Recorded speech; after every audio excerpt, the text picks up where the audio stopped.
The Bandit of Hell's Bend, Edgar Rice Burroughs, Chapter 1. Tough luck. A half-dozen men sprawled comfortably in back-tilted chairs against the side of the bar-wire bunkhouse at the home ranch. They were young men, lithe of limb, tanned of face and clear of eye. Their skins shone from recent ablutions and their slicked hair was still damp, for they had but just come from the evening meal, and meals at the home ranch required a toilet. One of them was singing. In the shade of a tree we two sat, him and me, where the Hegler Hills sloped to the raft while our ponies browsed round, reins a drag in the ground. Then he looks at me funny and laughed. Most anyone would, interrupted a listener. Shut up, admonished another. I ain't only heard this 365 times in the last year. Do you think I want to miss anything? Unabashed, the sweet singer continued. Do you see that the town? He inquires, pinning down to some shacks sprawling round in the heat. I pined that I didn't. He shifted his quid after drowned in a tumblebug neat. Then he looks at me square. There's a guy waiting that the sheepmen have hired to get me. Are you game to come down to that quarter town just to see what in hell you will see? One of the group rose and stretched, yawning. He was a tall, dark man. Perhaps in his expression there was something a bit sinister. He seldom smiled and, when not in liquor, rarely spoke. He was foreman, had been foreman for over a year, and, except for a couple of sprees, during which he had playfully and harmlessly shot up the adjoining town, he had been a good foreman, for he was a thorough horseman, knew the range, understood cattle, was a hard worker and knew how to get work out of others. It had been 6 months since he had been drunk, though he had taken a drink now and then if one of the boys chanced to bring a flask back from town. His abstinence might have been accounted for by the fact that Elias Henders, his boss, had threatened to break him the next time he fell from grace. You see, Bull, the old man had said, we're the biggest outfit in this part of the country and it don't look good to see the foreman of the bar wire shooting up the town like some kid tenderfoot that's been slapped in the face with a bar rag. You gotta quit it, Bull. I ain't going to tell you again. And Bull knew the old man wouldn't tell him again, so he had stayed good for 6 long months. Perhaps it was not entirely a desire to cling to the foreman's job that kept him in the straight and narrow path. Perhaps Diana Hender's opinion had more weight with him than that of her father. I'm ashamed of you, Bull, she had said, and she refused to ride with him for more than a week. That had been bad enough. But as if to make it worse, she had ridden several times with a new hand who had drifted in from the north a short time before and been taken on by Bull to fill a vacancy. At first Bull had not liked the new man.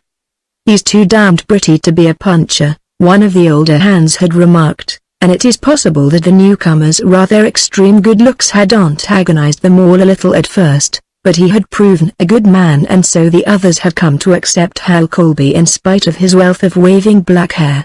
His perfect profile, gleaming teeth and laughing eyes.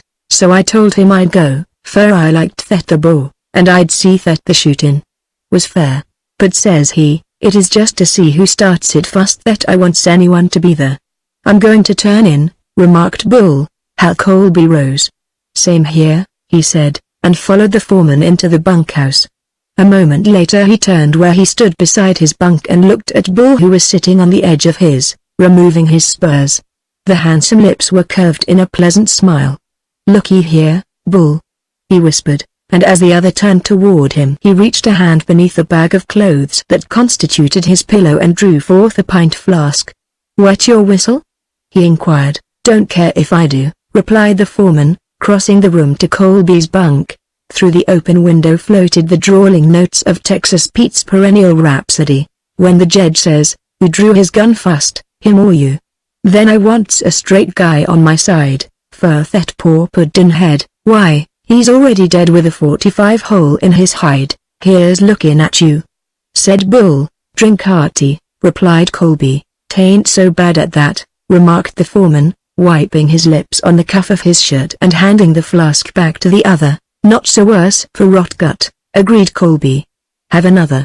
The foreman shook his head. Tea won't hurt you any, Colby assured him. It's pretty good stuff, sang Texas Pete. And that wasn't just jaw when it come to a draw. This here guy was like lightning turned loose. Then we rolls us a smoke and not neither one spoke till he said, climb aboard your cayuse. Then we rain down the hill, each a puff in his pill, to the town neath its shimmer heat, and heads up to the shack that's a leanin' its back against the side o' the cowboys' retreat. Bull took another drink, a longer one this time, and, rolling a cigarette, sat down on the edge of Colby's bunk and commenced to talk. Whiskey always broke the bonds of his taciturnity. His voice was low and not unpleasant. He spoke of the day's work and the plans for tomorrow, and how Colby encouraged him. Perhaps he liked him, perhaps, like others, he felt that it paid to be on friendly terms with the foreman, while from outside, it is Slewfoot's good luck where they hand you out chuck that is mostly so belly and beans.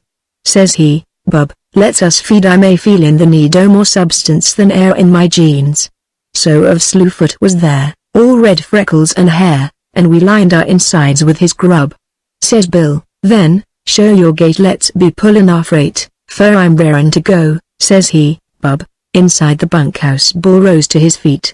"That's damn good stuff, Hal," he said. The two had emptied the flask. "Wait a minute," said the other, "I got another flask," and reached again beneath his bag. "No," demurred the foreman, "I guess I got enough." "Oh, hell, you ain't had none yet," insisted Colby. The Song of Texas Pete suffered many interruptions due to various arguments in which he felt compelled to take sides, but whenever there was a lull in the conversation he resumed his efforts, to which no one paid any attention further than as they elicited an occasional word of banter.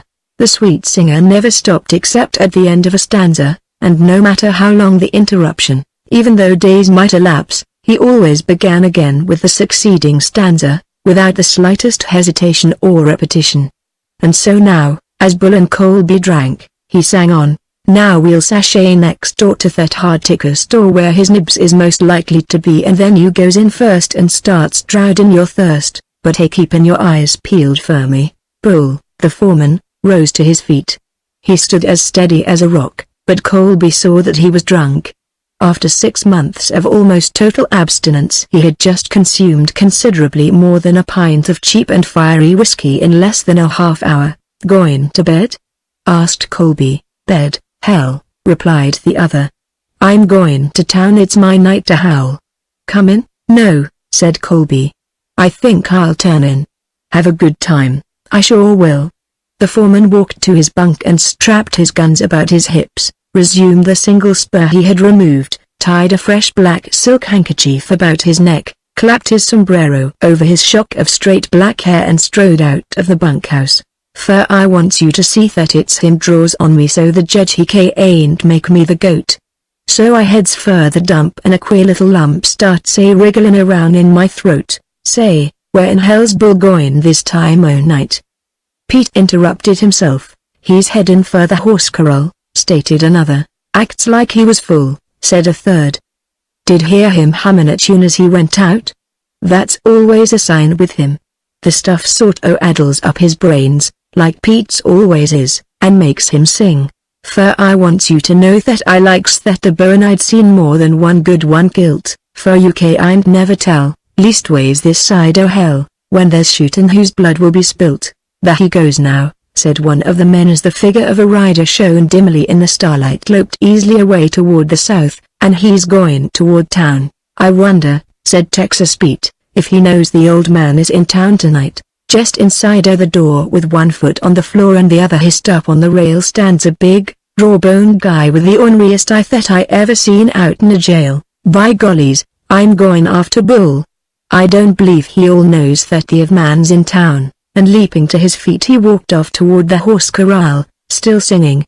And beside him a girl, that sure looked like a pearl that the Bible guy cast before swine, was a pleadin' with him, her eyes teary and dim. As I high-signed the barkeep for mine, he caught up one of the loose horses in the corral, rammed a great, silver-mounted spade bit between its jaws, threw a heavy, carved saddle upon the animal's back, stepped one foot into a trailing, tapered a rod stirrup, and was off in a swirl of dust. Texas Pete never rode other than in a swirl of dust, unless it happened to be raining, then he rode in a shower of mud. His speed tonight was, therefore, not necessarily an indication of haste. He would have ridden at the same pace to either a funeral or a wedding, or home from either, but any who knew Texas Pete could have guessed that he was in considerate haste, for he rode without his woolly, sheepskin chaps one of the prides of his existence. If he had been in too much of a hurry to don them, he must have been in a great hurry, indeed. Texas Pete might be without a job, with not more than 2 bits between himself and starvation, but he was never without a fine pair of sheepskin chaps, a silver-encrusted bit, a heavy bridle garnished with the same precious metal, an ornate saddle of hand-carved leather and silver kinches, a Stetson, 2 good 6 guns with their belt and holsters, and a vivid silk neckerchief. Possibly his pony cost no more than $10. His boots were worn and his trousers blue denim overalls, greasy and frayed, yet Texas Pete otherwise was a thing of beauty and a joy forever. The rowels of his silver-inlaid Mexican spurs dragged the ground when he walked, and the dumbbells depending from their hubs tinkled merrily, a gay accompaniment to his boyish heart beating beneath ragged underclothing. Texas Pete galloped along the dusty road toward the small cattle town that served the simple needs of that frontier community, with its general store, its restaurant, its Chinese laundry, blacksmith shop, hotel, newspaper office and 5 saloons, and as he galloped he sang. Then the door swings again and my pal he steps in, and the light in his eye it was bad, and the raw-boned guy wheels and the girl the she squeals. Oh, for God's sake don't shoot, Bill, it's Dad. A mile ahead of Pete another pony tore through the dust toward town, a blazed-faced chestnut with 2 white hind feet blazes, the pride of the foreman's heart. In the deep saddle, centaur-like, sat the horseman. Hendersville tinkled softly in the quiet of early evening. Later, gaining momentum, it would speed up a bit under his own power. At present it reposed in the partial lethargy of digestive functionings. It was barely first drink time after supper. Its tinkling was the tinkling of spurs, chips and only very occasional glassware. Suddenly its repose was shattered by a wild whoop from without, the clatter of swift hoofs and the rapid crack, crack, crack of a 6-gun. Gum Smith, sheriff, rose from behind the faro layout and cocked an attentive ear. Gum guided the destinies of the most lucrative thirst emporium in Hendersville. Being sheriff flattered his vanity and attracted business, but it had its drawbacks. The noises from without sounded like one of them, and Gum was pained.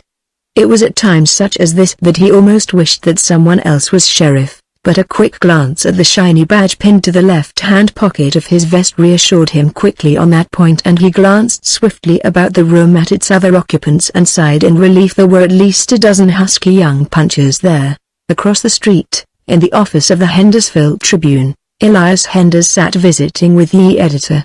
As the shouting and the shots broke the quiet of the evening, the 2 men looked up and outward toward the street. "Boys will be boys," remarked the editor. A bullet crashed through the glass at the top of the window. With a single movement the editor extinguished the lamp that burned on the desk before them, and both men, with a celerity that spoke habit, crouched quickly behind that piece of furniture. "Sometimes they're damn careless, though," replied Elias Henders. Down the road Texas Pete galloped and sang. For the thing she had saw was Bill reach for to draw when the guy she called Dad drawed on Bill. In the door was my pal with his eyes on the gallon, his hand on his gun standing still. From the distance ahead came, thinly, the sound of shots. "By gollies!" exclaimed Texas Pete, the darn son of a gun. The men lolling about the barroom of Gum's Place Liquors and Cigars looked up at the sound of the shots and grinned. An instant later a horse's unshod hooves pounded on the rough boards of the covered porch in front of Gum's Place. The swinging doors burst in and Blazes was brought to his haunches in the center of the floor with a wild whoop from his rider, who waved a smoking gun above his head. Bull, the bar foreman, let his gaze run quickly about the room. When his steel-gray eyes alighted upon the sheriff they remained there. Gum Smith appeared to wilt behind the faro table. He shook a wavering finger at the bar foreman. "You all's under arrest," he piped in a high, thin voice, and turning toward the men seated about the neighboring tables he pointed first at one and then at another. "Adipatize you. Adipatize," he announced to each as he covered them in turn with his swiftly moving index finger. "Seize him, men." No one moved. Gum Smith waxed excited. "Seize him, yo all. I'm sheriff o' this here county. If I depatize yo all's got to be depatized. My mother was a wildcat, my father was a bear," announced Bull. "I picks my teeth with barbed wire. With cactus combs my hair, and I craves drink pronto. Yo all's under arrest. Seize him, men. Shrilled Gum. Bull fired into the floor at the foot of the faro table and Gum Smith disappeared behind it. The men all laughed.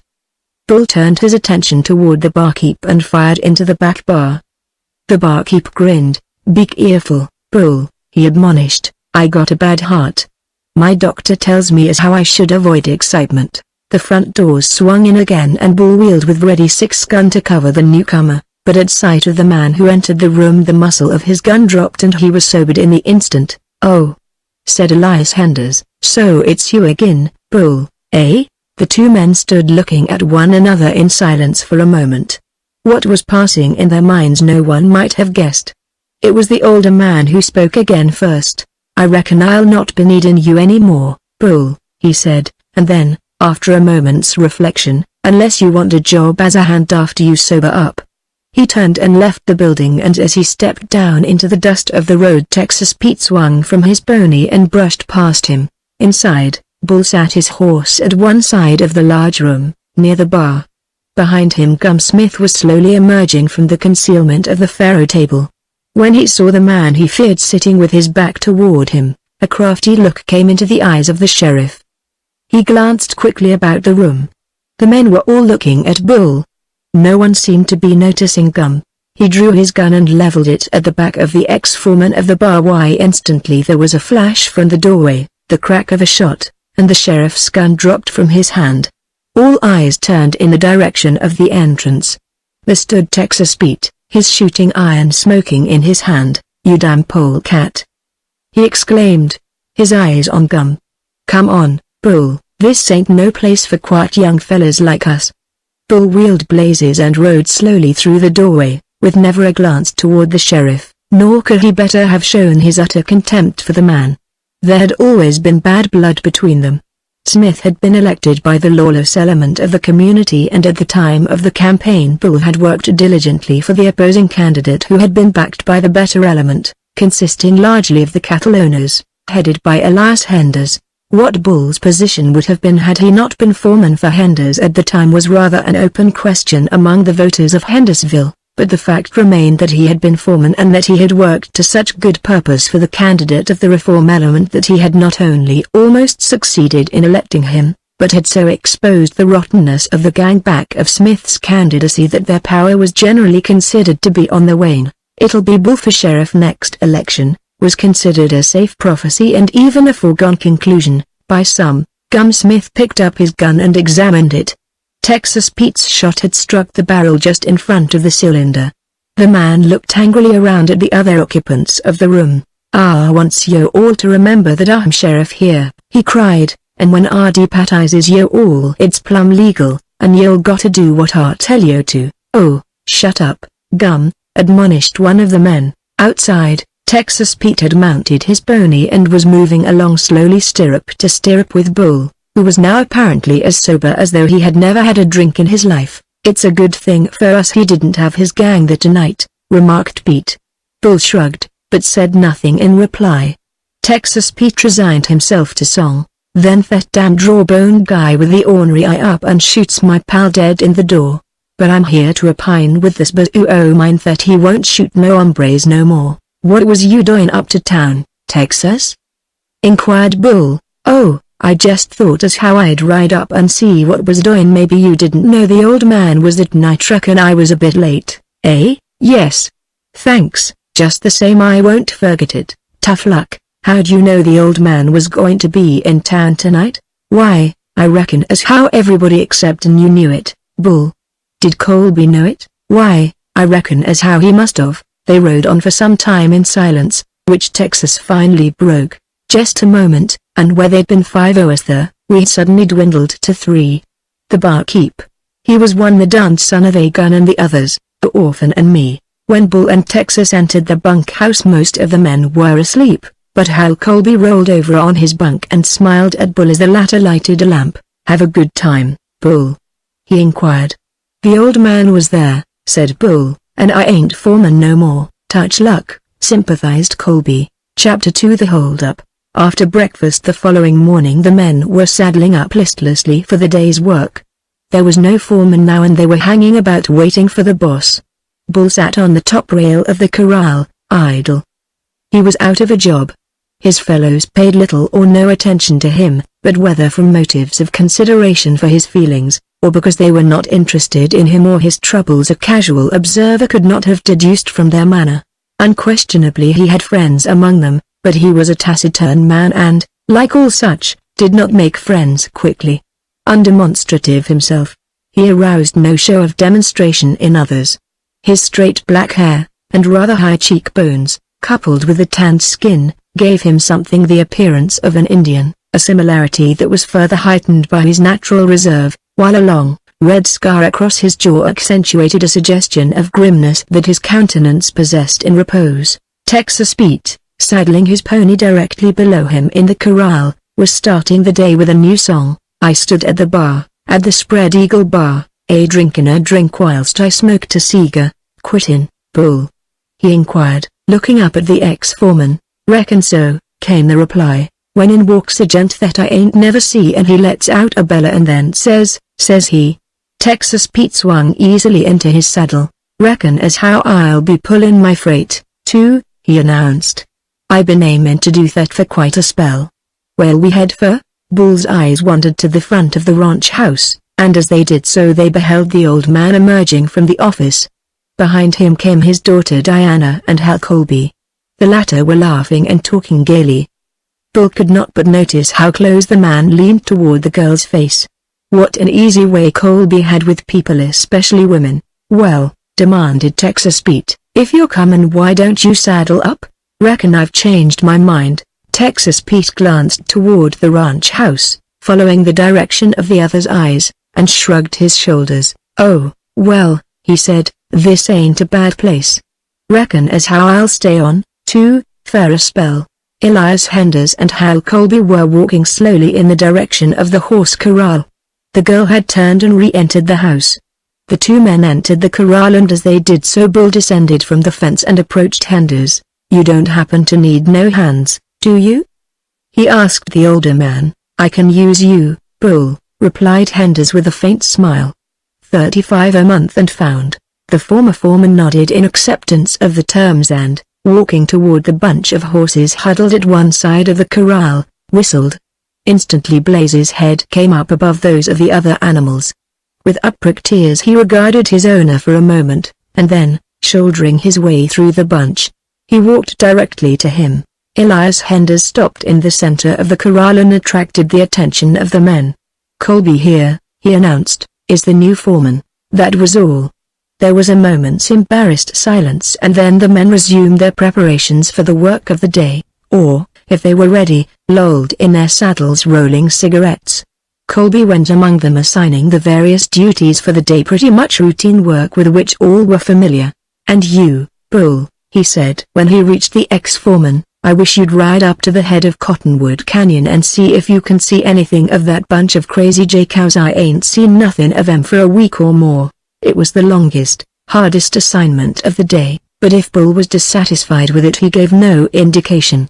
As a matter of fact he probably was content, for he was a hard rider and he liked to be off alone. A trait that had always been a matter for comment and some conjecture. More than one had asked himself or a neighbor what Bull found to do that took him off by himself so often.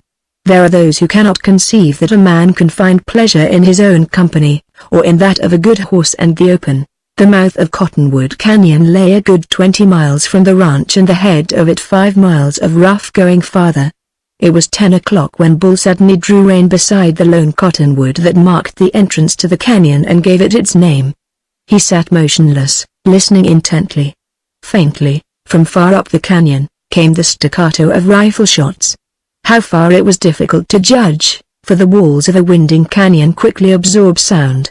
Once convinced of the direction of their origin, however, the man urged his pony into a gallop, turning his head up the canyon. As the last of the cowhands loped away from the ranch upon the business of the day, Elias Henders turned back toward the office, while Hal Colby caught up 2 ponies which he saddled and bridled, humming meanwhile a gay little tune. Mounting one, he rode toward the ranch house, leading the other, just as Diana Henders emerged from the interior. making it apparent for whom the led horse was intended.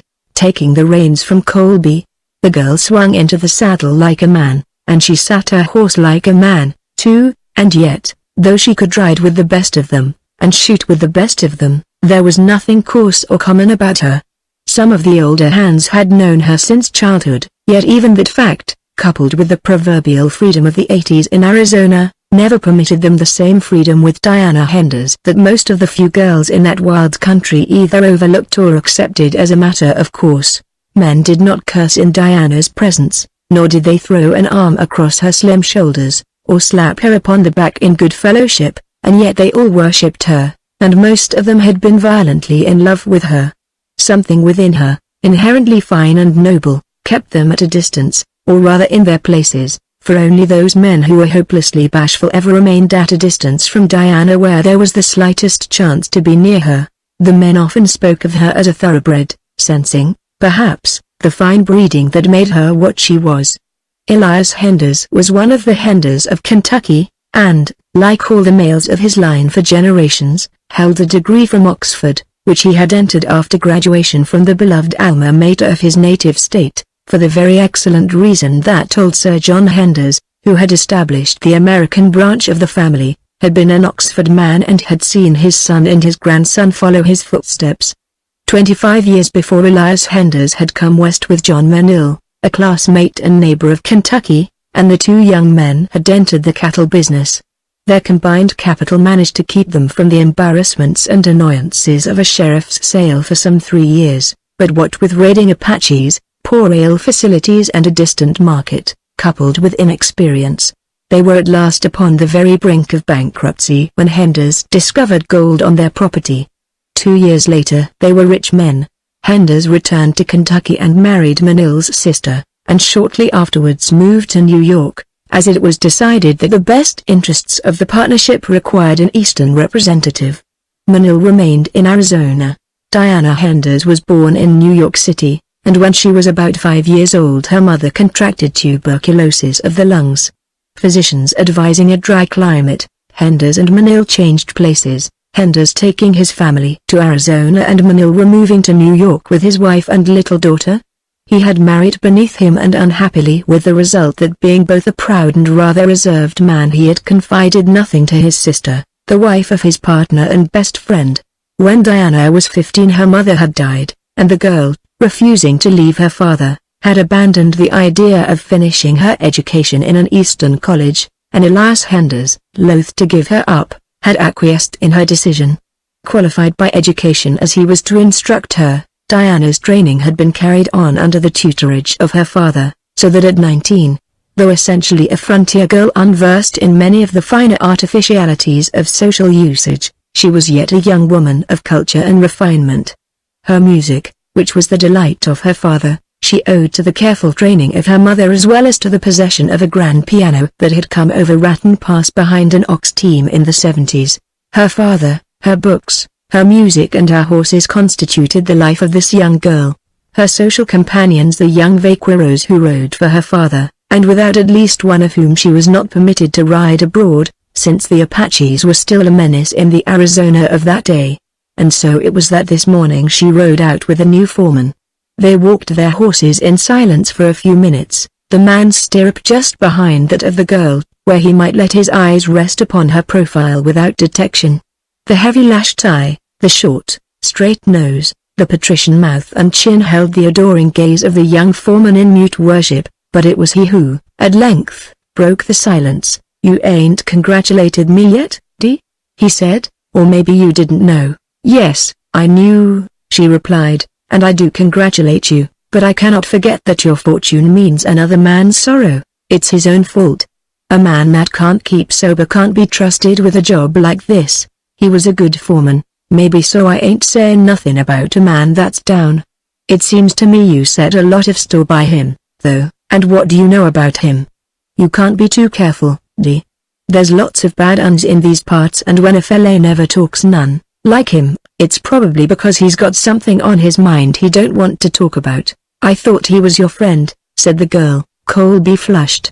"He is my friend. I set a lot of store by Bull, but it's you I'm thinking of, not him or me." I wouldn't want nothing to happen that you'd have to be sorry about. I don't understand you, Hal. He flecked the leg of his chaps with the lash of his quirt. Oh, sure, D. He parried. I don't want to say nothing about a friend. I only want to put you on your guard, that's all.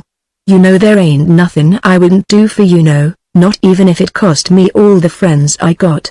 He passed his reins to his right hand and reaching across laid his left across one of hers, which she quickly withdrew. Please don't, she begged. I love you, D. He blurted suddenly. The girl laughed gaily, though not in derision.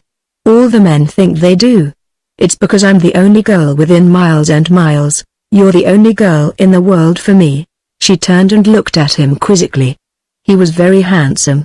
That and his boyish, laughing manner had attracted her to him from the first. There had seemed a frankness and openness about him that appealed to her, and of all the men she knew, only excepting her father, he alone possessed anything approximating poise and self-confidence in his intercourse with women. The others were either shy and blundering, or loud and coarse, or taciturn sticks like Bull, who seemed to be the only man on the ranch who was not desperately in love with her. We'll talk about something else, she announced. Isn't there any hope for me? He asked. Why yes, she assured him. I hope you will keep on loving me. I love to have people love me. But I don't want to do all the loving, he insisted. Don't worry, you're not. Even the cook is writing poems about me. Of all the foolish men I ever heard of, Dad has certainly succeeded in corralling the prize bunch. I don't care a hang about that red-headed old fool of a cook, he snapped. What I want is for you to love me. Oh, well, that's a horse of another color. Now we will have to change the subject.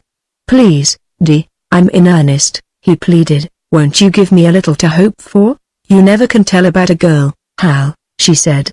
Her voice was tender and her eyes suddenly soft, and that was as near a promise as he could get. As Bull urged blazes up the rough trail of Cottonwood Canyon, the continued crack of rifles kept the man apprised of the direction of the origin of the sounds and approximately of their ever-lessening distance ahead.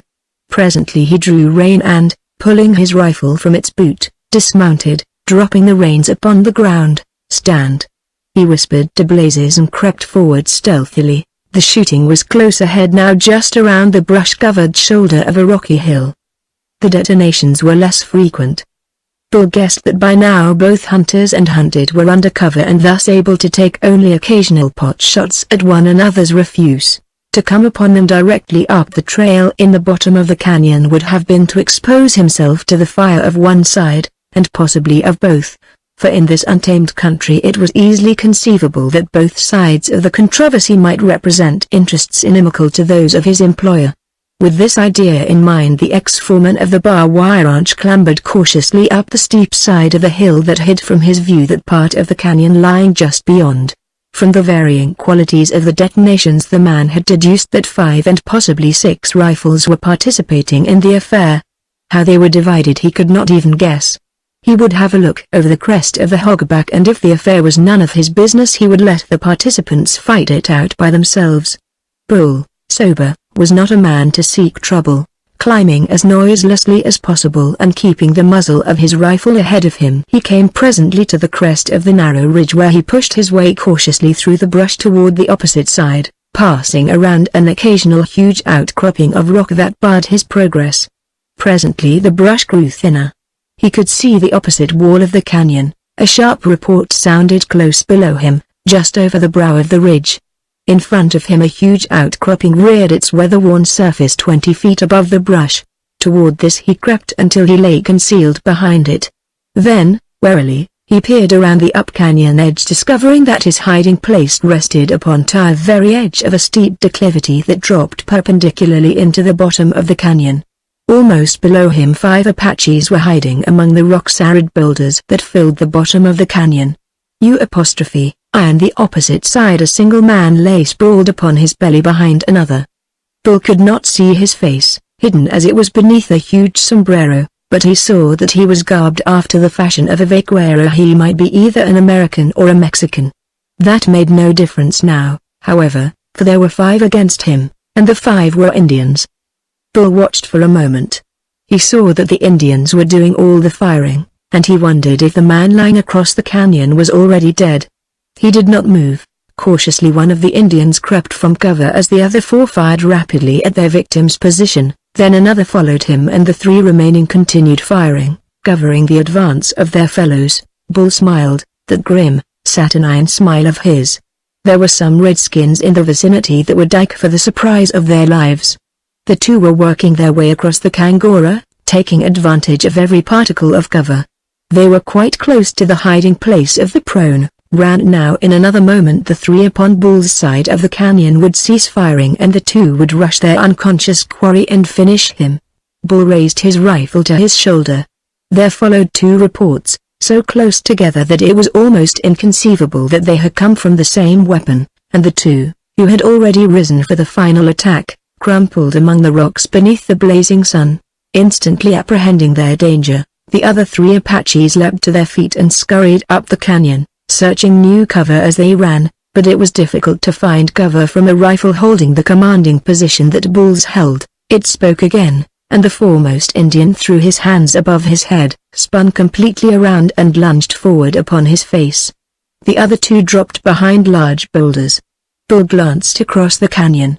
He saw that the man had raised his head and was attempting to look around the edge of his cover, having evidently become aware that a new voice had entered the grim chorus of the rifles. "Hit?" shouted Bull. The man looked in the direction of the voice. "No," he replied. "Then why in hell don't you shoot? There's only two of them left there up canyon on this side." "Out of ammunition," replied the other. "Well, you were in a hell of a fix," mused Bull as he watched the concealment of the two Indians. "Any more of them than this bunch?" He called across to the man. "No." For a long time there was silence, the quiet and peace that had lain upon this age-old canyon since the creation and that would lie upon it forever except as man. The disturber came occasionally to shatter it. "I can't lie here all day," mused Bull. He crawled forward and looked over the edge of the cliff. There was a sheer drop of 40 feet. He shook his head. There was a sharp report and a bullet tore up the dirt beneath him. It was followed instantly by another report from across the canyon. Bull kept his eyes on the cover of the Indians. Not a sign of them showed. One of them had caught him napping, that was all, and ducked back out of sight after firing. But how was the man across the canyon firing without ammunition? "I got one then," came the man's voice, as though in answer, "but you better lie low, he come near getting you. Thought you didn't have no ammunition." Bull called across. "I crawled out and got the rifle of one of these you potted." Bull had worked his way back to his cover and to the brush behind it, and now he started up along the ridge in an attempt to get behind the remaining Indian. A minute or two later he crawled again to the edge of the ridge, and below him and in plain sight the last of the redskins crouched behind a great boulder. Bull fired and missed, and then the Apache was up and gone, racing for his pony tethered further up the canyon. The white man shrugged, rose to his feet and sought an easy way down into the bed of the canyon. The other man had seen his action, which betokened that the fight was over, and as Bull reached the bottom of the cliff he was walking forward to meet him. A peculiar light entered the eyes of each other as they came face to face. "Ah!" exclaimed the one, "it is Senor Bull." He spoke now in Spanish. "Gregorio," said Bull. "How'd they get you in this fix?" "I camped just above here last night," replied the other, "and this morning I walked down with my rifle on the chance of getting an antelope for breakfast. They come on me from above and there you are. They've been shooting at me since early this morning." He spoke English with scarce the slightest accent. "You have saved my life, Senor Bull, and Gregorio will not forget that. You haven't happened to see a bunch of crazy jay cows hereabouts, have you?" inquired Bull, ignoring the other's expression of gratitude. "No, Senor, I have not," replied Gregorio. "Well, I'll go get my horse and have a look up toward the head of the canyon, anyway," and Bull turned and walked down to get Blazes. 15 minutes later, riding up again, he passed Gregorio coming down, the latter having found his pony and his belongings intact at his camp. "Adios, Senor," called Gregorio in passing. "So long," returned the American. At the head of the canyon, where it narrowed to the proportions of a gorge, Bull examined the ground carefully and saw that no cattle had passed that way in many days. Then he turned back and rode down the canyon. Meanwhile, entering Cottonwood from below, Jim Weller, looking for lost horses, passed Gregorio coming out and, recognizing him, loosened his gun in its holster and kept one eye on the Mexican until he had passed out of sight around the shoulder of the hill that flanked the east side of the entrance to the canyon, for Gregorio bore an unsavory reputation in that part of the country. He was an outlaw with a price upon his head. "Howsomever," mused Weller, "I ain't lost no outlaws, it's hosses I'm looking for," and he rode on with a sigh of relief that there was a solid hill between him and Gregorio's deadly aim. 10 minutes later he met Bull coming down from the head of Cottonwood. The two men drew rein with a nod. Weller asked about horses, learning from Bull that there was no stock above them in Cottonwood, but he did not mention having met Gregorio. It was obvious to him that the two men could not have been in Cottonwood together without having met, and if Bull did not want to mention it, it was evident that he had some good reason for not doing so. It was not the custom of the country to pry into the affairs of others. Bull did not mention Gregorio, nor did he speak of their brush with the Apaches, but that was because he was an uncommunicative man. "I think I'll have a look up Sinkhole Canyon for them hosses," remarked Weller. Sinkhole was the next canyon west. "Keep your eyes peeled for them crazy jay-cows," said Bull, "and I'll ride up Belters, and if I see your horses I'll run 'em down onto the flat." They separated at the mouth of Cottonwood, Weller riding toward the west, while Bull made his way eastwardly toward Belters Canyon, which lay in the direction of the home ranch. 3 hours later the semi-weekly stage, careening down the North Pass Trail, drew up in a cloud of dust at the junction of the Henders Mine Road at a signal from one of two men sitting in a buckboard. As the stage slowed down, one of the men leapt to the ground, and as it came to a stop clambered to the top and took a seat beside the driver, who had greeted him with a gruff jest. The new passenger carried a heavy sack which he deposited between his feet. He also carried a sawed-off shotgun across his knees. "The saints be praised!" exclaimed a fat lady with a rich brogue, who occupied a seat inside the coach. "Sure, and I thought we were after been held up," an old gentleman with white whiskers down which a trickle of tobacco juice had cascaded its sienna-hued way reassured her. "No mum," he said, "that's the messenger from the mine with a bag o' bullion. This here stage ain't been held up for 3 weeks. No mum, times ain't what they used to be with all these newfangled ideas about reform what are spilin' the country." The fat lady looked at him sideways, disdainfully, and gathered her skirts closer about her. The stage lurched on, the horses at a brisk gallop, and as it swung around the next curve the fat lady skidded into the old gentleman's lap, her bonnet tilting over one eye, rakishly. "Be off with ye," she exclaimed, glaring at the little old gentleman, as though the fault were all his. She had scarcely regained her own side of the seat when another, and opposite, turn in the road precipitated the old gentleman into her lap. "Ye spalpeen!" she shrilled, as, placing two fat hands against him, she thrust him violently from her. "Sure, and it's a disgrace, it is, that a poor widdy lady can't travel in pace without the loy so ye takin advantage o' her weak and unprotected state." The little old gentleman, though he had two huge guns strapped at his hips, appeared thoroughly cowed and terrified, so much so, in fact, that he dared not venture even a word of protest at the injustice of her insinuations. From the corners of his weak and watery blue eyes he surveyed her surreptitiously, wiped the back of his perspiring neck with a flamboyant bandana, and shrank farther into the corner of his seat. A half-hour later the stage swung through the gap at the foot of the pass. Before it lay the rolling uplands through which the road wound down past the Bar Wire Ranch house and the town of Hendersville on the flat below. The gap was narrow and winding and the road excruciatingly vile, necessitating a much slower pace than the driver had been maintaining since passing the summit. The horses were walking, the coach lurching from one chuck hole to another, while clouds of acrid dust arose in almost vapor lightness, enveloping beasts, vehicle and passengers. Through the nebulous curtain rising above the leaders the driver saw suddenly materialize the figures of two men. "Halt! Stick 'em up!" The words snapped grimly from the taller of the two. The messenger on the seat beside the driver made a single move to raise his sawed-off shotgun. A 6-gun barked and the messenger toppled forward, falling upon the rump of the near-wheel horse. The horse, startled, leapt forward into his collar. The driver attempted to quiet him. The two men moved up beside the stage, one covering the driver and a passenger on top, the other threatening the two inside. The fat lady sat with her arms folded glaring at the bandit. The little old gentleman's hands touched the top of the stage. "Stick him up," said the bandit to the fat lady. She did not move.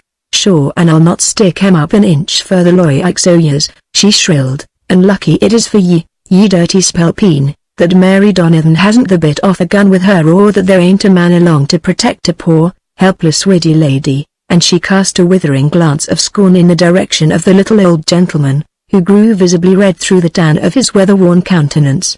The other bandit stepped to the hub of the front wheel, seized the messenger's bag and stepped down again. "Don't move, or look back, for 5 minutes," he admonished them, "then pull your freight." The two then backed away up the road behind the stage, keeping it covered with their guns. The messenger lay in the road moaning. The fat lady unfolded her arms, opened the door and stepped out.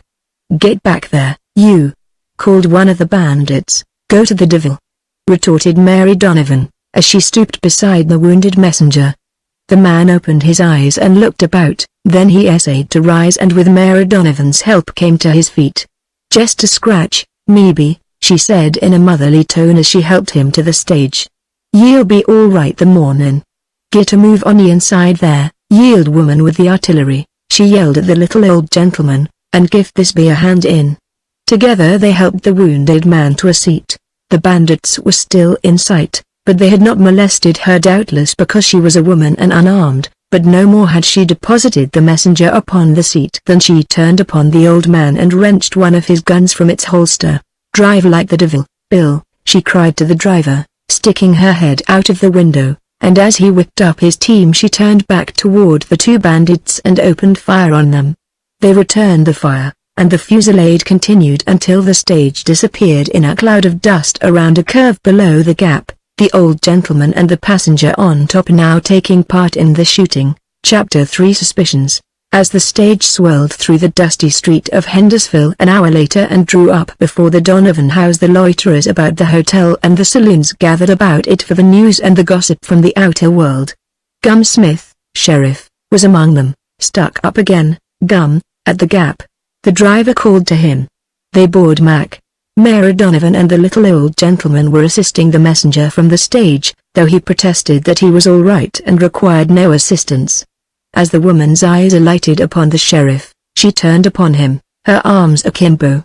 "Sure, ye's a fine spus I'm new via sheriff, Gum Smith, that ye are not," she yelled in a voice that could be heard the length of the single street. "3 holdups in the 2 months right under your nose, and all ye do is depatize and depatize and depatize. Why don't ye get out and get ye old woman," she concluded scornfully, and then turned to the wounded man, her voice instantly as soft as a lullaby. "Get inside wid ye, ye pobby, and Mary Donovan'll be after makin' ye comfortable till we get you the old sore bones, if he's sober, which he ain't, or I'm no lady, which I am.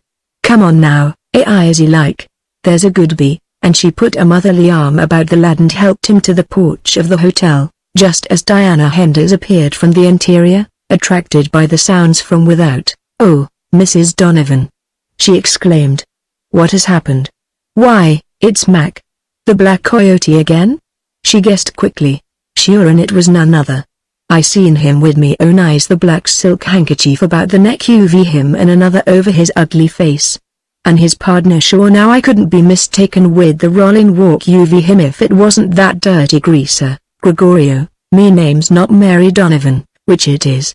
Together the two women helped the messenger into a bedroom where Mary Donovan, despite the embarrassed protests of her patient, undressed him and put him to bed, while Diana Henders went to the kitchen for hot water and cloths. Mac had an ugly flesh wound in his side, and this they had cleansed as best they could by the time the doctor arrived, a drink-broken old man who had drifted in from the east.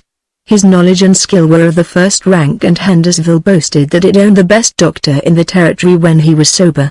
In Gum's Place Liquors and Cigars the male population was listening to the account of the hold-up as expounded by the little old gentleman and the other passenger, the latter being a stranger in the community. It was he who had the floor at the moment. "I never laughed so much in my life," he averred, as when the old woman calls the old man here the old woman with the artillery. The little old gentleman was standing at the bar with a glass of whiskey in his hand. Apparently with a single movement, so swift was he He dashed the glass and its contents in the face of the stranger, whipped out both guns and commenced shooting.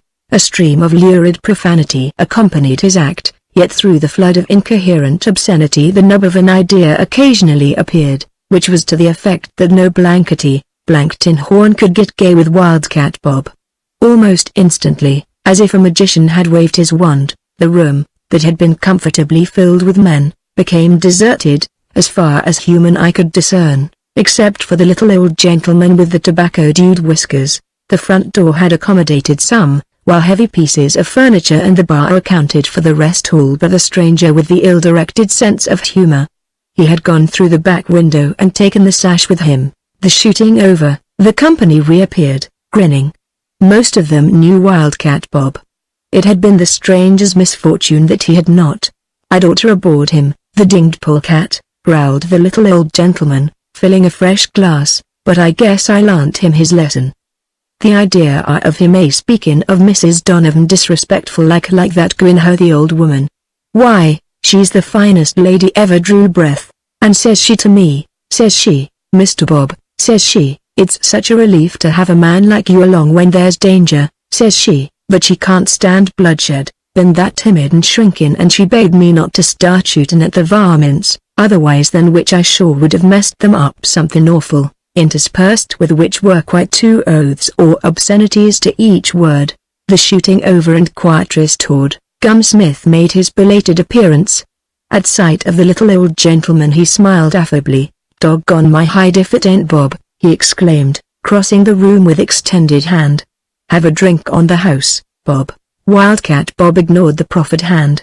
"I got the dust to cover my own drinks, Mr. Sheriff," he replied, "and instead of loafing around here buying drinks, why ain't you all out scouting after the black coyote hombre? You're sure a hell of a sheriff, you are, Gum Smith. Don't get excited, Bob," urged the sheriff, flushing. "Give a man time. I got to get me a posse, ain't I? That's just what I was allowing to do right now, and I'll start by deputizing you." "You'll deputize me, hell, you will, Gum Smith," returned the old man with a snort of disgust. "I been out with you all before. When you think danger's north you head south. I had all the traveling I wants today." The sheriff mumbled something beneath his breath and turned away. Some half-hour later he rode out of town with a posse consisting of half a dozen of his cronies and leisurely took his way toward the Gap. In Mrs. Donovan's sitting room Mary Donovan sat rocking comfortably and chatting with Diana Renders. Mac had been made as comfortable as circumstances permitted. The doctor had assured them that he was in no danger and had gone his way back to Gum's place liquors and cigars. "And what are you doing in town this day, Diana?" inquired Mrs. Donovan. "I rode in with Hal Colby, he's foreman now," replied the girl. "I wanted to buy a few things while Hal rode on over to the West Ranch. We have some horses over there. He ought to be back any minute now, so Colby's foreman. What's become of Bulkwit? He got drunk again and Ed broke him. I'm so sorry for him." "Don't be after wasting your pity on the loics of him," advised Mary Donovan. "There's not the one of them's fit to black your boots, darling." "I don't understand Bull," continued the girl, ignoring the interruption. "Sometimes I think he's all right and then again I'm afraid of him. He's so quiet and reserved that I feel as though no one could ever know him, and when a man's like that, as Hal says, you can't help but think that maybe he's done something that makes him afraid to talk, for fear he'll give himself away." "So Hal Colby was after saying that?" "Well, maybe he's right and maybe he's wrong. It's not Mary Donovan that'll be saying as don't know. But this I do be after knowing they are both of them in love with ye, and—" "Hush, Mrs. Donovan. The boys all think they're in love with me, but I hate to hear anyone else say it seriously. It's perfectly silly.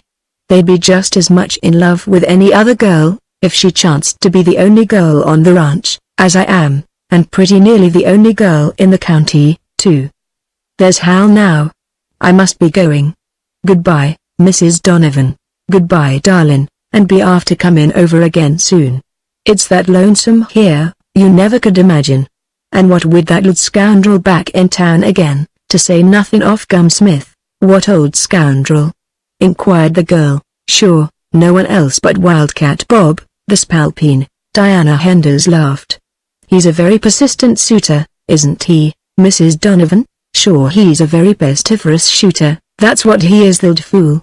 Actin' like a wild broth off a bee, and him 70 if he's a day. He ought to be ashamed of himself, I'm sayin', but at that he's better than Gumsmith say, that man's so crooked he could pull corks with him. The girl was still laughing as she emerged from the hotel and mounted her pony. Hal Colby sat his horse a few yards away, talking with half a dozen men. At sight of Diana Henders he reined about and joined her. The boys were just telling me about the latest hold-up in Hell's Bend, he said, as they cantered, stirrup to stirrup, out of town. How's Mac? The doctor says he'll be all right, replied Diana. Just a bad flesh wound. I don't see why something isn't done to put a stop to these hold-ups.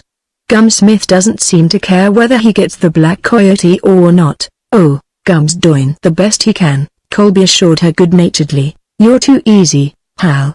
You never like to say anything against a man, and of course that is right, too, but the lives and property of all of us are under Gumsmith's protection, to a greater or less extent, and if he was the right sort he'd realize his responsibility and make a determined effort to run down this fellow. He went out after him with a posse, the boys just told me so. What more can he do? It was half an hour or more after the stage pulled in before Gum started, she retorted. Does he or anyone else imagine that those two scoundrels are going to wait around the gap until Gum gets there? And he'll be back with his posse right after dark. He'll say he lost the trail, and that'll be the end of it until next time. The man made no reply and the two rode on in silence for a few minutes. It was the girl who spoke again first. I wonder, she said, who this Black Coyote really is. Everybody seems pretty sure it was the Black Coyote, remarked Colby. How did they know? Degrees. The black silk handkerchief he uses for a mask, and the other owed about his neck, she explained. It must be the same man. Everyone has noticed these handkerchiefs on one of the men in every hold-up in Hell's Bend Pass during the last 6 months. There is scarce anyone that isn't positive that the second man is the Mexican, Gregorio. But no one seems to have recognized the principal. I got my own opinion, said Colby. What do you mean? Do you know who the Black Coyote really is? I wouldn't want to say that I know, exactly, but I got my own opinion. Well, she urged, I wouldn't want to mention no names until I was sure. But, after a pause, I'd like to see his cayuse. No one ever sees either his or his partners. They keep hid out in the brush alongside the trail, but I gotta guess that if anyone ever seed the Black Coyote's pony we'd all know for sure who the Black Coyote is. She did not insist further when she saw that he was apparently shielding the name of some man whom they both knew, and whom he suspicioned. It was only right that he do this, she thought, and she admired him the more for it. So they talked of other things as they jogged along the dusty road toward home, the man riding a stiff up's width behind that he might feast his eyes upon the profile of his companion. As they neared the ranch they saw the figure of a solitary horseman approaching from the north. Looks like blazes, remarked the girl. It is, said the man. I sent Bull up to Cottonwood this morning. I don't see what he's doing coming in from the north. The Cottonwood trail's almost clue west. He might have come back along the Foothill Trail, suggested Diana. He might, but it's farther, and I never seed a puncher yet that'd ride any farther than you told him to. Bull's different, she replied, simply. If you sent him out for any purpose he'd accomplish it no matter how far he had to ride. He's always been a good hand. A moment later the ex-foreman joined them where the two trails met. He accorded the girl the customary, howdy, miss, of the times, and nodded to Colby. His mount was streaked with sweat and dust. It was evident that he had been ridden hard. Did you find them cows? Asked the foreman. Bull nodded. In Cottonwood? No. Belters. Diana Henders glanced at the foreman as much as to say, I told you so. Then, glancing back at Bull, she noticed a reddish-brown stain on the side of his shirt, and gave a little exclamation of concern. Oh, Bull! She cried, you've been hurt, that's blood, isn't it? How did it happen? Oh, that ain't nothing, miss, just a little scratch, and he closed up, like a clam, spurring ahead of them. Neither Colby nor the girl spoke, but both were thinking of the same things: that Bull wore a black silk handkerchief about his neck, and that Mary Donovan had fired back upon the Black Coyote and his confederate following the hold-up in Hell's Bend earlier in the afternoon. Mrs. Donovan, her hands on her hips, stood just inside the dining room door as her guests filed in for supper that evening and seated themselves at the long deal table covered with its clean red and white cloth. She had a good-natured word for each of them, until her eyes alighted upon Wildcat Bob, attempting to sneak in unnoticed behind the broad figure of Jim Whaler. "So, oh," she exclaimed scornfully. "Yield fool, you're drunk again. Take off them guns and give them to me. I haven't had a drink." "Mary," expostulated the old man, "don't marry me, yield reprobate, and be after giving me them guns, quick." Meekly he unbuckled his belt and passed it over to her. "I was just bringing 'em into you, Ma." Mrs. Donovan, he assured her. "You 'ad better be. Now go and sit down. I'll feed you this night, but don't you ever step foot into Mary Donovan's dining room again in liquor. I tell you I ain't had a drink," he insisted. "Fat?" The word reeked with disbelief. "Only just a drop to settle the dust after we pulled in," he qualified his original statement. "Ye must you've been that dusty then," she exclaimed scornfully. "I was." "Don't talk back." "And did ye find your horses, Jim Whaler?" she inquired of the big man behind whom Wildcat Bob had made his unimpressive entrance. Whaler shook his head, negatively. "His mouth being full of baked beans. Patches probably run 'em off," suggested Bill Gatlin, the stage driver. "What with renegades and hold-ups, this country ain't safe to live in no more," remarked Mrs. Donovan. "If some of these here would-be bad men would get out and shoot up the bandits and the Injuns instead of shooting up saloons," she stated meaningly, casting a baneful look at Wildcat Bob. "Hadn't ought to be hard to find 'em, leastwise one of 'em," stated Whaler, "when every son of a gun in the county knows who he is." "Meanin'?" inquired the stage driver, apostrophe Gregorio. "In course," said Whaler. "I seen him comin' out to Cottonwood not 3 hours before the stage was stuck up, and he was headin' towards Hell's Bend, him and that Bar Y Bull fella." "You mean them two was together?" asked Gatlin. "Well, they weren't exactly together. Gregorio comes out fust, and about 5 minutes later I meets Bull a comin' down the canyon, but they couldn't have both been up there without t'other knowin' it." "I don't believe Bull would be doin' it," said Mary Donovan. "You can't never tell nothin' about them quiet fellas," remarked Gatlin, sententiously. There was a pounding of hooves without, the creaking of leather as men dismounted, and a moment later the sheriff and some of his posse entered the dining room. "I suppose ye got Gum Smith," said Mrs. Donovan, with sarcasm, "or you wouldn't be back this soon." "Ah, ain't no cat, Mrs. Donovan," said the sheriff, on the defensive, "to see in the dark." "Yours ain't no sheriff neither," she shot back. Wildcat Bob succeeded in calling attention to derisive laughter by pretending to hide it. Gum Smith looked at his rival angrily, immediately discovering that he was unarmed. "What's the matter with the old woman with the artillery? Is she choking?" he inquired sweetly. Wildcat Bob went red to the verge of apoplexy, seized a heavy cup half filled with coffee and started to rise. "Sit down, would ye?"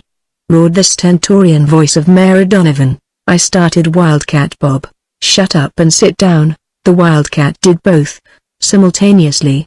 "It's a shame, that it is, that a respectable witty lady should be reduced to fading the like soils for a living," wailed Mrs. Donovan, sniffing, as she dabbed at her eyes with the corner of her apron. "All alone and unprotected as I am. Sure, and if poor Tim was here he'd wipe the ground with the both of yours." Wildcat Bob, very red and uncomfortable, ate diligently, his eyes glued to the plate. Well, did Mary Donovan know how to handle this terror of an earlier day, whose short temper and quick guns still held the respect and admiration of the roughest characters of the great empire of the Southwest, but whose heart could be dissolved by a single tear?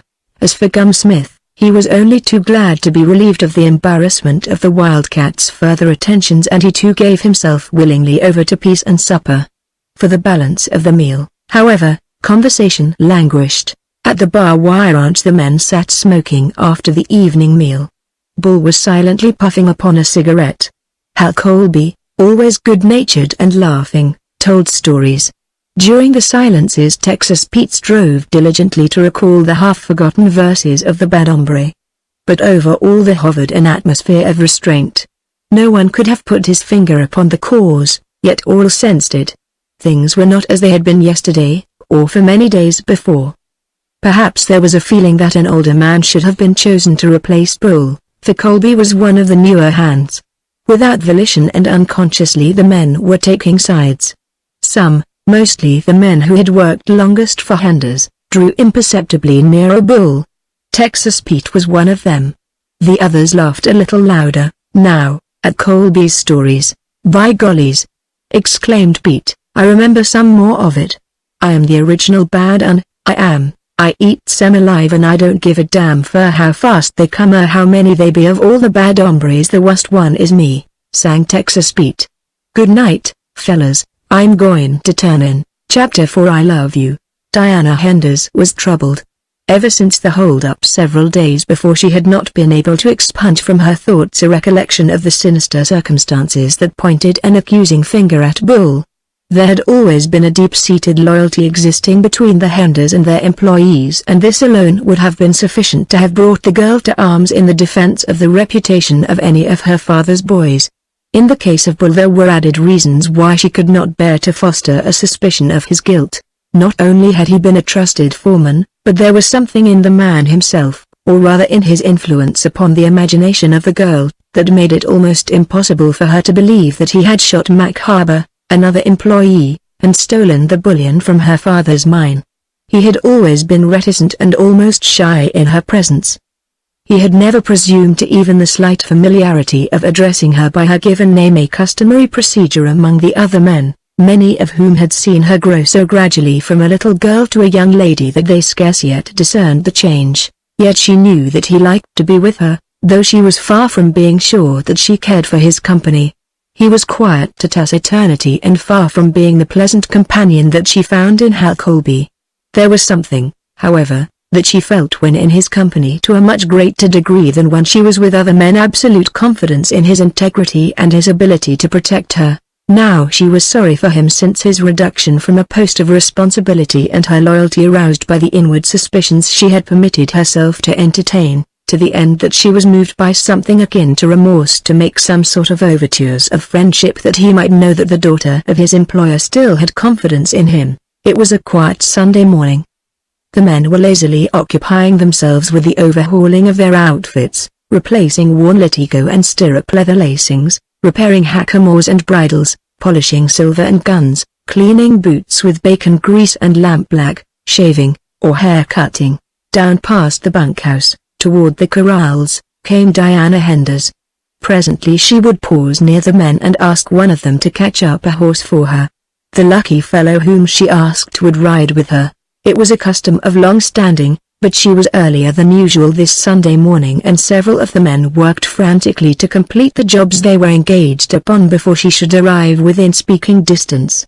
2 or 3 affected attitudes of careless idleness indicative of perfect readiness to meet any call upon their time or services. Texas Pete was cutting the hair of another puncher. He had reached a point where his victim was entirely shorn upon one side, the other displaying a crop of thick, brown hair 4 or 5 inches long, when he looked up and saw Diana approaching. Pete tossed the shears and comb into the lap of the victim. "You all don't need a haircut now," he announced, strolling away with what he believed to be a remarkable display of nonchalance, along a line that would, quite by accident of course, intercept Diana's course to the corrals. The deserted and disfigured puncher wheeled upon him with a loud yell, "Come back here, you knock-kneed, bow-legged son of a..." Then his eyes, too, alighted upon Diana. His fountain of speech dried at the source, his tanned face assumed a purple cast, and in 2 jumps he had reached the seclusion of the bunkhouse. Hal Colby walked deliberately forward to meet the girl, a pleasant smile of greeting upon his handsome face as he raised his wide sombrero in salutation. Had he been on trial for his life at that moment, the entire outfit would have voted unanimously to hang him on the spot, but, gosh, how they envied him. Bull sat, apparently unmoved, with his back against a cottonwood tree, running a wiping rag through the barrel of a revolver. He did not even look up, though he had seen Diana Henders from the moment that she left the house. Bull realized that after the affair in town that had caused his downfall, there was no chance for him to ride with her again for many long days, possibly forever. "Going for a ride, Dee?" asked Colby, confidently, as the girl came abreast of the men. "Why, yes, I was thinking of it," she replied sweetly. "I was just going to ask Bull if he wouldn't catch up captain for me. The rest of you all seem so busy." Colby appeared abashed but not defeated. "I haven't a thing to do," he assured her. "But I've made you ride with me so much lately, Hal," she insisted. "I'd rather ride with you than eat," he whispered. Texas Pete had made a feeble pretense of searching for something on the ground, apparently given it up in despair, and was passing them on his way back to the bunkhouse. "I don't think you ought to ride with him, Nahau," continued Colby. The girl drew herself up, slightly. "Don't be nasty, Hal," she said. "You know I hate to say that," he assured her. "I set a heap of store by Bull. He's one of my best friends, but after what's happened you can't blame me, Dee. I think your dad would say the same thing if he knew." Bull was halfway to the corrals. "I'll have the bosses up in a jiffy, miss," he called back over his shoulder. "Goodbye, Hal," laughed the girl, teasingly. "You'll have plenty of time to lay out the work for tomorrow. A foreman's always busy, you know," and she walked away briskly after Bull. As Colby turned back toward the men, he saw broad grins adorning the faces of most of them. Texas Pete, just approaching the bunkhouse door, halted, removed his hat with a flourish, bowing low. "Going to get your hair cut, Hal?" he inquired sweetly. "You know I'd rather cut your hair than eat." A loud roar of laughter acknowledged this sally. Colby, flushing crimson, beat a hasty retreat toward the office. "Which way?" asked Bull, when the two had mounted. "I'm going to town to see how Mac is getting along," replied the girl, watching his face. "I seen Wildcat Bob yesterday. He said he was getting along fine.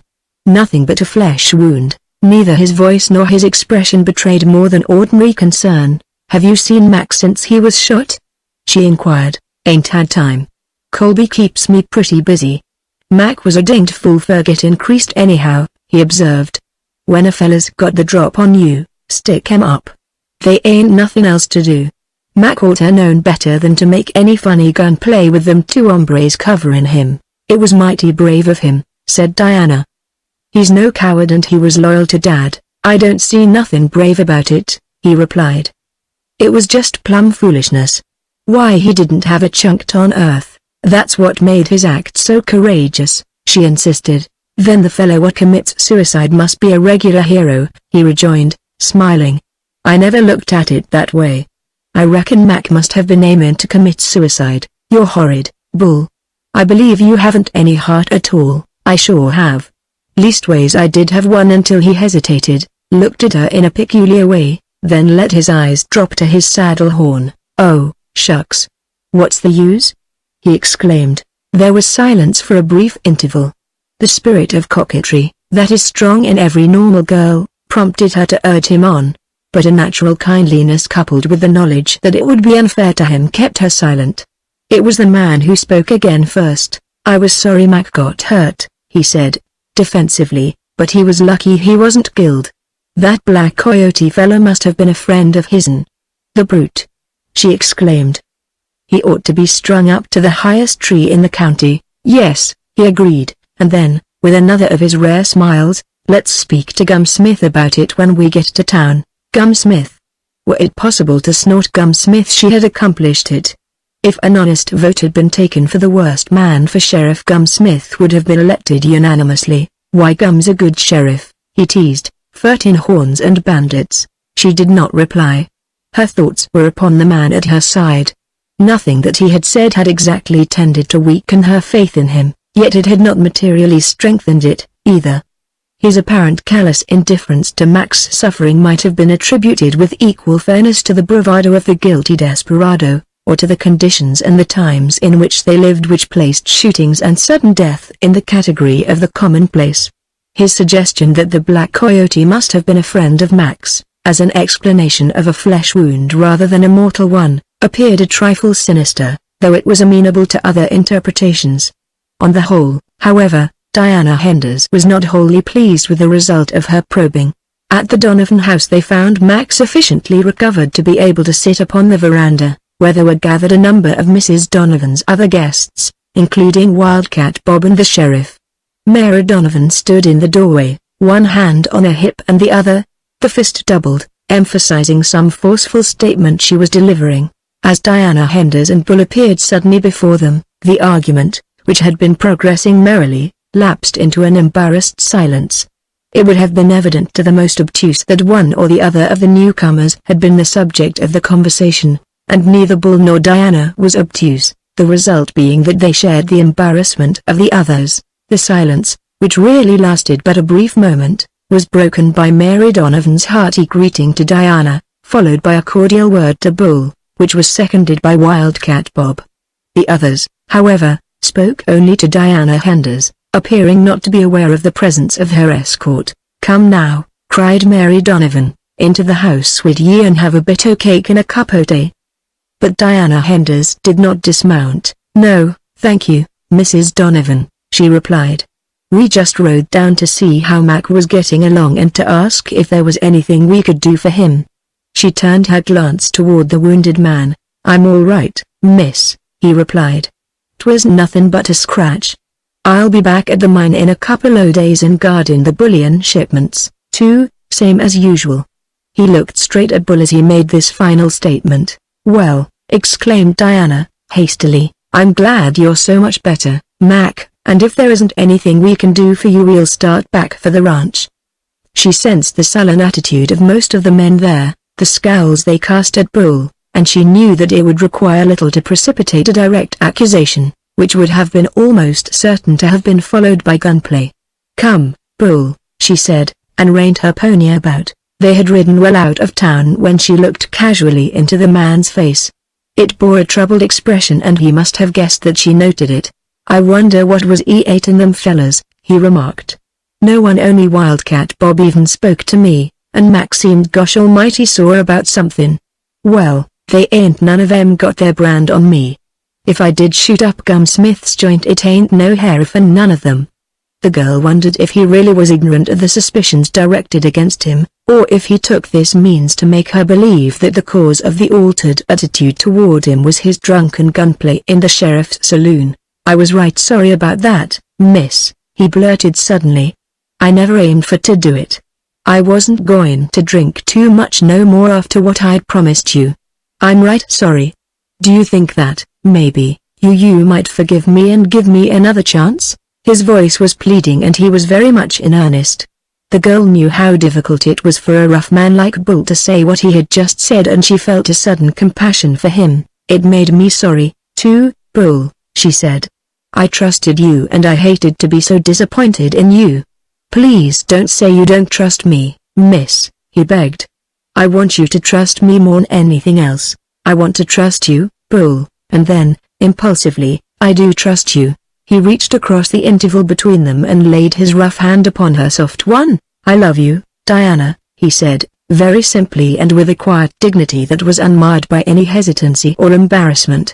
She started to speak, but he silenced her with a gesture. "Don't say anything about it, please," he urged. "I don't expect you to love me, but there's nothing wrong about my loving you. I just wanted you to know it so that you'd always know where I stood and that you could always call on me for anything. With your dad and all the other men around that loves you, there isn't much likelihood that you'll ever need me more'n another, but it makes me feel better to know that you know now. We won't talk about it no more, miss. We both understand. It's the reason I didn't quit when your dad busted me." "I'm glad you told me, Bull," she said. "It's the greatest honor that any man can bestow upon a girl. I don't love any man, Bull, that way, but if ever I do he'll know it without my telling him. I'll do something that will prove it. A girl always does. Sometimes, though, the men are awfully blind, they say." "I wouldn't be blind," said Bull. "I'd know it, I think, if a girl loved me. The right one will, someday," she assured him. He shook his head. "I hope so, miss," she flushed, sensing the unintentional double entendre he had caught in her words. She wondered why she flushed. They rode on in silence. She was sorry that Bull loved her, but she was glad that, loving her. He had told her of his love. He was just a common cowhand, unlettered, rough, and occasionally uncouth. But of these things she did not think, for she had known no other sort, except her father and an occasional visitor from the East, since childhood. Had she cared for him she would not have been ashamed. She looked up at him with a smile. "Don't call me, Miss Bull, please, I hate it. You want me to call you by your first name?" he inquired. "The other men do," she said, "and you did a moment ago. It slipped out that time." He grinned sheepishly. "I like it." "All right, miss," he said. The girl laughed aloud, joyously. "All right, Diana, I mean," Ly corrected himself. "That's better." So Diana Henders, who was really a very sensible girl, instead of merely playing with fire, made a big one of a little one, all very unintentionally, for how was she to know that a bull the calling of her Diana instead of Miss was almost as provocative to his love as would have been the personal contact of a kiss to an ordinary man. As they approached the ranch house at the end of their ride they saw a buckboard to which 2 broncos were harnessed hitched to the tie rail beneath the cottonwoods outside the office door. "Whose outfit is that?" asked Diana. "I never saw it before. The Wainwrights from the north side of the hills. I seen 'em in town about a week ago." "Oh, yes, I've heard of them. They're from the east. Mr. Wainwright don't like the country north of the mountains. He's looking for a range on this side," said Bull. "Like as not that's what lies here for now. They ain't enough water for no more outfits though, nor enough feed neither." They drew rein at the corral and dismounted. "Thanks, Bull," said the girl, as she passed him her bridle reins. "We've had a lovely ride, thanks Diana." That was all he said, but the way he spoke her name was different from the way any other man had ever spoken it. She was sorry now that she had asked him to call her Diana. As she was passing the office to go to her room her father called to her, "Come in, Dee, I want you to meet some new neighbors," and when she had entered, "My daughter, Mr. Wainwright." Diana extended her hand to a fat man with close-set eyes, and then her father presented the younger Wainwright. "Mr. Jefferson Wainwright, Jr., Diana," he said. The son was a well-groomed-appearing, nice-looking young fellow of 21 or 22. Perhaps his costume was a trifle too exaggerated to be in good taste, but he had only fallen into the same mistake that many another wealthy young Easterner has done before and since upon his advent to the cow country. From silver-banded sombrero to silver-encrusted spurs there was no detail lacking. "By gollies, he looks like a Christmas tree," had been Texas Pete's observation the first time that he had seen him. All they forgot was the candles. "You live north of there mountains?" inquired Diana, politely. "Yep," replied the elder Wainwright, "but we don't calculate to stay there. We're from Massachusetts. Worcester blankets made a fortune in Maiden for the government mostly." Jeff got it in his head he wanted to go into the cattle business. "Come by it natural I allow. I used to be in the livery stable business before I bought the mills, so when he graduated from Harvard a year ago we come out here don't like it t'other side the mountain, so I calculates to come over here. I was just explaining to Mr. Wainwright that there is scarcely enough feed or water for another big outfit on this side," interjected Mr. Henders. "Don't make any difference, set your price but set it right. I'll buy you out. I cede by half this territory. I calculate if I had a mind to, but the prices got to be right. Old Jeff Wainwright's got a name for being a pretty shrewd trader, fair and honest, though fair and honest. Just name your price. How much for the whole shebang, buildings, land, cattle, everything?" Elias Henders laughed good-naturedly. "I'm afraid they're not for sale, Mr. Wainwright." "Tut, tut. I'll get him. You'll sell of Jeff Wainwright's always got everything he went after." "Well, son, I calculate we'd better be going. You'll have dinner with us first, of course," insisted Diana. "It must be almost ready now." "Well, I don't mind if we do," returned the elder Wainwright, and so they stayed for the noonday meal. Diana found the younger Wainwright a pleasant, affable companion. He was the first educated man near her own age that she had ever met, and his conversation and his ways, so different from those of the rough vaqueros of her little world, made a profound impression upon her. He could talk interestingly from the standpoint of personal experience of countless things of which she had only second-hand knowledge acquired from books and newspapers. Those first 2 hours with him thrilled her with excitement. They opened a new world of wondrous realities that she had hitherto thought of more as unattainable dreams than things which she herself might someday experience. If he had inherited something of his father's egotism, she forgot it in the contemplation of his finer qualities and in the pleasure she derived from association with one somewhere near her own social status in life. That the elder Wainwright was impossible she had sensed from the first, but the son seemed of different fiber, and no matter what his antecedents, he must have acquired something of permanent polish through his college associations. The disquieting effect of the Wainwrights' visit was apparent elsewhere than at the ranch house. There was gloom at the bunkhouse. "Doggone his hide!" exclaimed Texas Pete. "Whose?" inquired Shorty. "My of man's. If he hadn't gone and got hung, he might have sent me to Harvard. What chunked has a fella got agin one o' them paper-collared, cracker-fed dudes anyway?" Chapter 5 The Roundup. "I had a letter from Wainwright in the mail today, D," said Elias Henders to his daughter about a week later. "He is after me again to put a price on the whole shebang. We could go east and live then, couldn't we?" asked the girl. Henders looked at her keenly. There had been just the tiniest trace of wistfulness in her tone. He crossed the room and put an arm about her. "You'd like to go east and live?" he asked. "I love it here, Dad, but there is so much that we can never have here. I should like to see how other people live. I should like to go to a big hotel, and to the theaters and opera, and meet educated people of my own age. I should like to go to parties where no one got drunk and shot the lights out," she concluded with a laugh. "We don't have to sell out to go back," he told her. "I am afraid I have been selfish. Because I never wanted to back after your mama left us, I forgot that you had a right to the same advantages that she and I enjoyed. The ranch seemed enough, the ranch and you, but there'd be no one to manage things if you went away," she insisted. "Oh, that could be arranged. I thought you felt that we couldn't afford to go unless we sold. It would be nice if you were relieved of all responsibility," she said. "If you sold the ranch and the brand, you wouldn't have to worry about how things were going here. Old Wainwright wouldn't pay what they are worth, even if I was ready to sell," he explained. "I'll tell you what I'll do, I'll make him a price. If he takes it, I'll sell out, and anyway, whether he does or not, we'll go east to stay, if you like it. What price are you going to ask?" $750,000 for the ranch and the brand. There might bring more if I wanted to make an effort to get more, but that will show a fair profit for us and I know will be satisfactory to John.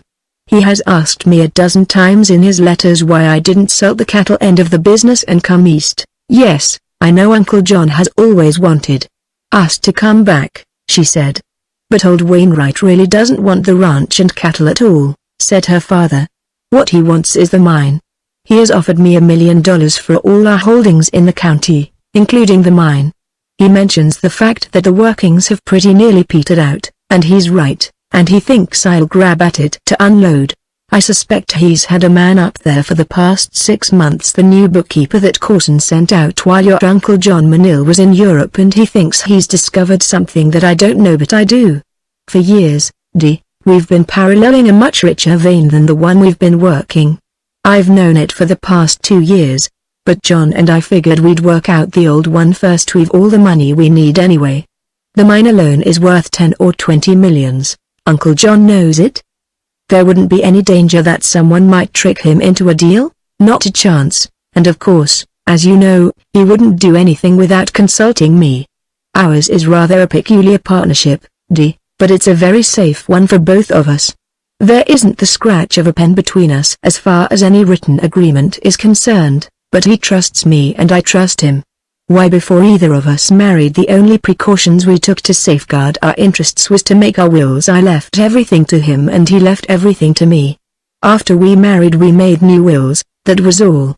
If I die first everything goes to him, and when he dies it is all divided equally between our surviving heirs, or just the other way around if he dies first. Each of us felt that we could thus best safeguard the interests of our respective families, since we both had implicit confidence in the other's honesty and integrity. Oh, let's not talk about it, exclaimed the girl. Neither one of you is ever going to die. All right, laughed her father, just as you say, you've always had your own way. Now we'll plan that Eastern trip. Can't very well go until after the spring roundup, and in the meantime we can be sizing up Colby. If he takes hold all right, we couldn't do better than to leave him in charge. I never did like the idea of importing a new man as superintendent if you could possibly use one of your own men. What do you think of him, Dee? I don't know yet, Dad, she replied. I like him immensely, and I think he's honest and loyal, but he don't know stock, nor the range, as well as Bull. Bull is out of the question, replied her father. I could never trust him again. I know how you feel. I feel the same way, and yet there is something about him, Dad, I can't explain it, but when I am with him I cannot doubt him. He's got you hypnotized. I hope he hasn't been making love to you, he concluded, seriously. Oh, they all do, she cried, laughing. But Bull least of all. I suppose you'll have to be marrying one of these days, and if you were going to live here I'd rather you married a Western boy, but if you are going east you mustn't fall in love yet, for you are sure to find a great difference between the boys you have known and the boys back there. Don't worry, Dad, I haven't fallen in love yet, but if I do soon I'm afraid it's going to be either Hal Colby or Jefferson Wainwright, Sr.? He asked. Oh, isn't he funny and impossible? She cried. He's all of that and more too, replied her father. What do you mean? I mean that I wouldn't trust him as far as I could throw a bull by the tail. He's one of those blue-bellied Yankees who considers any means as honest that keep him on the right side of a jail door, but the boy appears to be a much more decent sort.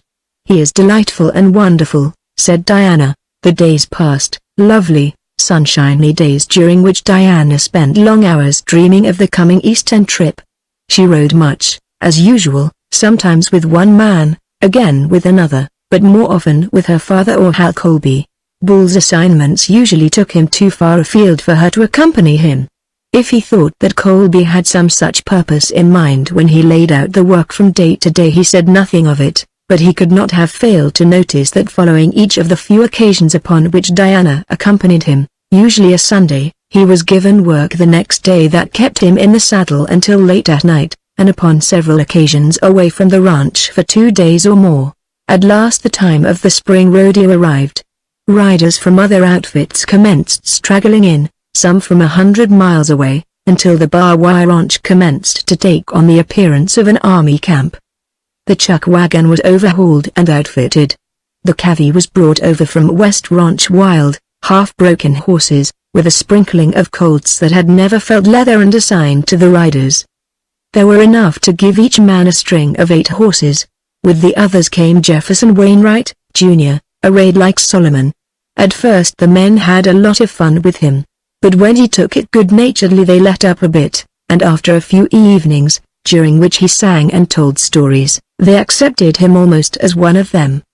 He was much with Diana Henders, with the result that he found himself with 4 unbroken broncos in his string. The Bar Y hands grinned when Colby picked them for him, and everyone was present when he first essayed to ride one of them. Diana was there too. She chanced to be standing near Bull when the first of the 4, having been roped, thrown and hog-tied, was finally saddled, bridled and let up. It was a ewe-necked, wall-eyed, Roman-nosed pinto and its back was humped like a camel's. He sure looks mean, remarked Bull to the girl. They ought not to let Mr. Wainwright ride him, she replied. He's not used to bad horses and he may be killed. I reckon that's just about how Hal figured it, said Bull. I didn't think it of him. It's a shame, she exclaimed. Someone ought to top that horse for Mr. Wainwright, someone who can ride like you, Bull, she added flatteringly. You want me to? He asked. I don't want to see the poor man killed. Bull stepped forward and climbed into the corral. Wainwright was standing several feet from the pinto watching several men who were trying to readjust the blind over the brute's eyes. Bull saw that the man was afraid. Want me to top him for you, young fella? He asked. Don't you think he's safe? Asked Wainwright. Oh, yes, he's safe like a Kansas cyclone. Wainwright grinned a sickly grin. I'd appreciate it, he said, if you'd try him first. I'd be glad to pay you for your trouble. Bull approached the men with the horse. Lead him out, he said. When I rides one like that I want's elbow room. They ran the pony, bucking, out of the corral. Bull stepped to the animal's side. What you doing? Demanded Colby, who had been standing too far away to overhear the conversation. "Top in this one for the dude," replied Bull. "No you're not," snapped Colby. His voice was angry. "You'll ride the horses I tells you to and so will he." "I'm riding this one," replied Bull. He had grasped the cheek strap with his left hand, his right was on the horn of the saddle. Carefully he placed his left foot in the stirrup. Then he nodded to a man standing at the horse's head. The blind was snatched away and the man leapt aid. The horse reared, wheeled and struck at Bull, but Bull was not there. He was in the saddle. The animal lunged forward awkwardly once, then he gathered himself, stuck his nose between his front feet and went to pitching, scientifically and in earnest, and as he pitched he lunged first to the right and then to the left, twisting his body, squealing and kicking. Bull waved his sombrero and slapped the beast on neck and rump with it and the pinto bucked the harder. Finding that these tactics failed to unseat the rider he commenced suddenly to turn end for end in air at each jump, yet still the man stuck, until the beast, frantic with combined terror and rage, stopped in his tracks and turned savagely to bite at Bull's legs. Just a moment of this until he felt the sting of the quirt and then he reared quickly and threw himself over backward in an effort to crush his rider, nor did he miss him by a matter of more than inches. There are those who will tell you just how you should throw yourself safely to one side when a horse falls, but any man who has had a horse fall with him, or deliberately throw himself backward, knows that it is 5 parts chance and the rest luck if he isn't caught, and so it was just luck that Bull fell clear. Diana Henders felt a sudden lump in her throat and then she saw the horse scramble to his feet and the rider too, just in time to throw a leg across the saddle, and come up with a firm seat and both feet in the stirrups. The quirt fell sharply first on one flank and then on the other. The pinto took a dozen running jumps and then settled down to a smooth run across the open. 5 minutes later he came loping back, blowing and sweaty, still trembling and frightened, but with the hump out of his back. "You can ride him now," said Bull to young Wainwright, as he dismounted carefully and stood stroking the animal's neck. Hal Colby came forward angrily, but Bull had dismounted close to where Diana Henders stood, and it was she who spoke to him first, and Colby, approaching, heard her words. "Thank you, ever so much, Bull," she said. "I was sorry afterwards that I asked you to ride him, for I thought you were going to be hurt when he threw himself. I should never have forgiven myself." "Shucks," said Bull. "It wasn't nothing." Colby walked off in another direction. If there had been bad blood between the two men in the past it had never been given outward expression, but from that moment Colby made little or no effort to hide the fact that he had no use for Bull, while the latter in many little ways showed his contempt for the foreman. Better friendships than had ever existed between these two have been shattered because of a woman, but there were other exciting causes here. That Colby had gotten Bull's job might have been enough to cause a break, while the foreman's evident suspicion that Bull knew a great deal too much about the hold-ups in Hell's Bend and the shooting of Mac Harbor would have turned even more generous natures than Hal Colby's against the ex-foreman. In spite of herself Diana Henders could not deny a feeling of chagrin that Jefferson Wainwright had permitted another man to top a bad horse for him, although it had been she who had arranged it. Perhaps she was a trifle cool to the young Easterner that evening, but she thawed gradually beneath the geniality of his affable ways and entertaining conversation, and in the weeks that followed, during which she accompanied the outfit throughout the roundup, she was with him much of the time, to the great discomfiture of Hal Colby and others. The Bar Y foreman had, however, after the day that Bull rode the pinto for Wainwright, left the latter severely alone. For the following morning Elias Renders had come to the corral and selected a new string of horses for the dude and spoken a few words into the ear of his foreman. The long, hard days in the saddle left them all ready to turn into their blankets soon after supper. A smoke, a little gossip and rough banter, and the men jingled away through the darkness in search of their bedrolls to the accompaniment of their tinkling spurs. "I seen Injun signs today," remarked a tall, thin Texan one evening. "'Bout a dozen of 'em been campin' over yender a piece in them hills. Signs warn't over 4-hour-old, they mought be peaceable Injuns on pass from the reservation," suggested another. "More likely they're renegades," said Shorty. "Anyhow I ain't takin' no chances on no Injuns. I shoots fust and axes for their pass later." "You ain't never seed a hostile Injun, Shorty," said Texas Pete. "A lot you know about it, you sawed off, hammered down, "Squint-eyed horse thief," retorted Shorty courteously. "I'm a bad man with Injuns, by gollies!" exclaimed Pete. "That reminds me of another verse. So bring on your bad men, your killers and sich, and send out some greasers to dig me a ditch. For when I gets through, if I takes any pains, you'll need a big hole fur to plant the remains." On the opposite side of the chuck wagon, where a tent had been pitched for Diana Henders, a little group surrounded her fire. Beside the girl there were her father, Hal Colby, and Jefferson Wainwright, Jr. The two young men always gravitated in Diana's direction when off duty. Colby had been quick to realize the advantage that the other's education gave him, and bright enough to remain a silent observer of his manners and conversation. Inwardly he held the Easterner in vast contempt, yet he cultivated him and often rode with him that he might learn from him something of those refinements which he guessed constituted the basis of Diana's evident liking for Wainwright. He asked him many questions, got him to talk about books, and made mental note of various titles with the determination to procure and read the books that he had heard the man discuss with Diana. Bull, on his part, kept away from the Henders' fire in the evening, and in the daytime Colby saw to it that his assignments sent him far afield from where there was much likelihood of Diana being, with the result that he saw less of her than was usual at home. The ex-foreman's natural reserve had degenerated almost to sullenness. He spoke seldom and never smiled, but he rode hard and did his work well, until he came to be acknowledged as the best all-round man in the outfit. There was no horse that he wouldn't ride, no risk that he wouldn't take, no work that he would ever refuse, no matter how unfair the assignment, with the result that the men respected him, though there were none who seemed to like his company, with the exception of Texas Pete. "Well, boys," said Elias Henders, rising, "I guess we'd better be turning in.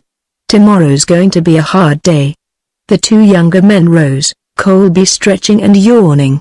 "I reckon you're right, Mr. Henders," he agreed, but waiting for Wainwright to make the first move to leave. The latter paused to roll a cigarette, an accomplishment that he had only recently brought to a state even approximating perfection. He used both hands and was rather slow. Colby eyed him, guessing that he was merely fighting for time in order to force the foreman to go first. Slowly the latter withdrew his own pouch of tobacco from his shirt pocket. "Reckon I'll roll a smoke by the light of your fire, D. Before I do," he remarked. He creased the paper, poured in a little tobacco, and, as he drew the pouch closed with his teeth and left hand, deftly rolled the cigarette with his right, bending it slightly in the center to keep it from opening up. Wainwright realized that if he had a conversational advantage over Colby, there were other activities in which the foreman greatly outshone him. Rolling a smoke was one of them, and that was doubtless why Colby had chosen to roll one at a moment that odious comparison might be made.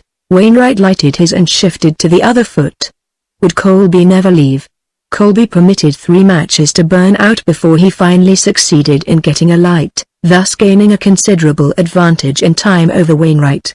Elias Henders had repaired to his blankets, just beyond Diana's tent and out of sight. The girl realized the game that the two men were playing and could scarce repress an inclination to laughter. She wondered which would win, or if she would have to call it a draw and send them both about their business. Wainwright decided the matter. "Come on, Colby," he said, throwing an arm about the other's shoulders. "We're keeping Miss Henders up." "Good night, Miss Henders," and raising his hat he moved off, taking Colby with him. They had taken about 20 steps when Wainwright halted and wheeled about. "Oh, I say, Miss Henders," he called, "there's something I wanted to ask you," and he started back. "Don't wait for me, Colby," he threw over his shoulder. "I'll be along in a moment." Colby glared at the others retreating back through the darkness, hurled his cigarette to the ground and stamped away. Out-generated. "I'll get him yet," he mumbled. "He may be pretty slick at them parlor tricks, but they ain't many parlors in Arizona."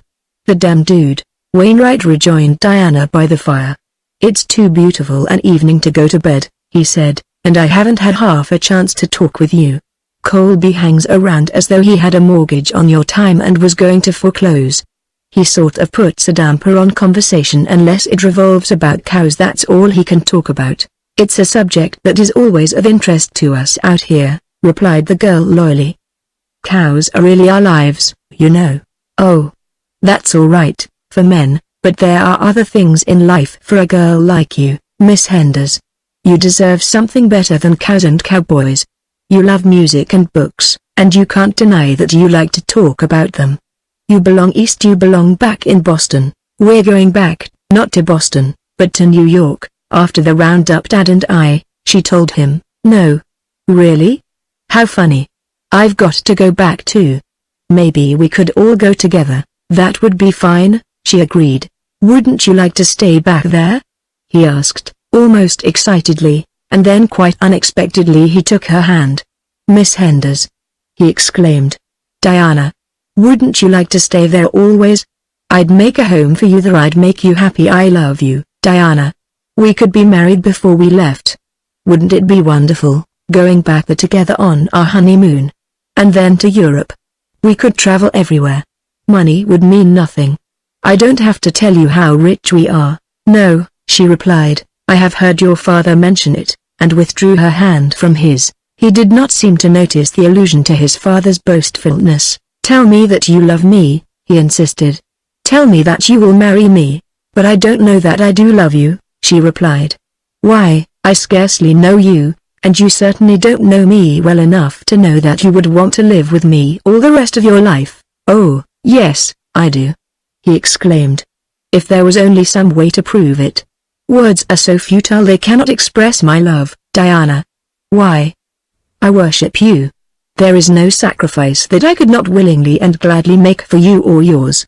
I would die for you, dear girl, and thank God for the chance. But I don't want you to die for me. I want you to go to bed and give me a chance to think. I have never been in love. Possibly I love you and do not know it. There is no need for haste anyway. I will give you my answer before I go east. Now run along, like a good boy, but tell me, darling, that I may hope, he begged. You will do that anyway, if you love me, she told him, laughingly, as she turned and entered her tent. Good night. Chapter 6 The Renegades. The next morning Colby took Wainwright with him. Deep in the foreman's heart was a determination to ride hard over the roughest country he could find, and if the dude got killed it wouldn't be Colby's fault, nor would it be Colby's fault if he didn't. But the foreman's plans were upset at the last moment by Elias Henders and Diana, who elected to accompany him. You and Wainwright ride ahead, Hal, directed Henders, and Dee and I will trail along behind. The foreman nodded silently and put spurs to his pony, and in silence Wainwright loped at his side. The arrangement suited neither, and each was busy concocting schemes whereby the other might be paired off with Elias Henders, though under ordinary circumstances either would have been highly elated at the prospect of spending a whole day in company with the old man. Glorious morning! Ejaculated Henders to his daughter.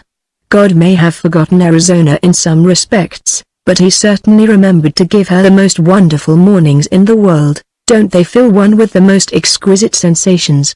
She exclaimed, almost as intoxicating as wine. He agreed, and then, by the way, Bull's been doing fine, hasn't he? I don't believe he's touched a drop since that night at Gums. He's working hard, too, said the girl. He always did that. He's the best cowhand I ever saw and a hog for work. There isn't a man in 7 counties that can commence to touch him when it comes to riding, roping, parting, calling brands, judging ages or weights, or handling cattle with judgment under any conditions, nor one that knows their range within 100 miles like he does. Why, the day before yesterday he had to give a fellow from the Red Butte country some pointers about the fellow's own range. Bull knew it better than he did. He's wonderful, said Diana. I love to see him in the saddle, and anywhere in the cow country he fits into the picture. I'm always proud that Bull is one of our men. Oh, I hope he don't ever drink again. Elias Henders shook his head. I'm afraid he'll never quit, he said. A man's got to have something to quit for, and Bull has no incentive to stop, only just his job. And when did a little thing like a job keep a man from drinking, especially the best cowhand in the territory? There isn't an outfit anywhere that wouldn't hire him, drunk or sober. He don't seem to be hanging around you much lately, Dee, and I'm glad of that. I'd hate to see you interested in a man like Bull. I don't take much to garrulous people, but neither do I want Em as tight-mouthed as Bull. I'm afraid he's got something to hide that makes him afraid to talk for fear he'll let it out. What do you suppose happened last night, Dad? Asked Diana, suddenly. I don't know, I'm sure. What? He asked. Jefferson Wainwright proposed to me. No. What did you tell him? What should I have told him? That depends upon how much or little you think of him, replied her father. Would you like him for a son-in-law? If you choose him, I shall like him. I should like the devil if you chose to marry him. Well, he isn't quite as bad as all that, is he? She cried, laughing. I didn't mean it that way. He seems to be a nice boy.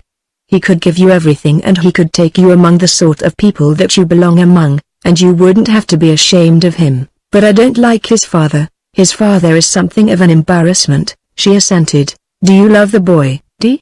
He asked. I don't know, and I told him so. He wants me to marry him before we go east, and all go together. What a lovely idea, taking your fathers on a honeymoon. You can count me out, and anyway, if some other man is going to take you east, I won't have to go at all. Well, I haven't gone with him yet. I told him I'd give him his answer before we left. That would be a good idea. If he is going, he might want a few minutes' notice, he bantered. But how about Hal? I thought you leaned a little in that direction. I do, laughed the girl. When I'm with one I like that one best, and when I'm with the other I like him. And when they are both with you at the same time, possibly you can find your answer there. I have thought of that, because then I always compare the two, and Hal always suffers by the comparison. That is when we are sitting talking, but when they are in the saddle it is the other way around. People can't spend their married lives in the saddle, he reminded her. She sighed. I am terribly perplexed. Of only one thing am I sure, and that is that I shall marry either Hal Colby or Jefferson Wainwright, or someone else, he suggested. No. No one else, she stated emphatically. It was past noon and they had turned back, gathering up the little bunches of cattle that they had driven down out of Canyon and Coulee onto the flat below. Elias Henders and Diana were riding quite apart from the foremen and Wainwright when Henders turned back to ride to the summit of a low elevation for a final survey of the country for any straggling bunch that might have escaped their notice. Diana was a few yards in rear of him as he drew rein on top of the hillock. It was very quiet. The cattle were at a distance from them, moving slowly off down the valley. There was only the sound of her horse's unshod hoofs in the soft dirt and the subdued noise of a well-worn saddle as she urged her mount toward the side of her father. Suddenly there was the crack of a rifle and Elias Henders' horse dropped in its tracks. Henders fell clear and whipped out his revolver. Get out of here, Dee. He called to the girl. It's Indians. You've got time if you keep behind this butte and ride like hell. She turned and looked toward the two men a quarter of a mile away, Colby and Wainwright. She saw them wheel their horses and look toward the point from which the shot had come, and from their position she guessed that they could see the Indians, though she could not.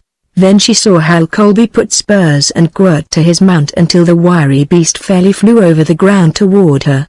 Wainwright hesitated, looked toward the Indians and then back down the valley in the direction of the camp 15 miles away. Suddenly he wheeled his horse and dashed off. To her mind flashed the impassioned words that he had poured into her ears only the night before. I worship you. There is no sacrifice that I could not willingly and gladly make for you or yours. I would die for you, dear girl, and thank God for the chance. Her lip curled and her eyes shot a single scornful glance in the direction of the retreating figure of Jefferson Wainwright before she turned them back toward Colby. How magnificent he was!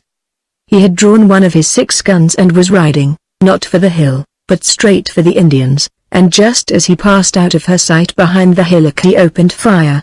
She could hear the crack of his gun mingling with those of the Indians, and then her father, pausing in his fire, turned to her again. My God, Dee, haven't you gone? He cried. Hurry. There is time yet. Hal has got them on the run now, but they'll be back again.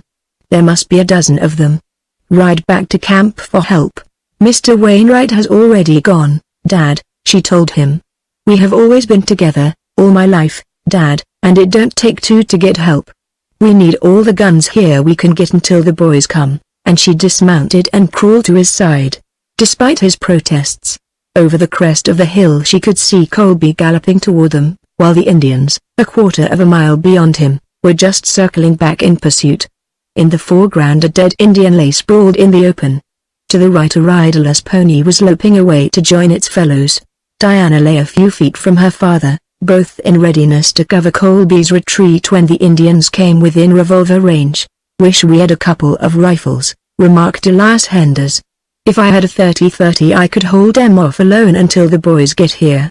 We ought to be able to hold out for an hour, Dad. The boys should be here in that time. We'll do the best we can, but," he paused, a little catch in his voice, "don't let them get you, dear. The boys might not get here in time. Wainwright is not much of a rider. He won't make the time that one of our boys would. They'd kill the horse, but they'd get there.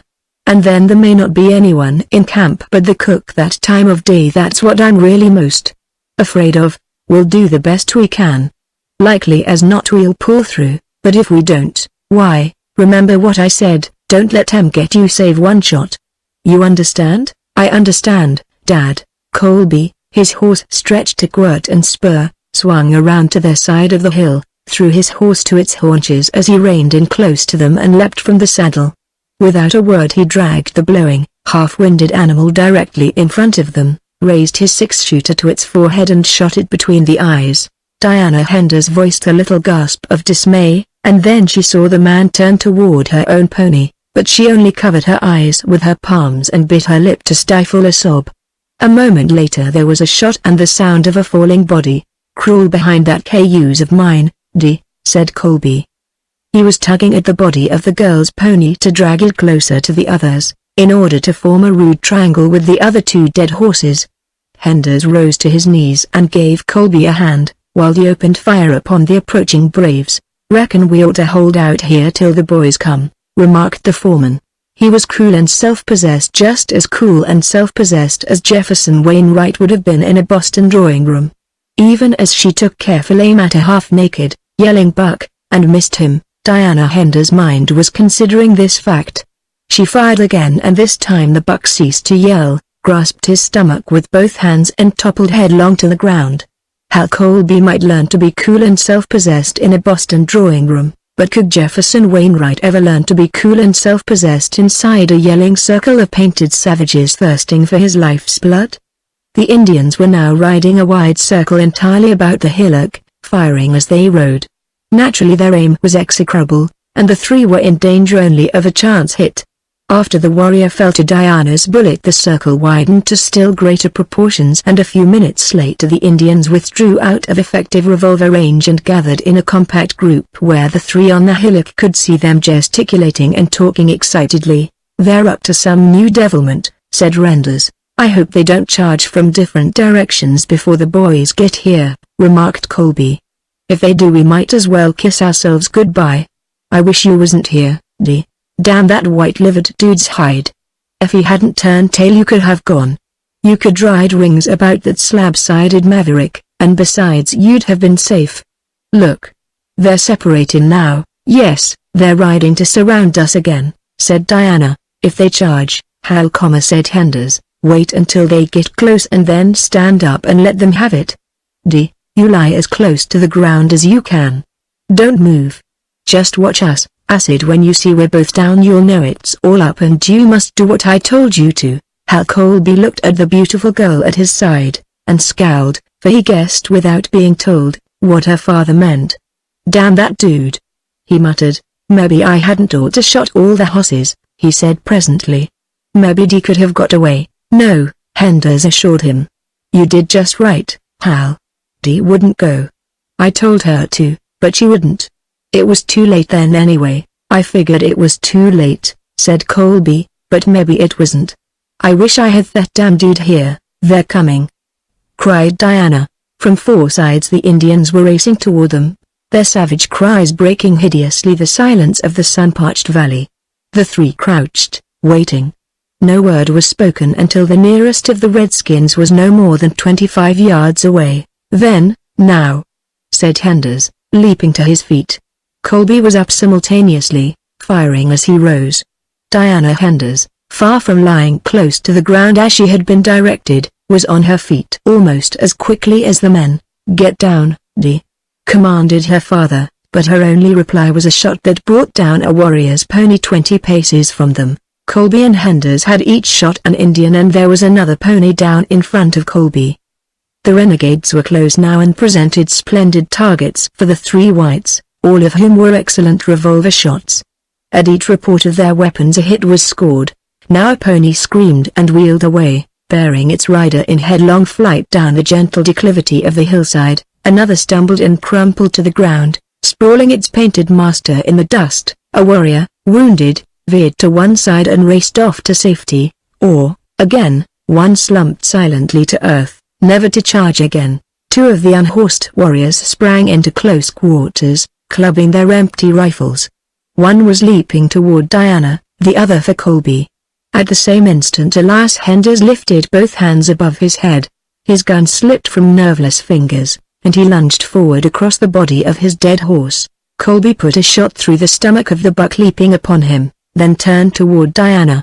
He saw the painted face of a tall chief just beyond Diana's. He saw the rifle swinging to brain her as she pulled the trigger of her Colt with the muzzle almost against the sweat-streaked body. There was no answering report, and then Colby, leaping between them, seized the upraised rifle and tore it from the hand of the red man. The two clinched, the Indian reaching for his knife, while the white, who had emptied both guns and had no time to reload, strove to brain his antagonist with one of them. Struggling, they fell. Diana Henders, reloading her own weapon, looked hurriedly about. The other warriors, momentarily dispersed, had rallied and were returning with wild, triumphant yells, for they saw that the battle was already theirs. Elias Henders raised himself weakly on one elbow and looked about. Instantly his gaze took in the situation. He cried, "My little girl. Quick! Don't wait. Shoot yourself before they get you." "Not yet," she cried, and turned toward the two men, the red and the white, battling at her feet. Stooping, she held the muzzle of her weapon close to the rolling, tossing men, waiting an opportunity to put a bullet in the chief when she could do so without endangering Colby. From behind her the returning braves were approaching rapidly, the racing hoofs of their ponies pounding a dull tattoo on the powdery earth. They were almost upon her when Colby's fingers found the chief's throat and the latter's head was pushed momentarily away from that of the white man. It was the instant that Diana had awaited. She stepped in closer, there was the sound of a shot, and the renegade collapsed limply in Colby's grasp. Simultaneously a wild yell arose from below them in the valley. The remaining Indians, almost upon them, were riding in a close mass from the opposite side. What could it be more Indians? Colby had hurled the dead chief aside and was on his feet beside the girl. They both looked in the direction of the new sound to see two horsemen racing madly toward them. "It's Bull! It's Bull!" cried Diana Henders. Bull and Texas Pete. The ponies of the oncoming men were racing neck and neck. The riders were howling like demons. The Indians heard, paused in their charge and wheeled to one side. There were 5 of them left. The reinforcements were too much for them, and with a parting volley they galloped off. But Bull and Texas Pete were of no mind to let them go so easily. For a mile or more they pursued them, until they realized that their already almost spent horses could not outdistance the mounts of the Indians. Then they turned and loped slowly back toward the 3 upon the hillock. Instantly the immediate necessity of defense had passed. Diana Henders kneeled beside her father and lifted his head in her arms. Colby stepped to the opposite side of the prostrate man to help her. Suddenly she looked up into his eyes, an expression of horror in hers. "Oh, Hal. Hal. He's gone," she cried, and burying her face in her arms, burst into tears.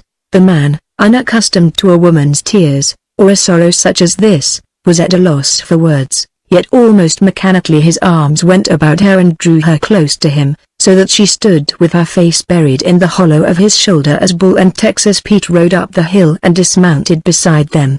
They took in the pitiful scene at a glance, but they saw more in it than the death of the old man, whom they both loved. At least Bull did. In the attitude of Diana and Colby he read the death knell of whatever faint hope he might have entertained of ultimate happiness. It was a hurt and bitter man that lifted the dead body of his employer in strong arms and laid it across the saddle of his horse. "You ride Pete saw, miss," he said gently. "Colby, you walk ahead with her. Pete and I'll come along with the old man." They all did as he bid without question. There was something about the man that demanded obedience even if he was no longer foreman. It was always that way with Bull. Wherever he was the leader. Even though men mistrusted, or disliked him, and many did, they involuntarily obeyed him. Possibly because he was a strong man who thought quickly and accurately and was almost invariably right in his decision. It was certainly not because a large proportion of them loved him, for they did not. There was that something lacking in Bull, that quality which attracted the love of his fellows. After Diana and Colby had gone ahead, Bull and Pete roped the body of Elias Henders securely to the saddle, and presently the sorrowful little cortege took its slow way back toward camp. Chapter 7 Exit Wainwright. A week or 10 days after Elias Henders' funeral, the Wainwright buckboard drew into the bar wire ranch yard, and the Wainwrights, Senior and Junior, alighted and approached the house. They found Diana in the office working on the books, which she had kept for her father when they were without a bookkeeper, which was the case at present. She greeted them politely, but without marked cordiality. It was the first time that she had encountered either of them since her father's death, having refused to see the younger man on her return to the camp with Elias Henders' body. "We've been calculating to drive ever for several days past, Miss Henders," said the elder man. "Thought maybe you might want some advice or soothing. Anything we can do, we're both at your service." "That's very kind of you, indeed, I'm sure," replied the girl, "but really I have so many good friends here that I couldn't think of inconveniencing you. Everyone has been so kind and considerate." "Well, they ain't no harm in worrying," he continued. "Anything we can do, you know. If it's a little matter of money to tide you over till the estate's settled, why, just call on Jefferson Wainwright. He's got a lot and he ain't stingy either." "There is nothing, thank you," she said, with just the faintest tinge of asperity. He rose slowly from his chair and shoved his fat hands into his pockets. "I reckon I'll walk around a bit," he said. "I calculate that you young folks got soothing to say to one another," and he winked ponderously at them as he waddled through the doorway. There was a strained silence for several minutes after he left. Jefferson Wainwright, Jr., finally, after clearing his throat 2 or 3 times, broke it. "The governor means all right," he said. "We'd really like to be of service to you, and after the talk we had that last night before your father was killed, you know why, I hoped I might have the right to help you, Diana." She drew herself up very straight and stiff. "I think we had better forget that, Mr. Wainwright," she said. "But you promised me an answer," he insisted. "After what happened I should think you would know what the answer must be without being subjected to the humiliation of being told in words." "Do you mean that you are blaming me, too, like the men did, for going for help? You would all have been killed if I hadn't." "I think I did just the sensible thing," he concluded, half defiantly. "Yes, I suppose so," she replied icily, "and Hal Colby did a very silly thing staying and risking his life for Dad and me." "I think you're mighty unfair, Diana," he insisted, "and the way it turned out only goes to prove that I was right.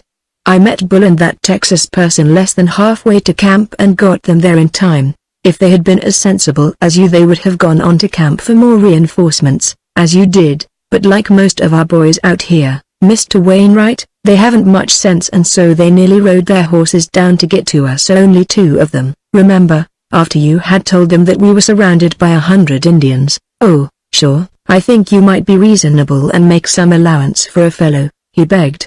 "I'll admit I was a little excited and maybe I did do the wrong thing, but it's all new to me out here. I'd never seen a wild Indian before and I thought I was doing right to go for help. Can't you forgive me, Diana, and give me another chance? If you'll marry me I'll take you away from this god-forsaken country back where there are no Indians." "Mr. Wainwright, I have no wish to offend you, but you might as well know once for all that if you were the last man on earth I would never marry you. I could not marry such a coward, and you are a coward. You would be just as much of a coward back east if danger threatened. Some of our boys are from the East. Hal Colby was born in Vermont and the day that you ran away was his first experience, too, with hostile Indians. And if you want another reason why I couldn't marry you, the first and biggest reason, I'll give it to you." Her voice was low and level, like her father's had been on the rare occasions that he had been moved by anger, but the tone was keen-edged and cutting. "I feel now, and I shall always feel as long as I live, that had you remained instead of running away we might have held them off and Dad would not have been uselessly sacrificed." She had risen while she spoke, and he rose too, standing silently for a moment after she had concluded. Then he turned and walked toward the door. At the threshold he paused and turned toward her. "I hope you will never regret your decision," he said. The tone seemed to carry a threat. "I assure you that I shall never." "Good day, Mr. Wainwright." After he had gone, the girl shuddered and sank down into a chair. She wished Hal Colby was there. She wanted someone to comfort her and to give her that sense of safety under masculine protection that her father's presence had always afforded. Why couldn't all men be like Hal and Bull? When she thought of brave men, she always thought of Bull, too. How wonderful they had all been that day, Hal and Bull and Pete.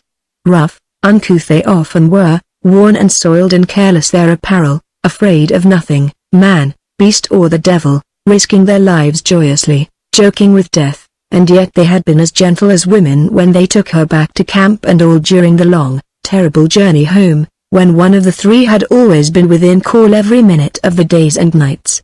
Of the three, Bull had surprised her most, for previously he had always seemed the hardest and most calloused, and possessing fewer of the finer sensibilities of sympathy and tenderness, but of them all he had been the most thoughtful and considerate.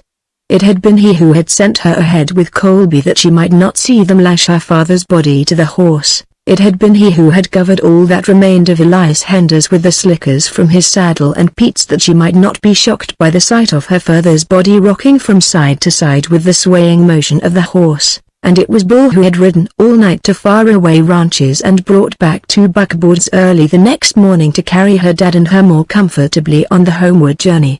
He had spoken kindly to her in an altered, softened voice, and he had insisted that she eat and keep her strength when she had wanted to forget food. But the funeral over, she had seen nothing more of him, for he had been sent back to the roundup to ride with it for the last few remaining days, while Hal Colby remained at the ranch to help her to plan for the future and gather together the stray ends that are left flying when even the most methodical of masters releases his grip for the last time. She sat musing after Wainwright left the room, the clock upon the wall above her father's desk ticking as it had for years, just as though this terrible thing had not happened, just as though her father was still sitting in his accustomed chair, instead of lying out there in the sandy, desolate little graveyard above Hendersville, where the rocks that protected the scattered sleepers from the coyotes offered sanctuary to the lizard and the rattlesnake. Her reverie was disturbed by the fall of heavy feet upon the veranda, and she raised her eyes just as the elder Wainwright entered the room. He was not smiling now, nor was his manner so suave as usual. "We got to be going now, Miss Henders," he said brusquely, "but I wanted a mite of a word with you before we left. O' course, you don't know nothing about it, but afore your father died we was negotiating a deal. He wanted to get out from under, now that the mine's running out, and I wanted to get a range on this side of the mountains. We'd just about got it all fixed up when this accident happened. Now here's what I wanted to say to you. Of course, the mine's no account, and the range is bout all fed off, and they ain't scarce enough water for the number o' stock I was calculatin' to put on, but Jefferson Wainwright's a man o' his word, and when I says to your father that I'd give him $250,000 for his holdings, I won't back down now, even if I don't think they be worth so much as that. I'll get all the papers ready so's ye won't have to go to no expense for a lawyer, and then ye can have the money and go back east to live like ye always wanted to, and like your paw was fixin' for ye." The deeper he got into the subject, the faster he talked and the more he relapsed into the vernacular of his earlier days. Finally he paused. "What do ye say?" he concluded. "The ranch is not for sale, Mr. Wainwright," she replied. He opened his little eyes and his big mouth simultaneously in surprise. "What's that, not for sale? Why, you must be crazy, child. You don't know what you're talking about." "I know exactly what I am talking about," she told him. "Father talked this all over with me and showed me your offer of $1 million for our holdings. The ranch is not for sale, for $1 million or any other price, to you, Mr. Wainwright, and be careful that you do not stumble over that stool as you go out." The man's fat face became suddenly empurpled with rage, and for a moment he was inarticulate as, backing toward the doorway, he sought for words adequately to express his outraged feelings. He was not humiliated. There are certain types of men whose thick skin serves them as an invulnerable armor against humiliation. He was just plain mad all the way through to think that he had been caught at his trickery. exposed and thwarted by a chit of a girl, and, like the type he represented naturally would be, he was mad at her rather than at himself. As he reached the doorway he found his voice. "You'll be sorry for this. You'll be sorry for this," he cried, shaking a fist at her. "And, mark you, I'll get this property yet. Jefferson Wainwright can buy and sell you 20 times over, and he always gets what he goes after." The figure of a tall man loomed suddenly behind him. Calloused and ungentle fingers seized him roughly by the collar of his coat. A low voice spoke softly in his ear. "Don't you know better than to shake your fist in a lady's face, you pot-bellied buzzard?" it inquired, and the elder Wainwright was jerked unceremoniously through the doorway, whirled about and projected violently from the veranda, his speed simultaneously accelerated by the toe of a high-heeled cowboy boot. "I reckon you'd better make yourself damned scarce around here," continued the low tones of the speaker. Wainwright scrambled to his feet and turned upon the owner of the voice. He shook both fists now and fairly danced up and down in his fury. "I'll get you!" he screamed. "I'll get you! Don't you know who I am? Why, I could buy and sell you 100,000 times over. I'm Jefferson Wainwright, I am. I'll get you laying your hands on me, you low down, $35 cowpuncher, vamoose," said the man, "and do it pronto." He emphasized his injunction with a shot, the bullet kicking up a little spurt of dust between Wainwright's feet. The fat man started on a run for his buckboard, which the younger Wainwright had driven down to the corrals. The man on the veranda fired again, and again the dust rose about the fleeing feet of the terrified Easterner. Diana Henders had come to the doorway where she stood leaning against the frame, smiling. "Don't hurt him, Bull," she said. The man cast a quick smile over his shoulder. "I ain't aimin' to hurt him," he said. "I'm just aimin' to educate him. Them corn-fed Easterners ain't got no education nohow. What they need is someone to lam 'em manners." As he spoke he kept on firing at the fleeing Wainwright, and every shot kicked up a puff of dust close to the fat man's feet until he reached the corner of the bunkhouse and disappeared behind it. The shots had called out the cook and the few men who were about, with the result that a small yet highly appreciative audience witnessed Wainwright's discomfiture. A part of it was Texas Pete, who rocked to and fro in unholy glee. "By gollies! Did you see him?" he yelled. "He never hit nothing but the high spots. I'll bet he busted all the world's records between the office and the bunkhouse. Why, he done it in nothing flat, and you could have played checkers on his coattails. He sure stepped high, wide and handsome."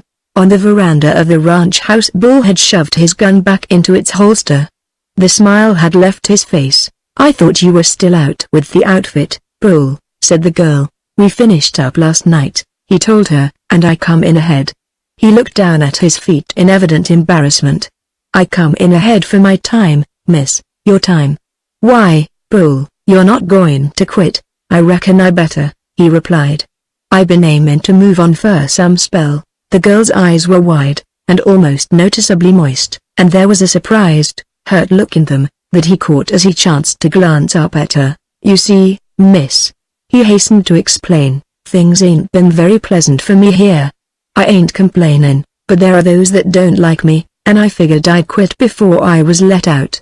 As long as your pa was alive it was different, and I don't need to tell you that I'd be powerful proud to work for you always, if there wasn't no one else, but there is. I reckon you got a good man and it will be pleasant all around if I ain't here no more." At the mere thought of his going a lump rose in Diana Henders' throat, and she realized how much she had come to depend on him. Just the mere fact that she had known Bull was around had given her a feeling of greater security. He had become in the nature of a habit, and it was going to be hard to break the habit. "Oh, Bull," she cried, "I can't let you go now. I can't spare both you and Dad at the same time. You're like a brother, Bull, and I need a brother mighty badly right now. You don't have to go, do you? You don't really want to?" "No, miss, I don't have to, and I don't want to. If you want me to stay, then you will stay," he nodded. "But I reckon you'd better tell Colby," he said, "for I expect he's aimin' to give me my time." "Oh, no, I'm sure he's not," she cried. "Hal likes you, Bull. He told me you were one of his best friends, and he was so sorry about your losing the job as foreman. He said he hated to take it." Bull made no comment, and whatever his thoughts his face did not betray them. Presently he jerked his head in the general direction of the corrals where the Wainwrights, having hastily clambered into their buckboard, were preparing to depart. "Say the word," he told her, "and I'll run them short sports so far out to the country they won't never find their way back." "No," she replied, smiling, "let them go. They'll never come back here, I'm sure. I reckon the old gent figures he ain't very popular round these diggins," said Bull, with the faintest trace of a smile, "but I don't know so much about how that young dude stands." He looked questioningly at Diana. "About deuce high, Bull," she replied.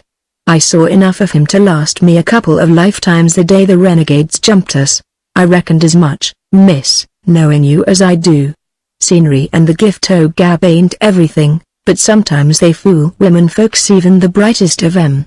"He was awfully good company," she admitted, "when there warn't no Injuns around." Bull completed the sentence for her. "The old fella seemed all het up over something about the time I happened along. I heard him say he was set on getting this property." "Is that what they come over for?" "Yes. He offered me a quarter of what he'd offered Dad for it, and his offer to Dad was only about 20% of what it's worth. You see, Bull, what they want is the mine. They are just using the range and the cattle as an excuse to get hold of the mine because they think we don't know the real value of the diggings, but Dad did know. There's another vein there that has never been tapped that is richer than the old one. Dad knew about it, and somehow Wainwright learned of it too. The old skunk," muttered Bull. The Wainwrights were driving out of the ranch yard and heading toward Hendersonville. The older man was still breathing hard and swearing to himself. The younger was silent and glum. They were going to town for dinner before starting on a long drive back to their ranch.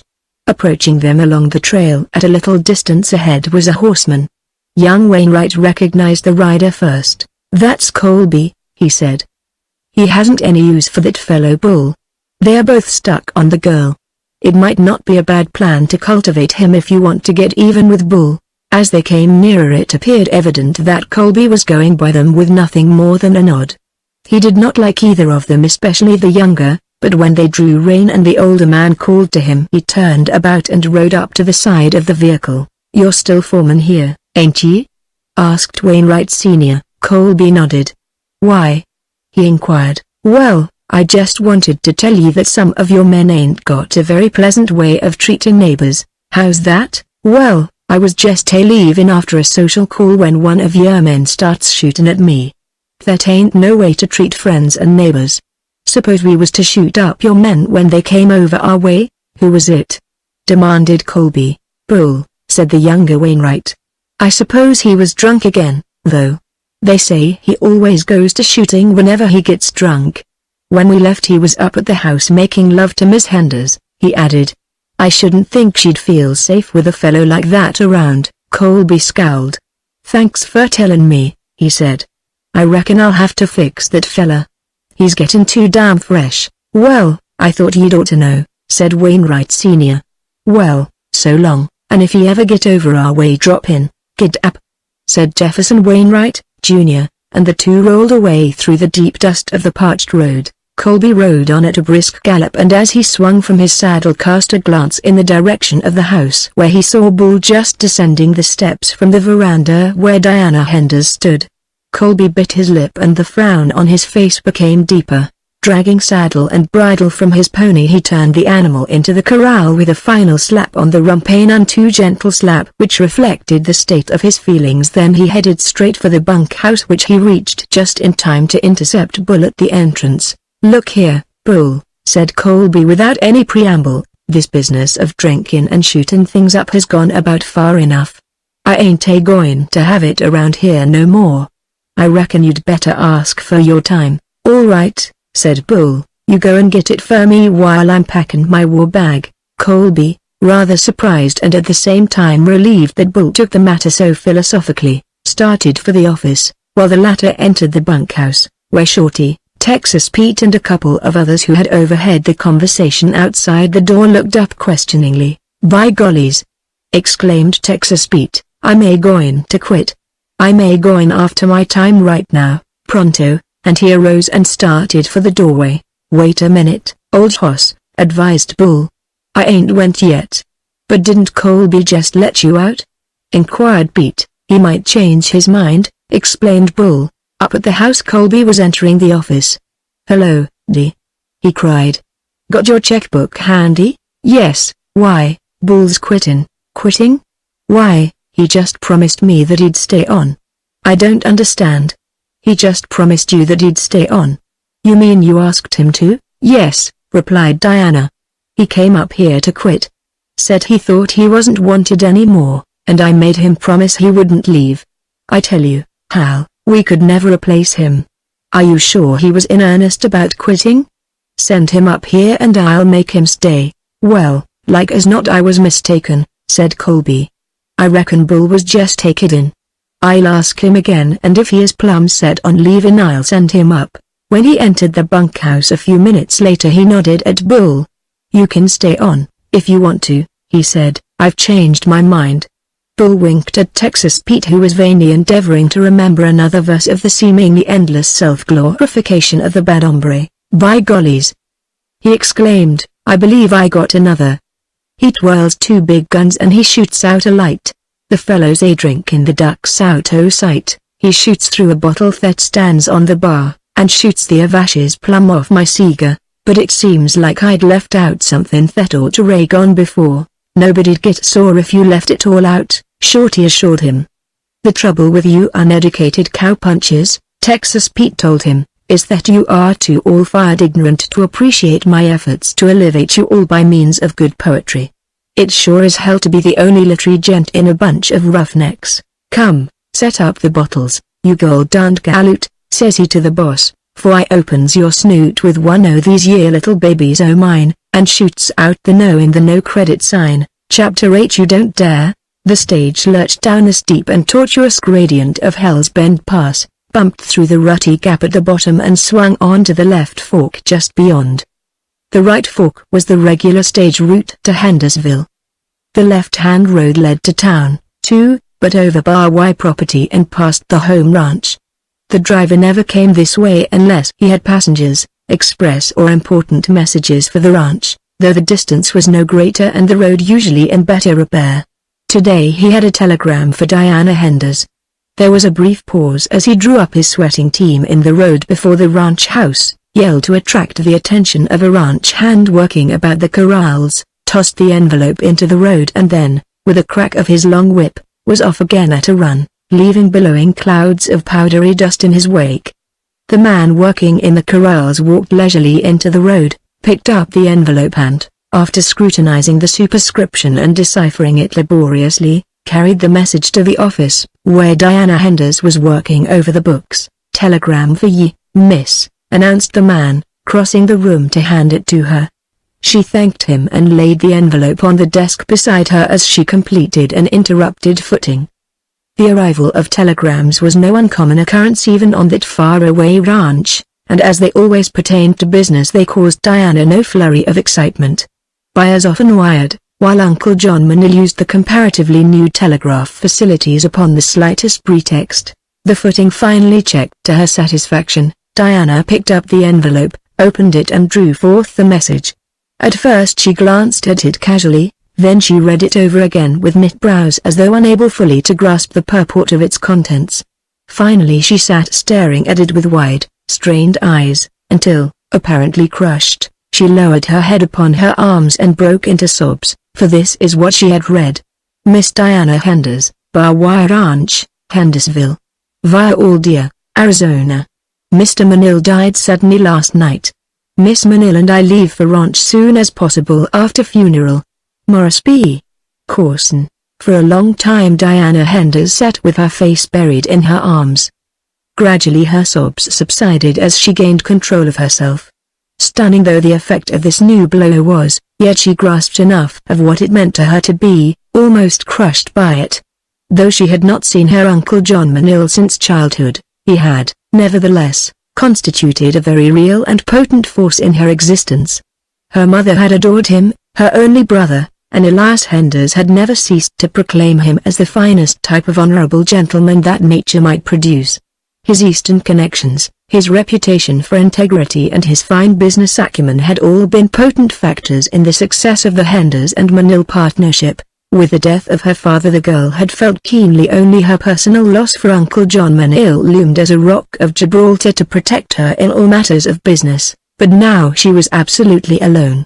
There was no one to whom she might turn for counsel or advice now that these two were gone.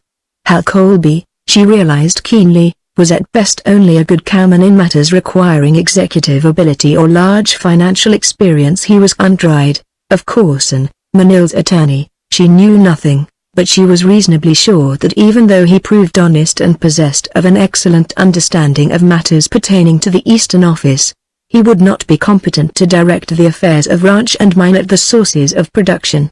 That she might have carried on herself under the guidance of John Manil she had never doubted, since she could always have turned to him for advice in matters of moment where she was doubtful of her own judgment, but without him she questioned her ability to direct the destinies of this great business with all its numerous ramifications. Suddenly she arose and replaced the books in the office safe, dabbed at her tear-dimmed eyes with her handkerchief and, putting on her sombrero, walked from the office, adjusting her wavy hair beneath the stiff band of her heavy hat. Straight toward the corrals she made her way. She would saddle Captain and ride out into the sunshine and the fresh air where, of all other places, she knew she might find surcease of sorrow and an opportunity to think out her problems more clearly. As she entered the corral, Hal Colby came running up from the bunkhouse.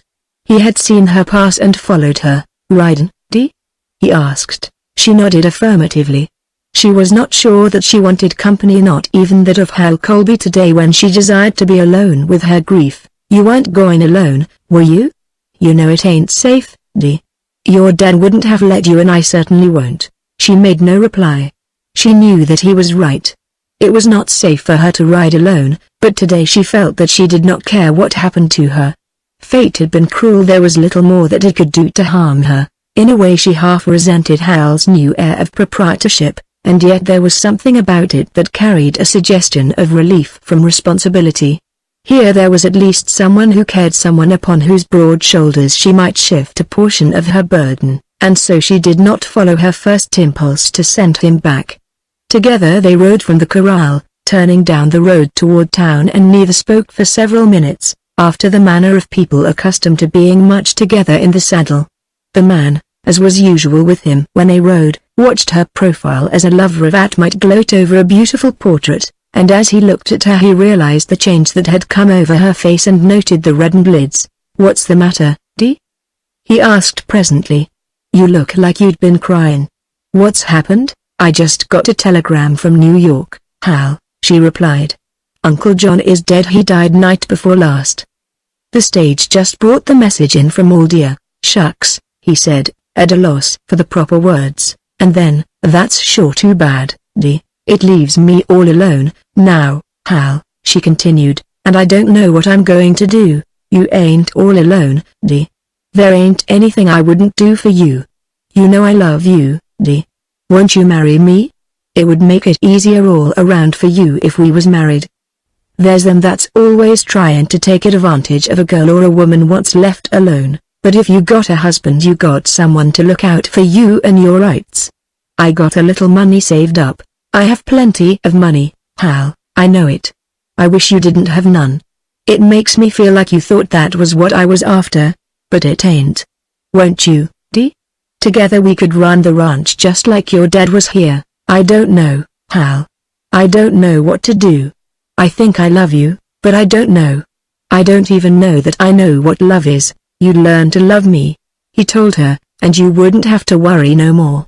I'd look after everything. Say yes, won't you?" The temptation was greater even than the man himself realized, to have a place to lay her tired head, to have a strong man to carry the burden and the responsibilities for her, to have the arm of love about her as it had been all her life until her father had been taken away. She looked up at him with a faint smile. "I won't say yes yet," she said. "Wait a while, Hal, wait until after Mr. Corson and my cousin come and we see how things are going to turn out, and then I think that I shall say yes." He leaned toward her impulsively and put an arm about her, drawing her toward him with the evident intention of kissing her, but she pushed him away. "Not yet, Hal," she told him, "wait until I have said yes." A week later a group of boarders were lounging on the veranda of the Donovan house in Hendersonville. It was almost supper time of a stage day and the stage had not yet arrived. Mac Harbour, whose wound had given more trouble than the doctor had expected, was still convalescing, and Mary Donovan was, as usual, standing in the doorway joining in the gossip and the banter. "Bill ain't neither late less something's wrong," said Mrs. Donovan. "Like as not he's been held up again," suggested Mac. "I'd like to be sheriff o' this year county for about a week," stated Wildcat Bob. "Sure, and fort would ye be after doing?" inquired Mary Donovan, acidly. Wildcat Bob subsided, mumbling in his stained beard. For the moment he had forgotten that Mrs. Donovan was among those present. "Here they come," announced Mac, with the clank of chain, the creaking of springs, and the rapid pounding of galloping hooves. The stage swung into the single street of Hendersonville in a cloud of dust and with a final shrieking of protesting brakes pulled up before the Donovan house. "Where's Gumsmith?" demanded Bill Gatlin from the driver's seat. "Dunno." "Held up again?" asked one of the loungers. "Yes," snapped Gatlin. Mac Harbour had risen from his chair and advanced to the edge of the veranda. "The Black Coyote?" he asked. Gatlin nodded. "Where's that damn sheriff?" he demanded again. "He ain't here and he wouldn't be no good if he was," replied Wildcat Bob. "We don't need no sheriff for what we ought to do," announced Mac Harbour, angrily. "How's that?" asked Wildcat. "You don't need no sheriff for a necktie party," said Mac, grimly. "No, but you gotta get your man fast. That's plumb easy." "How come?" inquired Wildcat. "We all know who the Black Coyote is," stated Mac. "All we gotta do is get a rope and go get him." "Meanin' get who?" insisted the little old man. "Why, gosh all hemlock. You know as well as I do that it's bull," replied Mac. "I dunno nothing o' the kind, young fella," said Wildcat Bob. "Nah, neither do you. If ye got proof of what ye say, I'm with ye.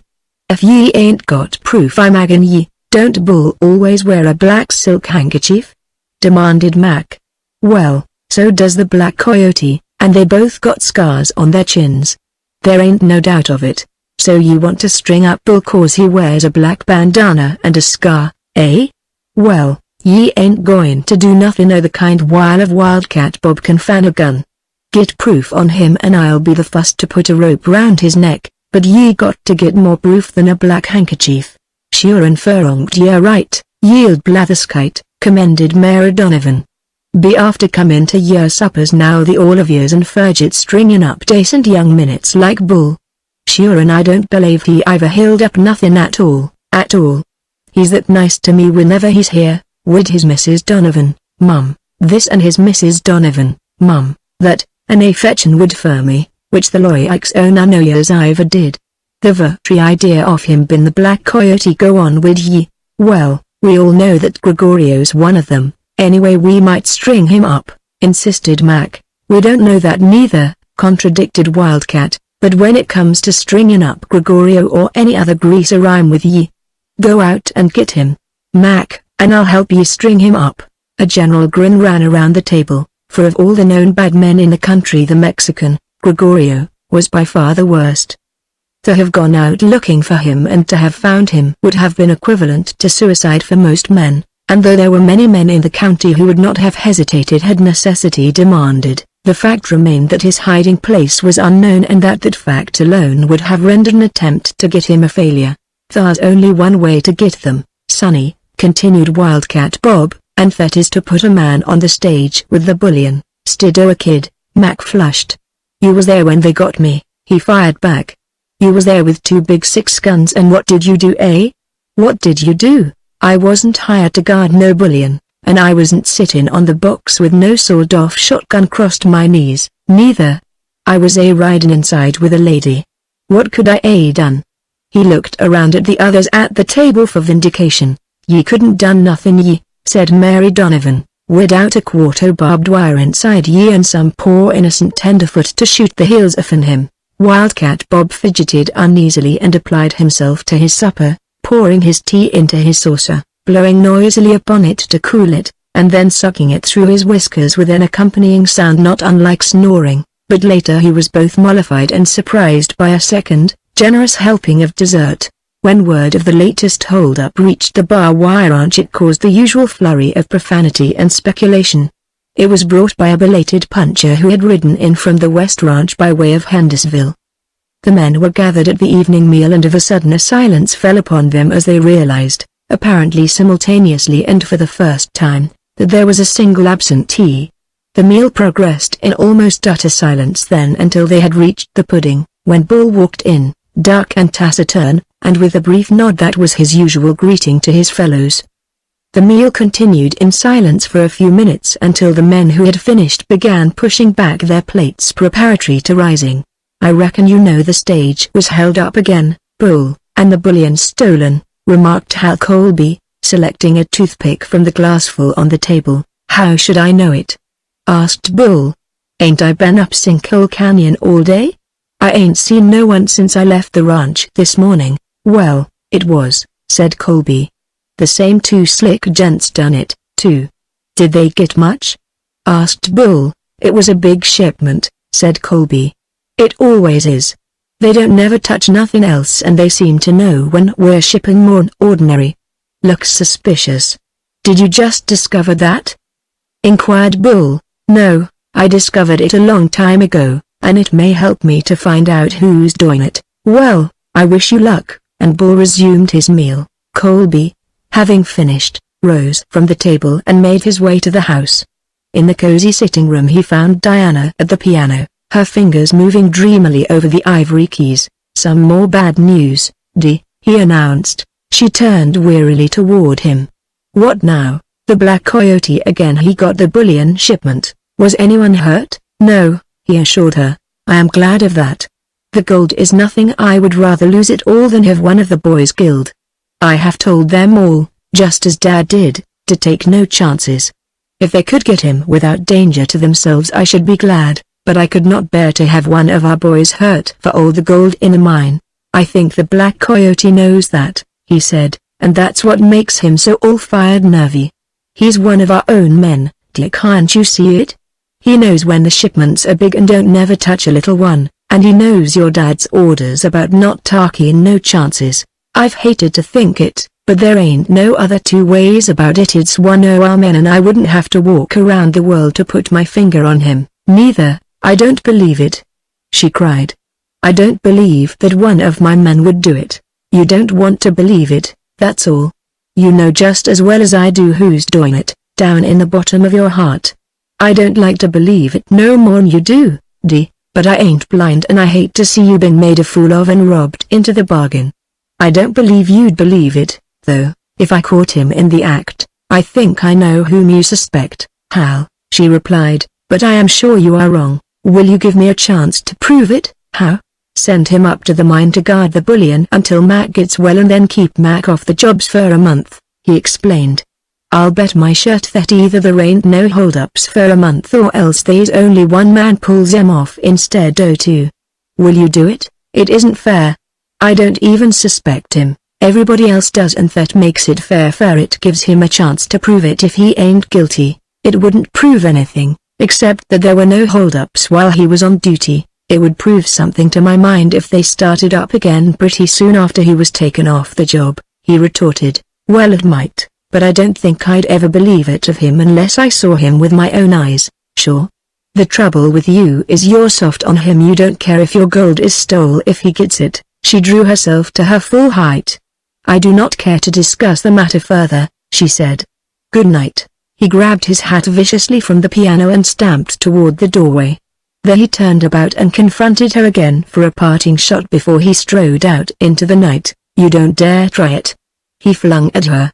"You don't dare." After he had gone she sat biting her lip, half in anger and half in mortification, but after the brief tempest of emotion had subsided she commenced to question her own motives impartially. Was she afraid?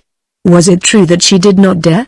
And long after she had gone to bed, and sleep would not come, she continued thus to catechize herself. As Hal Colby burst into the bunkhouse and slammed the door behind him, the sudden draft thus created nearly extinguished the single lamp that burned upon an improvised table at which 4 men sat at poker. Bull and Shorty, Texas Pete and one called Idaho sat in the game. "I raise you $10, remarked Idaho, softly, as the lamp resumed functioning after emitting a thin, protesting spiral of black soot. I see that and raise you my pile, said Bull, shoving several small stacks of silver toward the center of the table. How much you got there?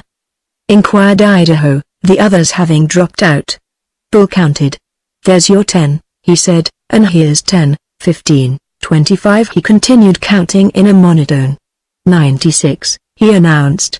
I raise you $96, Idaho. I ain't got $96, said Idaho. I only got 8, you got a saddle, ain't you? Inquired Bull, sweetly, and a shirt, suggested Texas Pete. My saddle's worth $350 if it's worth a cent, proclaimed Idaho. No one ain't never said it was worth a cent, Shorty reminded him. I'll cover it and call you, announced Bull. I don't want your shirt, Idaho, it's full o' holes. What are you covering it with? Asked Idaho. I don't see nothing. Bull rose from the table. Wait a second, he said, and stepped to his blankets where he rummaged for a moment in his war bag. When he returned to the table he tossed a small buckskin bag among his silver. There's $500 worth of dust in that, he said. If you win he can weigh out what's coming to you over at the office tomorrow morning. Hal Colby looked on an interested spectator. The others fell silent. Texas Pete knit his brows in perplexity. Let's see it, demanded Idaho. Bull picked up the bag, opened it and poured a stream of yellow particles into his palm. Satisfied? He inquired. Idaho nodded. What you got? Demanded Bull. Idaho laid 4 kings on the table, smiling broadly. 4 aces, said Bull, and raked in the pot. Why didn't you raise him? Demanded Shorty. I just told you I didn't want his shirt, said Bull, and I don't want your saddle, neither, kid. I'll keep the money. It ain't good for kids like you to have too much money, but you keep the saddle. I'm going to turn in, said Shorty, pushing back and rising. You'd all better turn in and give someone else a chance to sleep, said the foreman. What with your damn game and Pete singing, a fella ain't got no more chance to sleep around here than a jackrabbit. Why don't you fellas crawl in, crawl in, crawl in, exclaimed Texas Pete. Crawl in, crawl out. By gollies, I got another verse. The boss he crawls out then, all shaky and white. From under the bar where he's been sitting tight. Now set out the pizen right pronto, you coot. The stranger remarks, or I sure starts to shoot. I only been practicing so far, says he. A barkeeper too don't mean nothing to me. Mostly I has one for breakfast each day. I don't mean no harm, it's just only my way. Chapter 9. Lillian Manil, you sent for me, miss? Asked Bull, as he stepped into the office the following morning, his hat in his hand, his chaps loose buckled about his trim hips, his 2 big 6 guns a trifle forward against the need for quick action, the black silk handkerchief falling over the blue shirt that stretched to his deep chest, and his thick, black hair pushed back in an unconscious, half pompadour. From silver-mounted spurs to heavy hat band he was typical of the West of his day. There was no item of his clothing or equipment the possession of which was not prompted by utilitarian considerations. There was ornamentation, but it was obviously secondary to the strict needs of his calling. Nothing that he wore was shabby, yet it all showed use to an extent that made each article seem a part of the man, as though he had been molded into them. Nothing protruded with stiff awkwardness. Even the heavy guns appeared to fit into accustomed hollows and became a part of the man. The girl, swinging about in her chair to face him, felt a suggestion of stricture in her throat, and she felt mean and small and contemptible as she looked into the eyes of the man she knew loved her and contemplated the thing she was about to do, yet she did not hesitate now that she had, after a night of sleepless deliberation, committed herself to it. Yes, I sent for you, Bull, she replied. The stage was held up again yesterday, as you know. Mac won't be fit for work again for a long time, and I've got to have someone to guard the bullion shipments. The fellow who came down with it yesterday has quit. He said he was too young to commit suicide. Yes, said Bull. I don't want you to take any chances. Bull, I would rather lose the gold than have you hurt. I won't get hurt, miss. You don't mind doing it? She asked. Oh, course I'm a puncher, he said, but I don't mind doing it. Not for you. I told you once that I'd do anything for you, miss, and I wasn't just talking through my hat. You don't do everything I ask you to, Bull, she said, smiling. What don't I do? he demanded. "You still call me Miss, and I hate it. You're more like a brother, Bull, and Miss sounds so formal." It must have been a woman who first discovered the art of making fire. A shadow of pain crossed his dark countenance. "Don't ask too much of me, Miss," he said quietly as he turned on his heel and started for the doorway. "I go up to the mine today, I suppose?" He threw back over his shoulder. "Yes, today," she said, and he was gone. For a long time Diana Henders was troubled. The assignment she had given Bull troubled her, for it was a tacit admission that she gave credence to Colby's suspicions. The pain that she had seen reflected in Bull's face troubled her, as did his parting words and the quiet refusal to call her Diana. She wondered if these had been prompted by a feeling of pique that his love was not returned, or compunction because of the guilty knowledge that he had betrayed her and her father. Hal Colby had told her that morning of the bag of gold dust Bull had displayed in the poker game the night before, and that troubled her too, for it seemed to bear out more than anything else the suspicions that were forming around him, suspicions that she could see, in the light of bits of circumstantial evidence, were far from groundless. "I won't believe it," she said half aloud. "I won't believe it." And then she went for a ride. All the men had left but Hal Colby and Texas Pete when she reached the corrals, but she did not feel like riding with Hal Colby that morning, and so she rode with Texas Pete, much to that young man's surprise and rapture.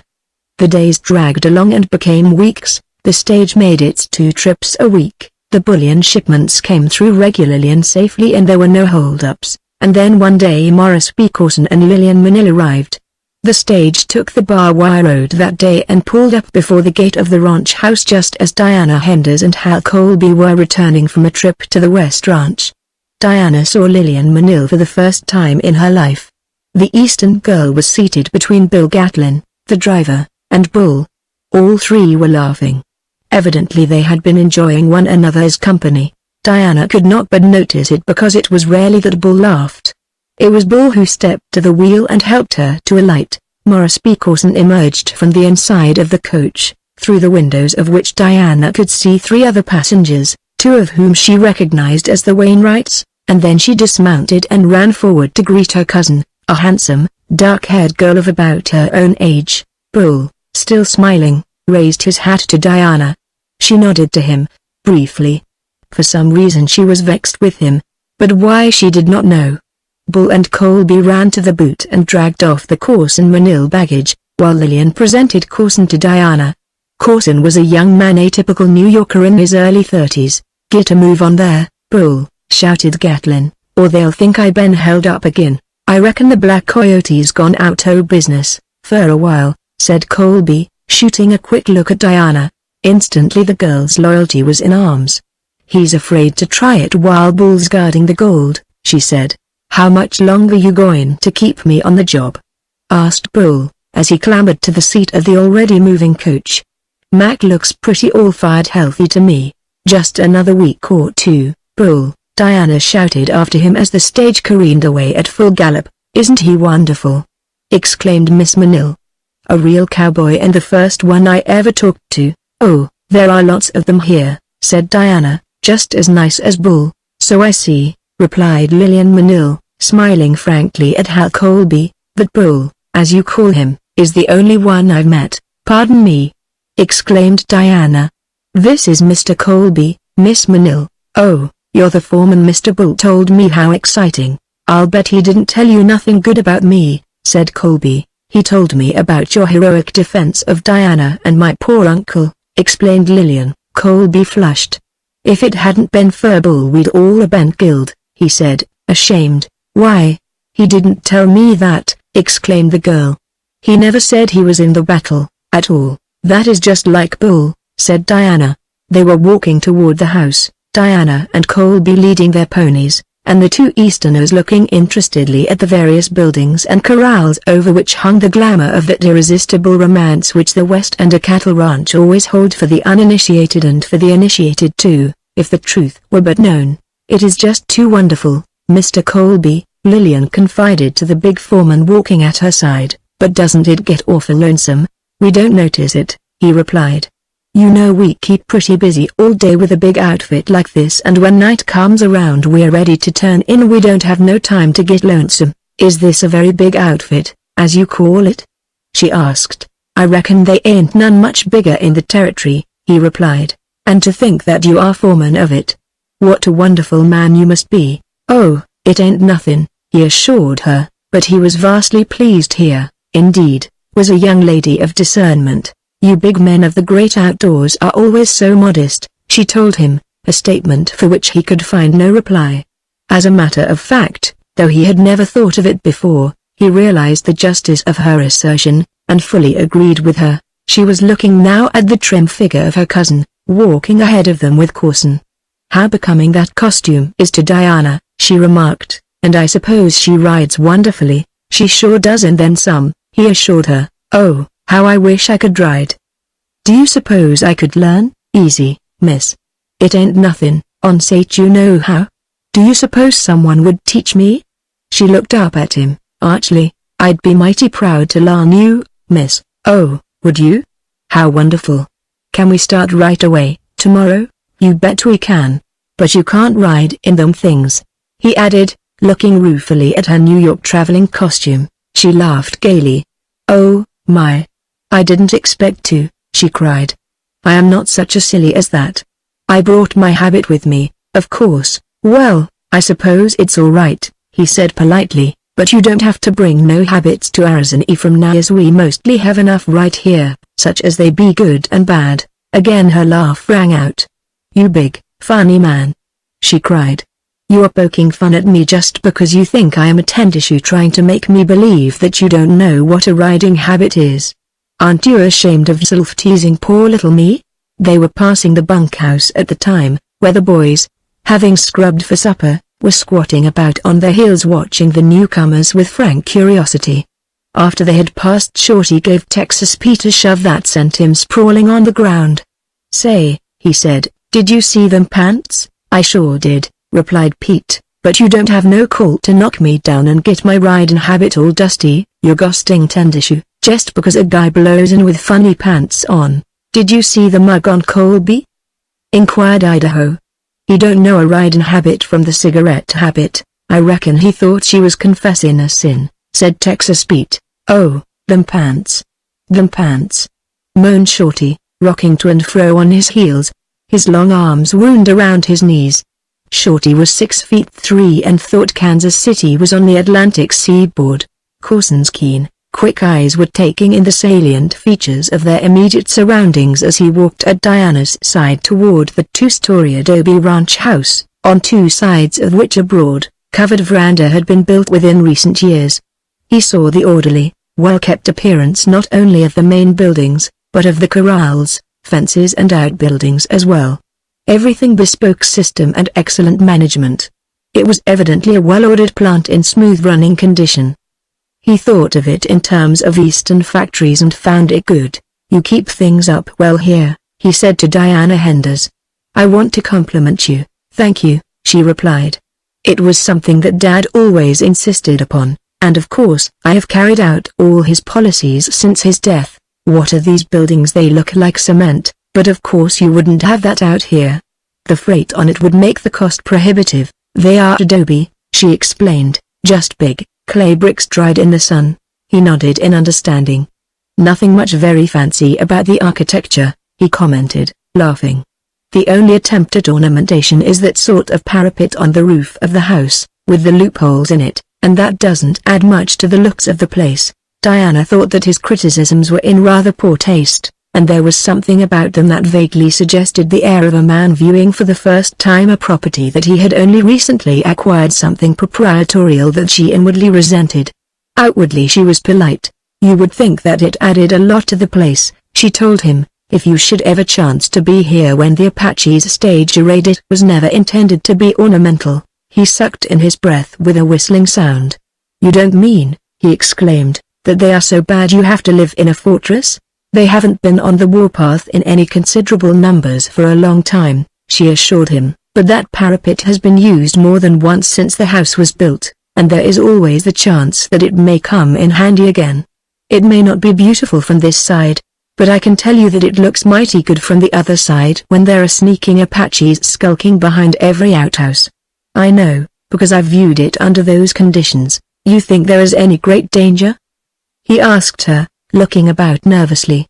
"There is always danger," she replied, for she saw that he was afraid and a spirit of mischief prompted her to avenge his indelicate criticisms of the home she loved. "It is only a matter of weeks, you know," she reminded him, "since Dad was killed by Apaches." Coulson appeared worried and his further scrutiny of the house as they approached it was influenced by other than artistic architectural considerations. "I see you have heavy shutters at all the windows," he said. "I suppose you have them closed and fastened every night?" "Oh, my, no," she cried, laughing.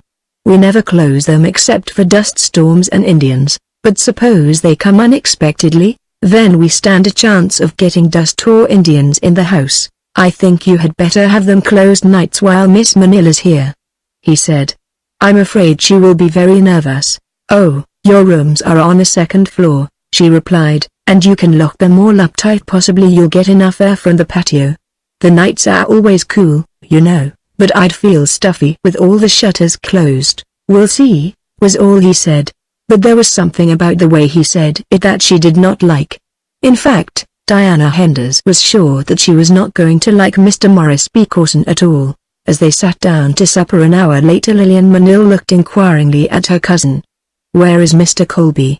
she asked. "Over at the cookhouse eating his supper, I suppose," replied Diana. "Don't he eat with us?" "He seems such a nice fellow." "He is a nice fellow," replied Diana, "but the boys would rather eat by themselves. Women folks would take away their appetites. You have no idea how we terrify some of them."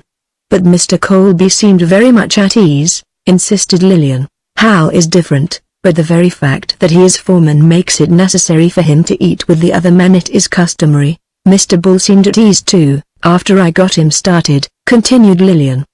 "He isn't much of a talker, but he didn't seem a bit afraid of me." "Bull is not afraid of anything," Diana assured her. "But if you got him to talk at all you must exercise a wonderful power over men. I can scarcely ever get a dozen words out of him." "Well, I guess I've got away with men," said Lillian, complacently. "I'm afraid that you will find that Bull is not very susceptible," said Diana, with just the vaguest hint of tartness. "Oh, I don't know," replied the other. "He has promised to teach me to ride and shoot." Diana ate in silence for several minutes. She was wondering already if she were going to like her cousin. But then, of course she was how silly of her to think she was not, she concluded. "I met an old friend on the stage today," remarked Coulson, presently. Diana raised her eyebrows politely. "How nice," she said. "Yes, it was. Haven't seen him for a couple of years. Nice chap, Jefferson Wainwright. Fraternity brother. Of course I was years ahead of him, but I used to see him when I'd go down to Cambridge for the games. His governor's a nice old chap, too, and got a wad of the long green, so he has told us," said Diana. "Oh, you know them?" "They didn't mention it. I have met them. Mr. Wainwright tried to buy the ranch." "Oh, yes, I believe he did mention something of the kind. Why didn't you sell it to him?" "His offer was too low, for one reason, and the other is that I do not care to sell my interest." Coulson and Miss Manil exchanged a quick glance that escaped Diana. "How much did he offer you?" asked Coulson. $250,000. "Why, that seems a very fair price," said Coulson. "It is ridiculous, Mr. Coulson," replied Diana, "and if you are at all familiar with Mr. Manil's business you know it as well as I." "I am very familiar with it," replied the New Yorker. "In fact, from your remarks I imagine that I am much more familiar with it than you. Then you knows that the cattle interests alone are worth 3 times that amount, without considering the mine at all." Coulson shook his head. "I'm afraid that way out here you are too far from the financial center of the country to have a very comprehensive grasp of values. Now, as a matter of fact, the bottom has dropped out of the livestock market. We'll be lucky if we make expenses for the next year or so, and it probably never will come back to what it was. And as for the mine, that, of course, is about done. It won't pay to work it a year from now. If we could get $250,000 for this business we'd be mighty lucky, but I doubt if old Wainwright would renew that offer. He's too shrewd a businessman." Diana Henders made no reply. She was wondering just how much Morris B. Corson did know about the livestock market and the mine. She was inclined to believe that he knew a great deal more than his remarks concerning them would indicate. At the same hour Mary Donovan's boarders were gathered about her table. She had other guests this evening in addition to her regular clientele. There were the Wainwrights, and Bull was there for supper and breakfast as was usual when a bullion came down from the mine. It was not a gay company. Mac Harbour and Jim Welter looked with suspicion on Bull, an attitude that would have blossomed into open and active hostility could they have gained the support of Gum Smith, but Gum was not searching for trouble. He glowered at his plate and hated Bull. Wildcat Bob inhaled soup and hated Gum Smith. The Wainwrights scarcely raised their eyes from the business of eating for fear of the embarrassment of meeting those of the man who had run the elder Wainwrights off the bar wire ranch, an occurrence which rankled horribly in the breasts of both. Bull, taciturn as usual, ate in silence with something of the mien of a lion feeding among jackals. Mary Donovan hovered in the doorway. Bull laid down his spoon, drank a glass of water and rose from the table. "Sure, and won't ye have another helpin' o' puddin' now, Bull?" urged Mary. "No, thanks, Mrs. Donovan," he replied, "I'm plumb full." He walked past her into the kitchen and out the back door. An almost audible sigh of relief rose from the remaining guests. "I reckon he thinks he owns the shack," commented Jim Weller apropos of Bull's exit through the sacred precincts of Mary Donovan's kitchen. "Sure, he could have it for the askin', the fine bee he is," shot back Mary. "Him a goin' out to fetch inward for me while the loy so ye, Jim Weller, what ain't fit to black his boots, sits here and makes remarks about him, ye lazy whelp." Mr. Weller subsided. The meal over, the guests departed with the exception of Mac Harbour, Jim Weller, and the Wainwrights who had congregated on the veranda. "You don't seem to like the fellow they call Bull," remarked the younger Wainwright to Weller. "I didn't say I didn't like him and I didn't say I did," replied Weller, noncommittally. "Well, I don't like him," said Mac, vehemently. "I wouldn't like my grandmother if she shot me in the belly." "You mean that he shot you?" asked Wainwright. "The Black Coyote shot me, and if Bull ain't the Black Coyote, my name's McGinnis." "You really think that he has been pulling off these hold-ups?" demanded the elder Wainwright. "I ain't the only one what thinks so," replied Mac. "Everyone, most, thinks so, and if we had a decent sheriff that fella'd be behind the bars where he belongs, strung up to a cottonwood in Hell's Bend. 'Pears to me like Gum was either in on the deal or afeard of Bull." "Gum's afeard of everyone," said Weller. "Well," remarked Jefferson Wainwright, Sr., "when he come over on this side o' the hills I calculate as how things air goin' to be a heap sight different. There won't be no more o' this here funny gunplay stuff. I'm goin' to run all o' these would-be bad men out o' the country." "You figurin' on cumin' over here?" asked Mac. "I certainly am. I'm goin' to buy the whole bar wire outfit." "The hell you is!" exclaimed Mac. "I heard that Misty wouldn't sell it to you. She ain't got nothing to say about it. I'm goin' to buy it from the man that's running that outfit now, and he's a mighty good businessman, too." "Who's that, Colby?" "No, Colby nothin', it's Mr. Corson of New York. He's handlin' all o' John Manil's interests and he just come here today with Manil's daughter. We come over on the stage with them. I was tellin' Corson of the fine airs that Chitta the Hender's girl puts on, but things is going to be different now. Corson's going to close out the estate and the holdings here is as good as sold to me already." Chapter 10 Wildcat Bob Goes Courting. Bull sat in a corner of the Chicago saloon watching the play at the faro table. It was too early to go to bed and he was not a man who read much, nor cared to read, even had there been anything to read, which there was not. He had skimmed the latest Eastern papers that had come in on the stage and his reading was over until the next shipment of gold from the mine brought him again into contact with a newspaper. Then he would read the livestock market reports, glance over the headlines and throw the paper aside, satisfied. His literary requirements were few. A man who had drunk not wisely but too well lurched up to him. "Have a drink, stranger," he commanded.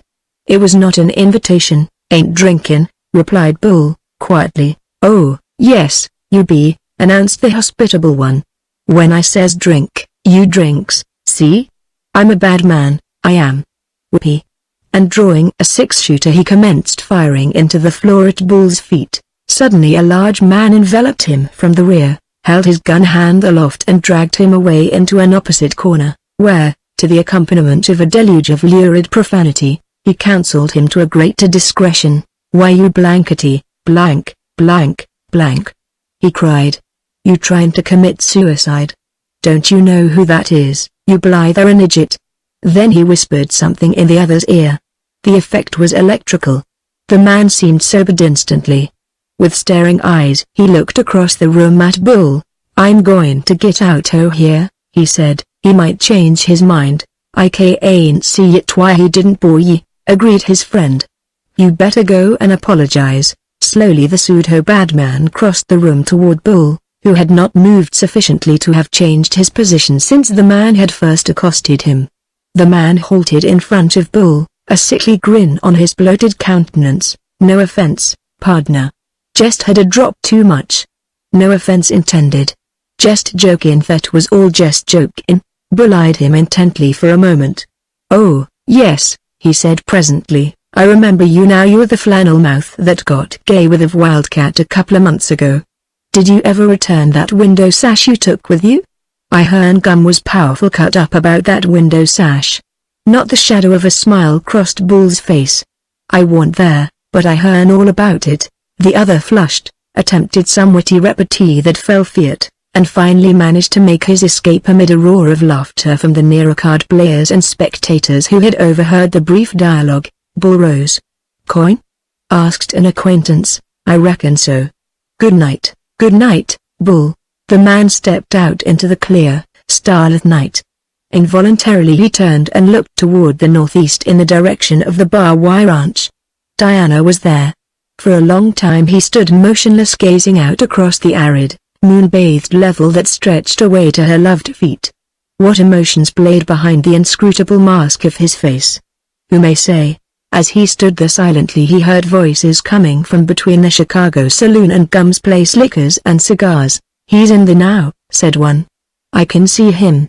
If there weren't so tarnation many fellas at the bar I see get him from here, you'd better come along afore you get in more trouble than you got the capacity to handle," urged a second voice. "Tha's all right. I know what I'm doing. The K ain't no dried up of buffalo chip like that run me out o' no man's saloon and get away with it, and tha's all they is to that." "Well, I'm going home," stated the second voice. "I know when I'm well off, you go home. After I shoot the ears off in this wildcat bob party I'm comin' home, too. You'll go to shootin' any ears off in wildcat bob and you won't need no blankets where you're going. Tha's so? Well, here goes, you better stay and see the fun." "I'm going now while I got the chunked," said the other, and Bull heard him coming from the side of the building. The former stepped quickly back into the doorway of the Chicago saloon and an instant later he saw the large man who had dragged his friend from him a few minutes before pass up the street at a rapid walk. Then Bull looked from his place of concealment, just in time to see another figure emerge from between the buildings and enter Gum's Place. Bull was close behind him. The door was open a crack. He saw that the other had advanced into the room a few feet and was standing behind one of the rough columns that supported the second story. Across the room, at the far end, Wildcat Bob had just set down his whiskey glass upon the bar, wiped his beard on his sleeve, and turned away toward the tables where the gambling was in progress. For a moment he would be alone, with only the rough rear wall behind him. Bull saw the stranger raise his six-gun to take deliberate aim. He was too far away to reach him before he pulled the trigger, and it would do no good to warn the wildcat.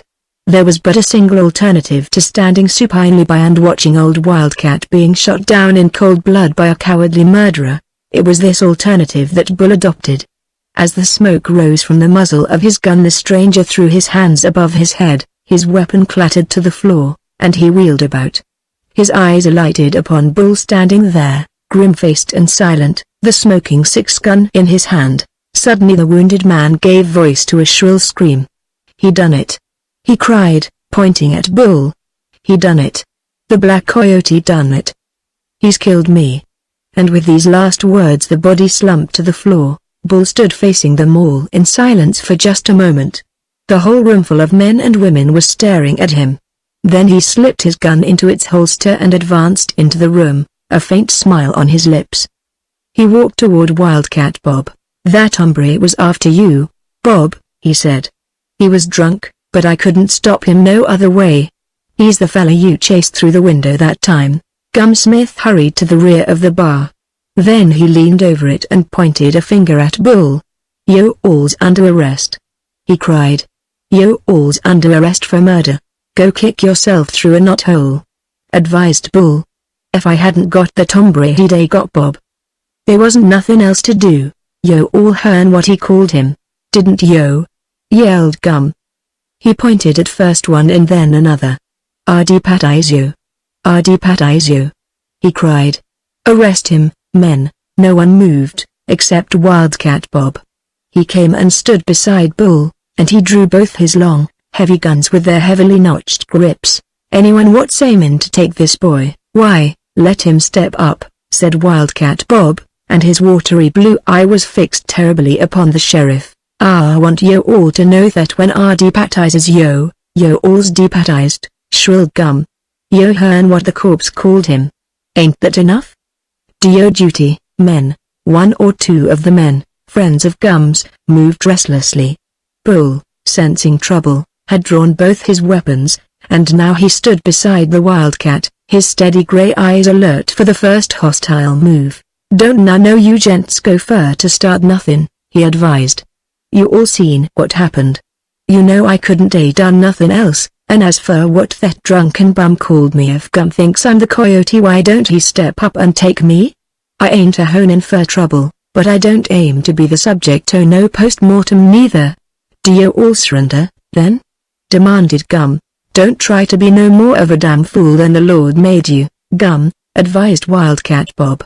"You know that if this here boy ain't the black coyote you don't want him, and if he is the black coyote you wouldn't never get out and behind that bar if you was to try to take him. For my part one don't believe he is, and I got two of pea shooters here what thinks the same as I does.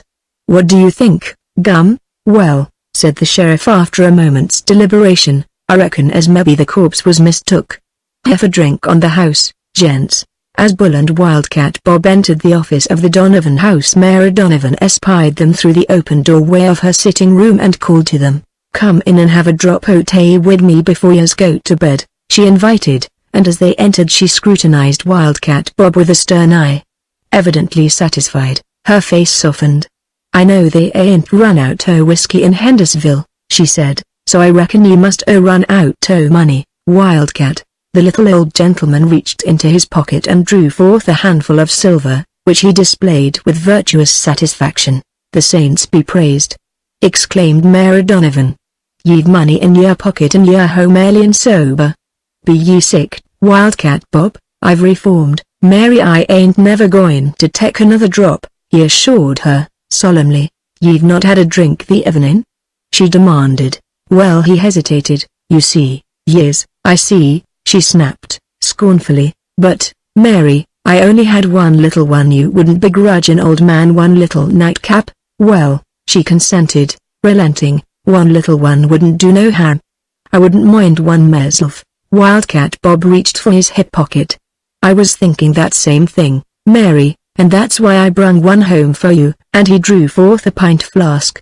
"The devil fly away wid ye, Wildcat Bob," she cried, but she was smiling as she reached for the flask. Bull rose, laughing. "Good night," he said. "I'm going to turn in. Have a drop with us before ye go," invited Mary. "No thanks, I've quit," replied Bull. A moment later they heard him mounting the stairs to his room. "He's a good bee," said Mary, wiping her lips and replacing the cork in the bottle. "Here's that, Mary," agreed Wildcat, reaching for it. There was a period of contented silence. "It's a lonesome life for a widdy lady, that it is," remarked Mary, with a deep sigh. Wildcat Bob moved his chair closer, flushed at his own boldness, and fell to examining the toe of his boot. Mary rocked diligently, her red hands folded in her ample lap, keeping an eye cocked on the wildcat.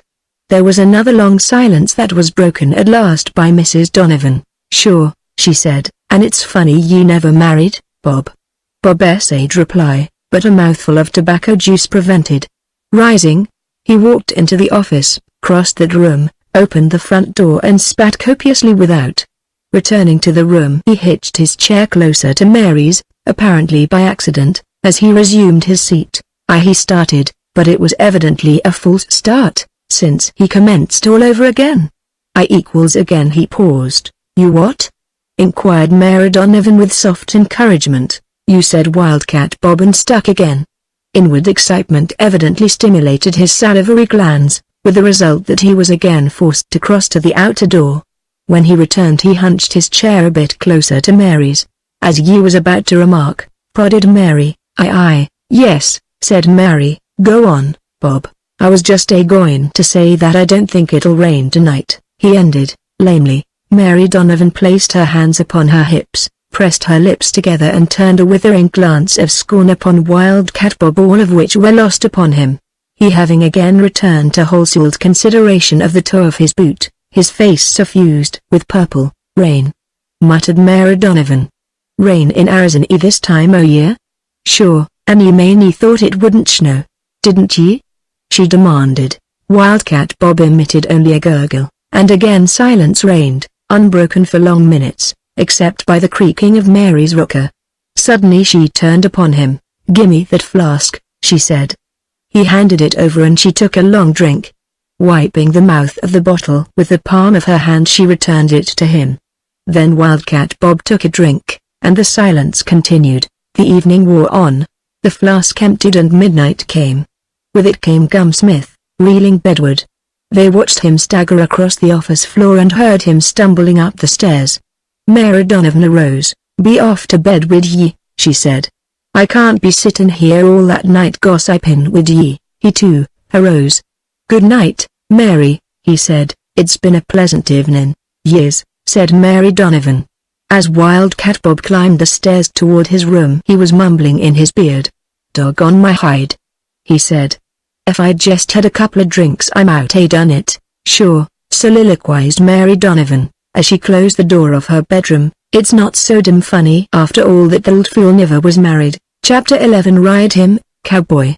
Lillian Manila woke early and viewed the brilliant light of the new day through the patio windows of her room. The outer windows were securely shuttered against Indians. She stretched languorously and turned over for another nap, but suddenly changed her mind, threw off the covers and arose. It was a hideously early hour for Lillian Manila to arise, but she had recalled that there was to be a riding lesson after breakfast and Diana had explained to her that the breakfast hour was an early one. Dressing, she selected a tailored walking suit she would change into her riding habit after breakfast, for she wanted to stroll about the yard a bit before breakfast, and she knew that this new walking suit was extremely fetching. A few minutes later, as she stepped into the yard, she saw signs of activity in the direction of the horse corrals, and thither she bent her steps. Texas Pete, who was helping the chore boy with the morning feeding, saw her coming and looked for an avenue of escape, being in no sense a ladies' man and fully aware of the fact, but he was too late. There was no avenue left, Lillian Manila being already between him and the bunkhouse. So he applied himself vigorously to the pitchfork he was wielding and pretended not to see her, a pretense that made no impression whatever upon Lillian Manila. She paused outside the bars and looked in. "Good morning," she said. Texas Pete pretended that he had not heard.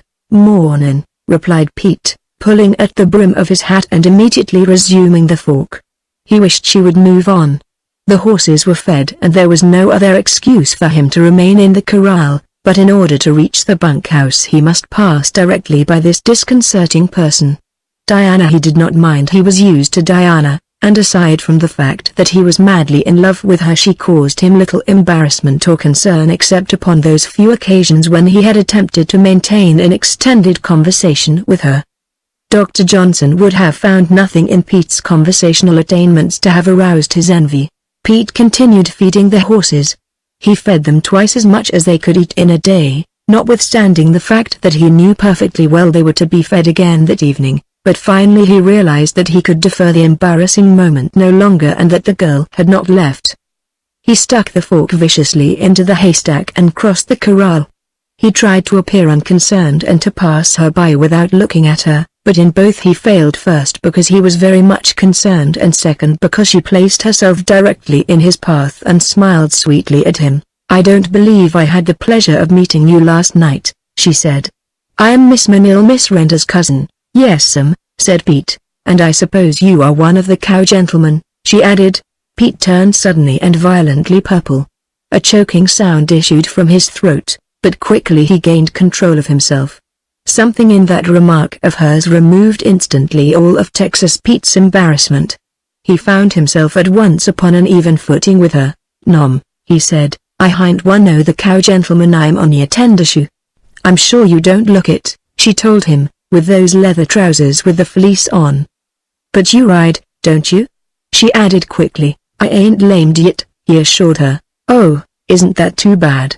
I thought of course you were a wonderful equestrian and I was going to ask you to teach me to ride, but you'd better come along after breakfast and we'll get Mr. Colby to teach us both." "I reckon he wouldn't like it," explained Pete. "You see, I'm in his afternoon riding class. He don't take nothing but ladies in the morning." "Oh, does he teach riding regularly?" "My, yes, that's what he's here for.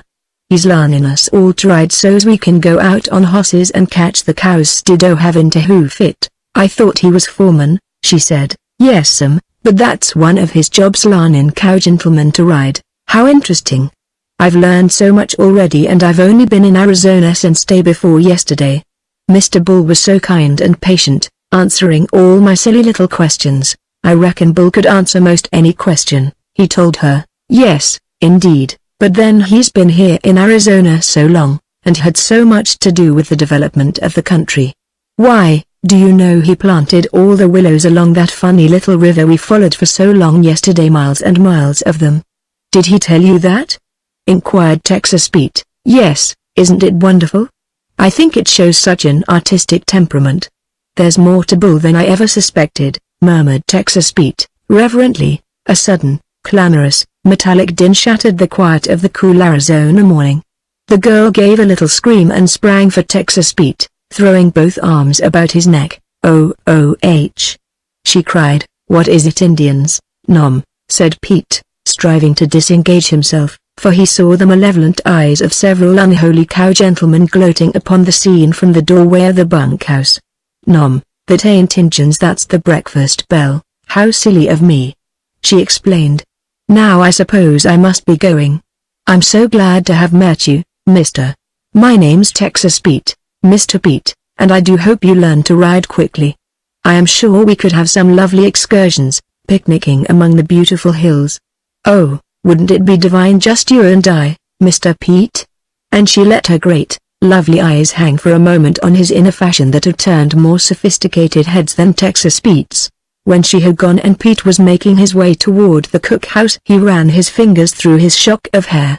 "By gollies," he muttered. "The outside o' her head's all right, anyway." As he entered the cookhouse, Shorty seized him and threw both arms about his neck. "Kiss me, darling," he cried. "I ain't had a single kiss before breakfast." "Shut up, you long-legged walrus," replied Pete, grinning, as he shoved the other aside. He ate in silence despite the jibes of his companions, who quickly desisted, realizing the futility of attempting to arouse Texas Pete's ire by raillery. He was quick enough of temper and quicker still with his guns when occasion warranted, but no one could arouse his anger so long as their thrusts were shod with fun. "Looky here, cook," he called promptly to that individual, "you're the best dedicated bloke in this bunch o' longhorns what's equestrian." "Something you puts soup in," replied the cook. Texas Pete scratched his head. "I thought all along that I didn't like her," he muttered, "and now I knows it." Diana Henders greeted her guests with a cheery smile and a word of welcome as they entered the dining room for breakfast.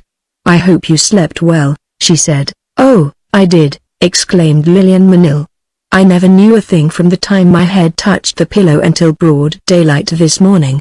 I had a perfectly wonderful night." "I didn't," said Corson, and Diana noticed then that he looked tired and haggard. "What happened last night?" he asked. "Why, nothing, that I know of," replied Diana. "Why do you ask? Have you seen any of your men this morning or any of the neighbors?" He continued, "I have seen a couple of the men to talk with. We have no neighbors." "How many women are there on this place?" he went on. Just Lillian and I. Well, something terrible happened last night, said Corson. I never spent such a hideous night in my life. It's funny you didn't hear it. Hear what? Asked Diana. That woman, my God. I can hear her screams yet. Oh, Morris. What do you mean? Cried Miss Manil. It was about midnight, he explained.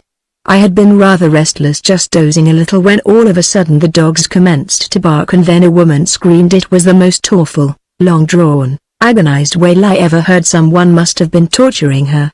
I'll bet the Indians were out last night, and the first thing you know you'll hear about a terrible massacre. Well, it stopped all of a sudden, and pretty soon the dogs commenced to yap again. There must have been 50 of them, and then that woman shrieked again. I'll hear that to my dying day. I don't think you ought to let any of the men go away today until you find out just what happened last night. The Indians may just be waiting for em to go, and then they'll rush down on us and kill us all.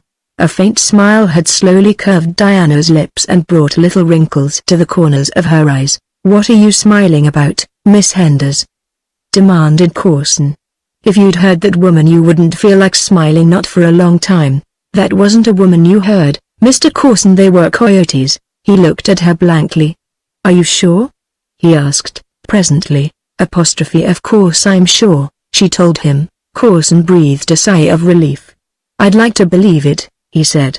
I'd sleep better tonight. Well, you can believe it, for that is what you heard. I'd hate to be caught out after dark by em, he said.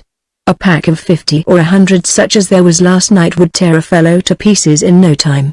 They are perfectly harmless, Diana assured him. And the chances are that there were no more than 2 or 3 of them, possibly only one. I guess I heard them, he insisted.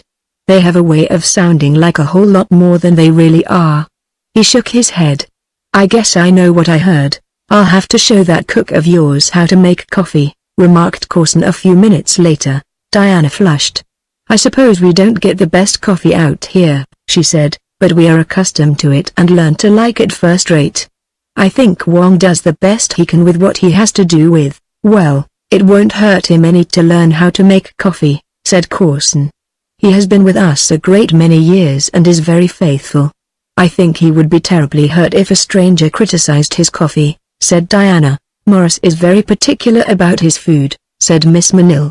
It is really an education to hear him order a dinner at Delmonico's, and the way he does flay the waiters if everything isn't just so. I always get such a thrill. You can see people at the nearby tables listening to him, whispering to one another. I can imagine, said Diana, sweetly, but she did not say just what she could imagine. Corson swelled visibly. Call the chink in, Miss Henders, he said, and I'll give him a lesson. Now you might learn something yourself. Way out here, so far from New York, you don't get much chance, of course. There's really nothing quite like the refining influences of the East to take the rough edges off of people. I think I prefer to speak to Wong privately and in person, if I find it necessary, said Diana. Well, just so I get some decent coffee hereafter, said Corson, magnanimously. Lillian Manil, having finished her breakfast, rose from the table. I'm going to put on my riding habit now, Morris, she said. Go out and tell Mr. Colby to wait for me. Diana Henders bit her lip, but said nothing as Corson rose and walked toward the door. He was garbed in a New York tailor's idea of the latest English riding mode, and again Diana bit her lip, but not in anger. Corson, setting his hat jauntily over one eave, stalked into the open and down toward the corrals where the men were saddling up for the day's work. He lighted a big, black cigar and puffed contentedly. As he hove in sight, work in the corral ceased spontaneously. My God! Moaned Texas Pete, who left the bars down.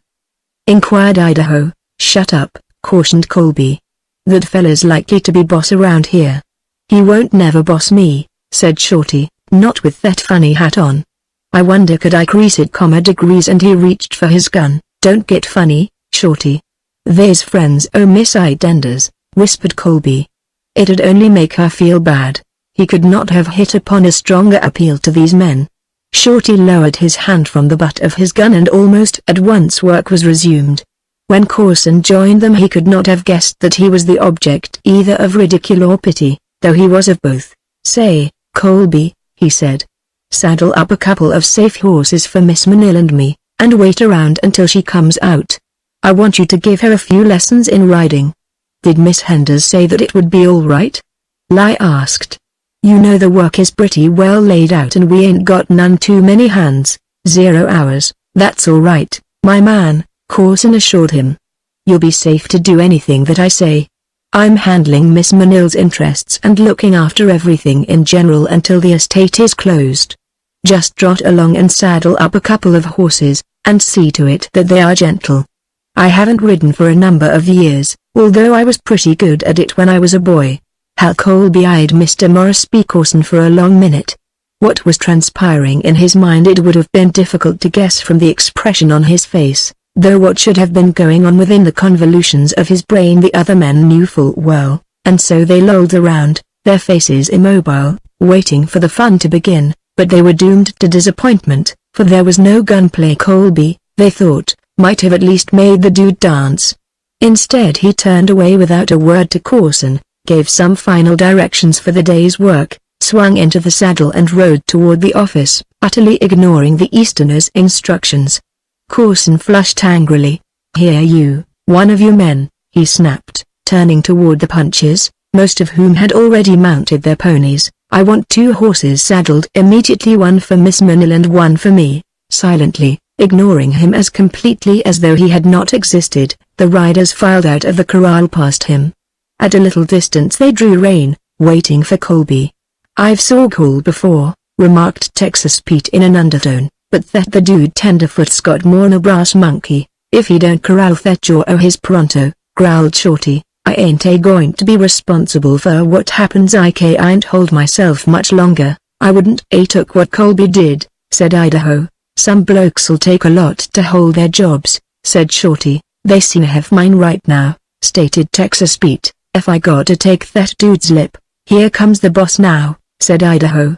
"She'll settle things, damn her pretty little hide," he added affectionately. Diana had stopped just below the house to listen to Colby, whom the men could see was talking earnestly to her. "Look here, D," he says, saying, "I want to know if I got to take orders from that tin horn lawyer fella. Is he boss round these diggins, or is you?" "Why, I supposed I was, Hal," she replied, "though I must admit there appears to be a suspicion of doubt on the subject in Mr. Coulson's mind." "What has he said to you?" Colby told her, repeating Coulson's words as nearly as he could, and the girl could not suppress a laugh. "Oh, I reckon it's funny, all right," he said, testily, "but I don't see the joke having a paper-collared cracker-fed dude like that uncovering me my man and ordering me to saddle up a hoss for him, right in front o' all the boys. Trot along," he says, "and saddle up a couple o' hosses, and see to it that they're plumb gentle." "My God, D. You don't expect me to take that sort o' jaw, do you?" Diana, by this time, was frankly in tears from laughter, and finally Colby himself was unable to longer repress a smile. "Don't mind him, Hal," she said, finally. "He is just one of those arrogant, conceited, provincial New Yorkers. They are mighty narrow and disagreeable, but we've got to put up with him for a short time and we might as well make the best of it. Go and ask Willie to saddle up 2 horses for them, and be sure that the one for Miss Manil is plumb gentle." She accompanied her last instructions with the faintest trace of a wink. Colby wheeled his pony and loped off to the corral, where he imparted the boss's orders to the chore boy, Willie, lank, raw-boned and pimply.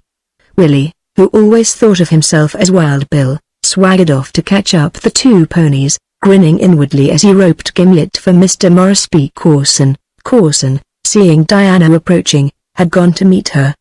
He was still red and angry. "Look here, Miss Henders," he exclaimed. "You've got to tell those fellows who I am. I asked them to saddle up a couple of horses and they absolutely ignored me. You tell them that when I give orders they are to be obeyed. I think it will be less confusing if the orders come from me, Mr. Coulson," she replied. "It is never well to have too many bosses, and then, you see, these men are peculiar. They are unlike the sort of men you have apparently been accustomed to dealing with. You cannot talk to them as you would to a Delmonico waiter unless you are tired of life, Mr. Coulson. They are accustomed to me. We are friends and they will take orders from me without question, so I think that it will be better all around if you will explain your wants to me in the future. Colby told me what you wanted just now and the horses are being saddled. He started to speak and then, evidently reconsidering, caught himself with a palpable effort. Very well, he said, presently, we'll let it pass this time. Together they walked toward the corral where Willie was saddling a quiet, old horse for Miss Manil. Beside him stood Gimlet with drooping head and dejected mien. Which one is for me, Sonny? Demanded Corson. Wild Bill glanced up in sullen scorn, eyed Mr. Corson for a brief moment and then jerked a soiled thumb in the direction of Gimlet. What? That old crow bait? Exclaimed the New Yorker. You said you wanted a gentle horse, explained Colby, lolling in his saddle nearby. And Gimlet won't pitch. I don't want to ride a skate, growled Corson. When I'm on a horse I want to know I'm on something. You'll know you're on, Gimlet, Colby assured him, sweetly. He ain't so dumb as he looks. Just stick your spurs into him and he'll act quite lively. All right, said Corson, glumly, tell him to hurry. I see Miss Manil coming now. There were others who saw her coming, too. Texas Pete was only one of them. By gollies! He exclaimed. Look what's got loose. Lillian Manil was approaching jauntily, clothed in a black riding habit, with a long, voluminous skirt, a man's collar and tie and black silk hat, with a flowing veil wound around it. Shorty eyed her for a long minute, then he let his gaze wander to Mr. Corson. It wouldn't never be safe for me to go to New York, he confided to Idaho. I'd sure laugh myself to death. By the time Miss Manil joined the group the two horses were saddled and Willie had led them out of the corral. Mercy! Exclaimed Miss Manil. Haven't you a side saddle? I could never ride one of those horrid things. I'm sorry, said Diana, but we haven't one. I doubt if there is a side saddle in the county. I think you can work it though, if you will put your leg around the horn. Next time I'll fix you up with a skirt like mine and then you can ride astride. Are you sure the horse is perfectly safe? Inquired Lillian. I'll have to have a few lessons before I can ride one of those bouncing ones. Oh, Mr. Colby, good morning. Here I am all ready for my first lesson. Her eyes took in the punchers grouped a few yards away. I see you are going to have quite a class this morning. Mr. Pete told me, though, that you taught the cow gentleman in the afternoon. Colby shot a quick glance at Pete, who had just been overcome by a violent fit of coughing, and knowing Texas Pete, as he did, grasped the situation at once. Oh, I had to give up the afternoon class, he told her, after I found there was a few like Mr. Pete who wouldn't never learn to ride. Isn't that too bad, she said, politely. Then she turned toward Corson. I think you'd better try it first, Morris. I'll watch how you do it. All right, said he. It's been a long time since I have ridden, but I guess it'll come back to me quick enough. I might be able to give you a few pointers at that. He walked up to Gimlet's offside and took hold of the saddle horn, neglecting the reins, which Willie still held. Gimlet eyed him sadly. When he essayed to place a foot in the stirrup the pony sidestepped rapidly in the opposite direction. You'd better mount from the other side, Mr. Corson, advised Diana. These horses are not broken to work with from the offside. I knew all along he was a damn Injun, remarked Idaho, and you better take the reins, you may need 'em, supplemented Willie, who, at bottom, had a kind heart and shrank from bloodshed. Corson walked to the near side of Gimlet, gathered the reins loosely in his right hand, stuck a foot into the stirrup, took hold of the horn with both hands and pulled himself laboriously into the saddle. Gimlet stood quietly. Get up, said Mr. Corson, but Gimlet moved not. Throw the hooks into him, shouted Willie, gleefully. Why don't the old skate go? Demanded Corson, shaking the reins. Use your spurs, called one of the cowboys. That's what you bought him for, ain't it? Mr. Corson used his spurs. The result was electrical, galvanizing Gimlet into instant and surprising action which glowingly elucidated the derivation of his name. He wheeled dizzily round and round upon the same spot, and with lightning rapidity, Mr. Corson's funny hat flew off. He clawed at the horn in intervals that he was not clawing at the loose reins in a mad effort to gather them. Then Gimlet stopped and commenced wheeling again. Mr. Corson lost a stirrup. Then he let go both reins and seized the horn with two hands. Stop him! He yelled. "Stop him! Whoa! Whoa! Rip him open!" shrieked Willie. "Spur him in the eyes, ride him, cowboy!" yelled Idaho. Again Gimlet bolted, and this time Mr. Coulson commenced to slip dangerously to one side. 100-yard sprint back to where he had started, and Gimlet paused to wheel once more. It was the end. Mr. Coulson spun off, alighting on his back. He rolled over with surprising agility and on his hands and knees crawled rapidly away from this man-eater that he was sure was pursuing him. But Gimlet was only standing dejectedly, with drooping ears. Coulson came to his feet. The men about him, rough fellows with none of the finer sensibilities of New Yorkers, were laughing rudely. "It was a put-up job," he spluttered. "It was a put-up job. You'll suffer for this, Colby. You told me that animal was gentle. I told you he wouldn't pitch, mister," snapped Colby. And he didn't pitch. Miss Manil had started back toward the house. "I think I'll not ride this morning," she said. Chapter 12. Coulson speaks. "Come here," he yells then to the rest o' us boys. "Step up to the funeral and don't make no noise. The while we inter all the barbwire what's here. After which we'll dispose o' the seekers and beer," sang Texas Pete. "Hello. See who's came." Bull entered the bunkhouse with a grin and a nod. "Still singing, I see, Pete," he said. "Ain't you finished that one yet?" 2 weeks had slipped by since the arrival of Coulson and Miss Manil. Bull had just been relieved from duty as bullion guard and was only now returning to the home ranch. In the weeks that he had brought the gold down from the mine there had been no hold-up. The Black Coyote or Gregorio had not once been seen. "How's everything?" asked Bull. "So-so," replied Texas Pete. "Where's Colby?" "I got a report to him, up at the house he eats there now." Bull made no comment. He thought he understood why Hal Colby ate at the house. One day soon, doubtless, he would sleep there, too, as master. "This Manil heifer got stuck on him and insists on his ate in there," explained Pete. "Things ain't been the same since them two shorthorns hit the diggins. The boss, she looks tired and worried all the time and sad like. I reckon she ain't got no more use for 'em than the rest o' us." "Is Colby gone on this Manil girl?" asked Bull. "I dunno. Sometimes I reckons he is and sometimes I reckons he ain't. Looks like as if he weren't quite sure which side his bread was buttered on, and he's waiting to find out." Bull busied himself arranging his blankets on his old bunk, working in silence. Texas Pete eyed him surreptitiously.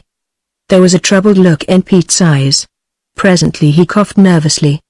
The two men were alone in the bunkhouse. "Say, Bull," Pete finally broke the silence, "you and me's been good pals." Bull looked up from the work of folding his tarpaulin. "Who said we ain't?"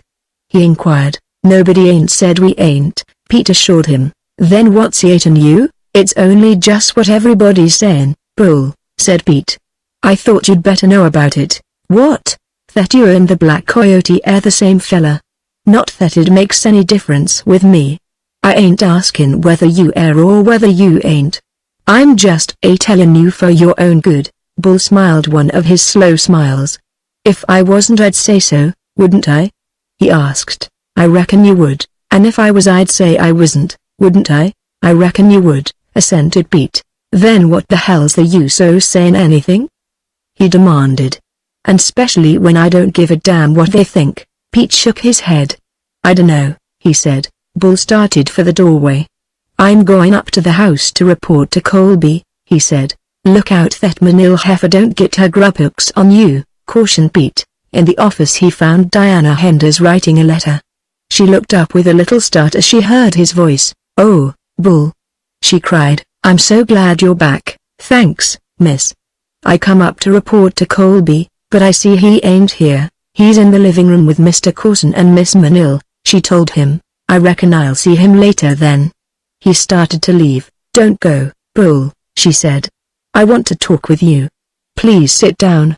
He walked toward her and lowered himself into the big easy chair that had been her father's. His movements were like those of a lion, silent, powerful and yet without stealth. For the first time in weeks the sense of loneliness that had constantly oppressed her vanished. Bull was back. It was as if a big brother had come home after a long absence. That was why she was so glad to see him. Her heart forgot the thing that her reason had been practically convinced of, that Bull was the bandit of Hell's Bend, that it was Bull who had been robbing her father and her for months, that it was Bull who had shot Mac Harbor. She only knew that she felt relief and safety when Bull was near. Nearly everyone feared him, many hated him. Could they all be wrong? Could she alone be right in believing in him? As her heart did against the wise counseling of reason. "Yes, miss?" he said, interrogatively. "The Wainwrights are trying to buy the ranch again, Bull," she said, "and Mr. Corson seems to favor the idea." "Do you want to sell?" he asked. "No, I do not, but the worst of it is the price they want to accept, $250,000 for all our holding ranch, cattle and mine. They are bringing all kinds of pressure to bear on me. Mr. Corson says I must either buy them out or agree to the sale. I haven't the cash to buy them out and they won't take my notes. Don't sell, miss, at that price, and don't sell at all if you don't want to. They can't force you to sell, but they make it so unpleasant for me, and Mr. Corson is always telling me that the bottom has fallen out of the livestock business and that the new vein in the mine doesn't exist. The livestock business is all right, miss. It wasn't never better, and as for the new vein, that's all right too. I was scratching around a little bit myself while I was up there these past 6 weeks. The golds, they're all right. The trouble is that you ain't got the right man up there. That new superintendent looks to me like a sharper." "Did you know the Wainwrights was up there often?" "No." "Really?" "Yes, and that superintendent is thick as thieves with them. He has no business to permit them on the property." "He does though," said Bull, "but he raised thunder when he found I'd been snooting around the workings. I don't like that hombre, miss. Everybody seems to be against me, Bull, and it's so hard to know what to do, now that Dad's gone. Mr. Corson and my cousin are nagging at me all the time to agree to sell. Sometimes I am almost determined to get rid of them." "If you want to get rid of them, miss, that's easy," said Bull. "All you got to do is say so and I'll run him off the ranch and out to the county." "I wouldn't like nothing better. I thought you had taken quite a fancy to my cousin, coming in on the stage," said Diana. "The only rope she could ever have on me, miss, is that she's your cousin," replied Bull, and she knew that he meant it. "If you want me to run em out of the country, say the word, and I'll start em in 10 minutes and keep em on the jump, too." "I'm afraid that wouldn't do, Bull," she said, smiling. "I don't see why not," he replied. Just then, Hal Colby entered the room. He nodded to Bull. "You back?" Bull took no notice of a question so obviously foolish. "How long you been back?" continued Colby. "'Bout half an hour. Why didn't you report?" Colby was vexed. The easy familiarity of Bull's attitude, stretched comfortably as he was in Mr. Hender's chair, and in pleasant converse with Diana, galled him. "Ain't you got eyes?" inquired Bull. "Ain't you see me sittin' here reportin' to my boss?" "You're supposed to report to me," snapped Colby. "I'm apartment to do lots of things I ain't supposed to do," Bull told him softly. "I reckon most everybody knows that, too," said Colby, meaningly. "Come!" cried Diana. "Don't you boys quarrel, I have troubles enough now." "Bull was looking for you to report, when he came up here," she told Colby. "He asked for you, why didn't he say so, then?" "I got some work for him and I been expecting him all day." "Well, I'm here," said Bull. "What do you want me to do?" His voice, unlike Colby's, carried no trace of anger, if he felt any. "Kramer wants off a few days and I want you to go over to the West Ranch and look after the horses till he comes back. They's some colts over there that needs to be rid. Kramer'll tell you all there is to do." "When do you want me to go?" "Tonight. That'll give Kramer a chance to get an early start in the morning." "All right," said Bull, rising. "Good night, miss." "Good night, Bull. I may ride over while you're at the West Ranch. I've been intending to look the place over for a month or more. Kramer said we needed some new corrals." He nodded and left the room. "I don't see how you can be decent to a fella what's been robbing you and your dad for months," said Colby, after Bull had left. Maybe you don't believe it even now? I know it looks suspicious, Hal, but it's so hard to believe it of Bull. I hate to believe it. I almost don't believe it. You are hard on him because you don't like him. Didn't I tell you he was one of my best friends? You knows that till I got wise to his game. I ain't a want to no rattlesnake like that is no friend o' mine. Diana sighed and rose wearily from her chair. I'm going to wash up for supper, she said. She had been gone but a moment when Coulson entered the office. Well, he asked, has she changed her mind? I didn't say nothing about the matter to her, replied Colby. It wouldn't have done no good after what I hears Bully tellin' her just afore I come in the room. What was that? Demanded Coulson. He was tellin' her not to sell, and furthermore he offers to run you and Miss Manil out to the country if she gives the word. What did she say to that? Coulson's voice showed indications of nervousness. Oh, she wouldn't stand for that of course, but he's a dangerous fella to have around her. He's got too damn much influence over her. I wish we could get rid of him, said Coulson. It seems funny that he isn't arrested, when everyone knows he's the Black Coyote. He'll run his neck into a noose one o' these days, replied Colby. But in the meantime he may spoil this deal with Wainwright, said Coulson, and I've got my herd set on that. I want to get out of this damned country. It gives me the willies. Too many Indians, and coyotes, and irresponsible kids with firearms. It isn't safe. I don't see why you are so anxious to sell now, said Colby. You can get more if you half try. That would mean going back to New York. There isn't any capital out here. Wainwright is a find, pure and simple. I can't chance taking the time to arrange a deal back east. I don't know what Miss Henders would be up to out here. What Miss Manil wants to do is get some ready money out of it quick and get out. I guess there's only one thing to do, and that's to spring my last card on the girl. I'd rather have done it an easier way, but she's so damn stubborn she's forcing me to it. To what? Asked Colby. Coulson leaned close to him and whispered for several minutes into his ear. When he was through, Colby leaned back in his chair and whistled. You don't mean it, he exclaimed. Wainwright is coming over to Hendersville on the stage tomorrow, and I want to get this matter settled with the Henders girl so that I can have something definite to say to him.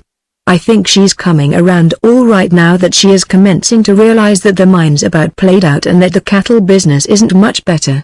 Of course it don't make much difference what she thinks about it, except that she could make it mighty unpleasant around here if she wanted to. She sure could make it unpleasant for you and Wainwright if she wanted to, agreed Colby, and don't fool yourself that she thinks the business ain't worth nothing.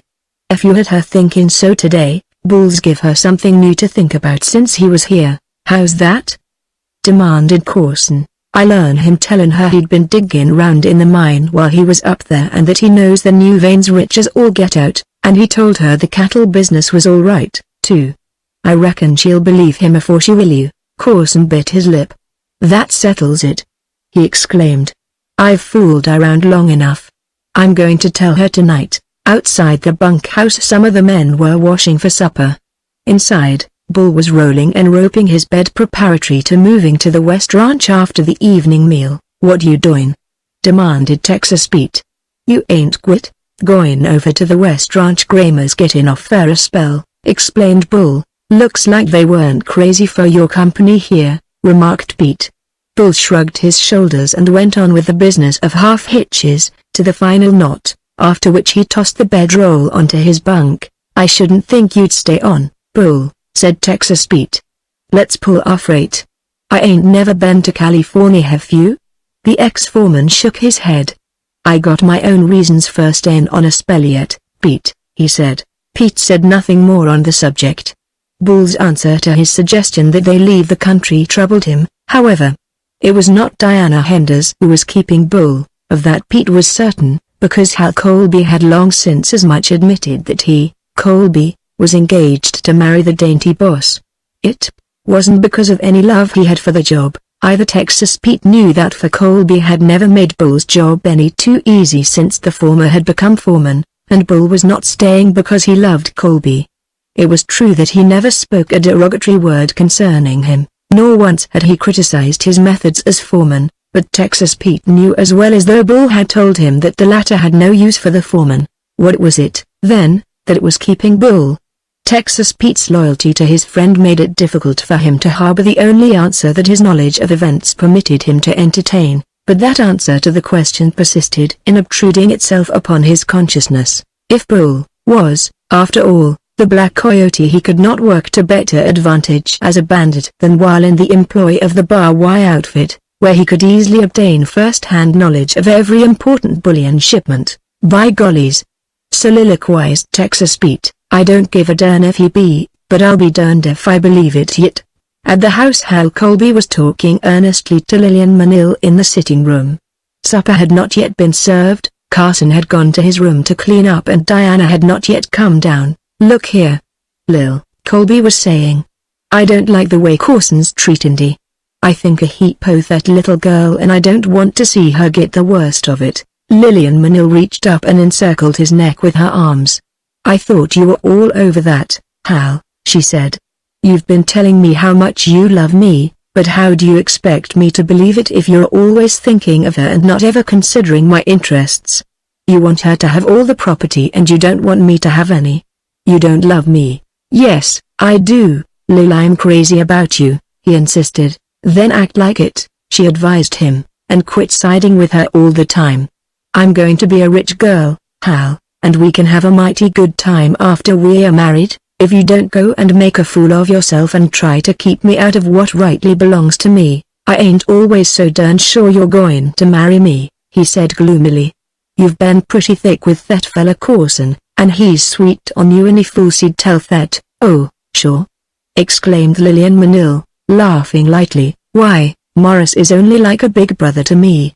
Now give me a kiss and tell me that you won't let Diana or anyone else steal all our money. She drew his face down to hers and their lips met in a long kiss. When they separated, Colby was panting heavily. God, he exclaimed huskily. I'd commit murder for you. In the shadows of the hall stood Morris B. Carson, scowling darkly upon them through the partially opened doorway. Presently he coughed discreetly and a moment later entered the room, where he found Lillian idly turning sheets of music at the piano, while Colby was industriously studying a picture that hung against the wall. Carson accosted them with a pleasant word and a jovial smile, and a minute later Diana Henders entered the room and the four went into supper. The meal, like its predecessors for some weeks, was marked by noticeable constraint. The bulk of the conversation revolved about the weather, about the only thing that these four seemed to have in common that might be openly discussed, and as Arizona summer weather does not offer a wide field for discussion, the meals were not conspicuous for the conversational heights attained. Nor was this one any exception to the rule. When it was nearly over, Carson cleared his throat, as is the habit of many when about to open an unpleasant subject after long deliberation. Miss Henders, he commenced. Hal Colby arose.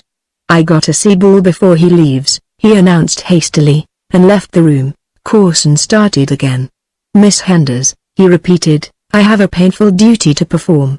I have tried to work in harmony with you, but I have never met with any cooperation on your part, and so I am forced to reveal a fact that we might successfully have gotten around had you been willing to abide by my judgment in the matter of the sale of the property. And what fact is that? Asked Diana, politely. We will get to it presently, he told her.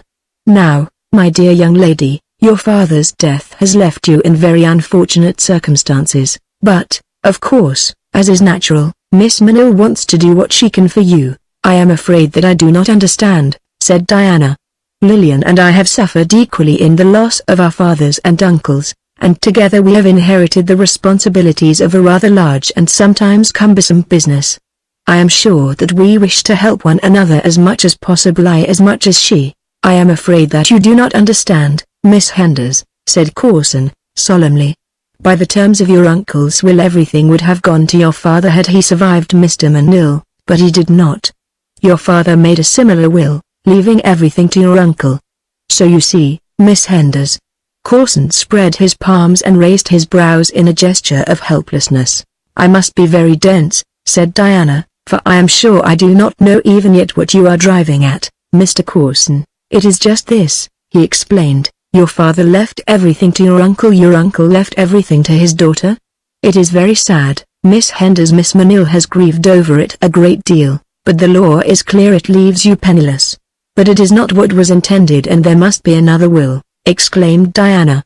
Uncle John and Dad both wished that, when they were gone, the estate should be divided equally between their lawful heirs, half and half. Dad left such a will, and it was his understanding that Uncle John had done likewise, and I know he must have, for he was the soul of honor. Their wills were identical. Dad has told me so more than once.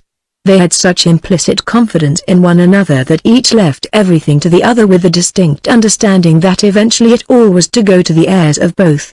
As I have explained, I do not doubt that your father left such a will, if you say he did, but the fact remains that Mr. Manil did not, said Mr. Corson, emphatically. But you shall not want, Miss Henders. Your cousin will see to that. She has already authorized me to arrange for an annuity that will keep you from want until you are married. We thought best not to continue it beyond that time for obvious reasons. You mean, asked Diana, dully, that I have nothing? That I am a pauper, that even this roof under which I have lived nearly all my life does not belong, even in part, to me, that I have no right here? Oh, please, don't say that, dear, exclaimed Lillian Manil. You shall stay here just as long as you wish. You will always be welcome in my home, my home. Diana suppressed a sob that was partially grief and partially rage. The injustice of it. To take advantage of a technicality to rob her of all that rightly belonged to her. She was glad though that they had come out into the open at last. Why had they not done so before? Of course, said Corson, as Miss Manil says, you are welcome to remain here as long as the property is in her hands, but, as you know, we have received an advantageous offer for it, and so it is only fair to tell you that you might as well make your plans accordingly. You are going to sell to Wainwright for $250,000? asked Diana. Corson nodded. Diana rose and walked the length of the room, then she turned and faced them. No, you are not going to sell, Mr. Corson, if there is any way in which I can prevent it. You are not going to steal my property so easily.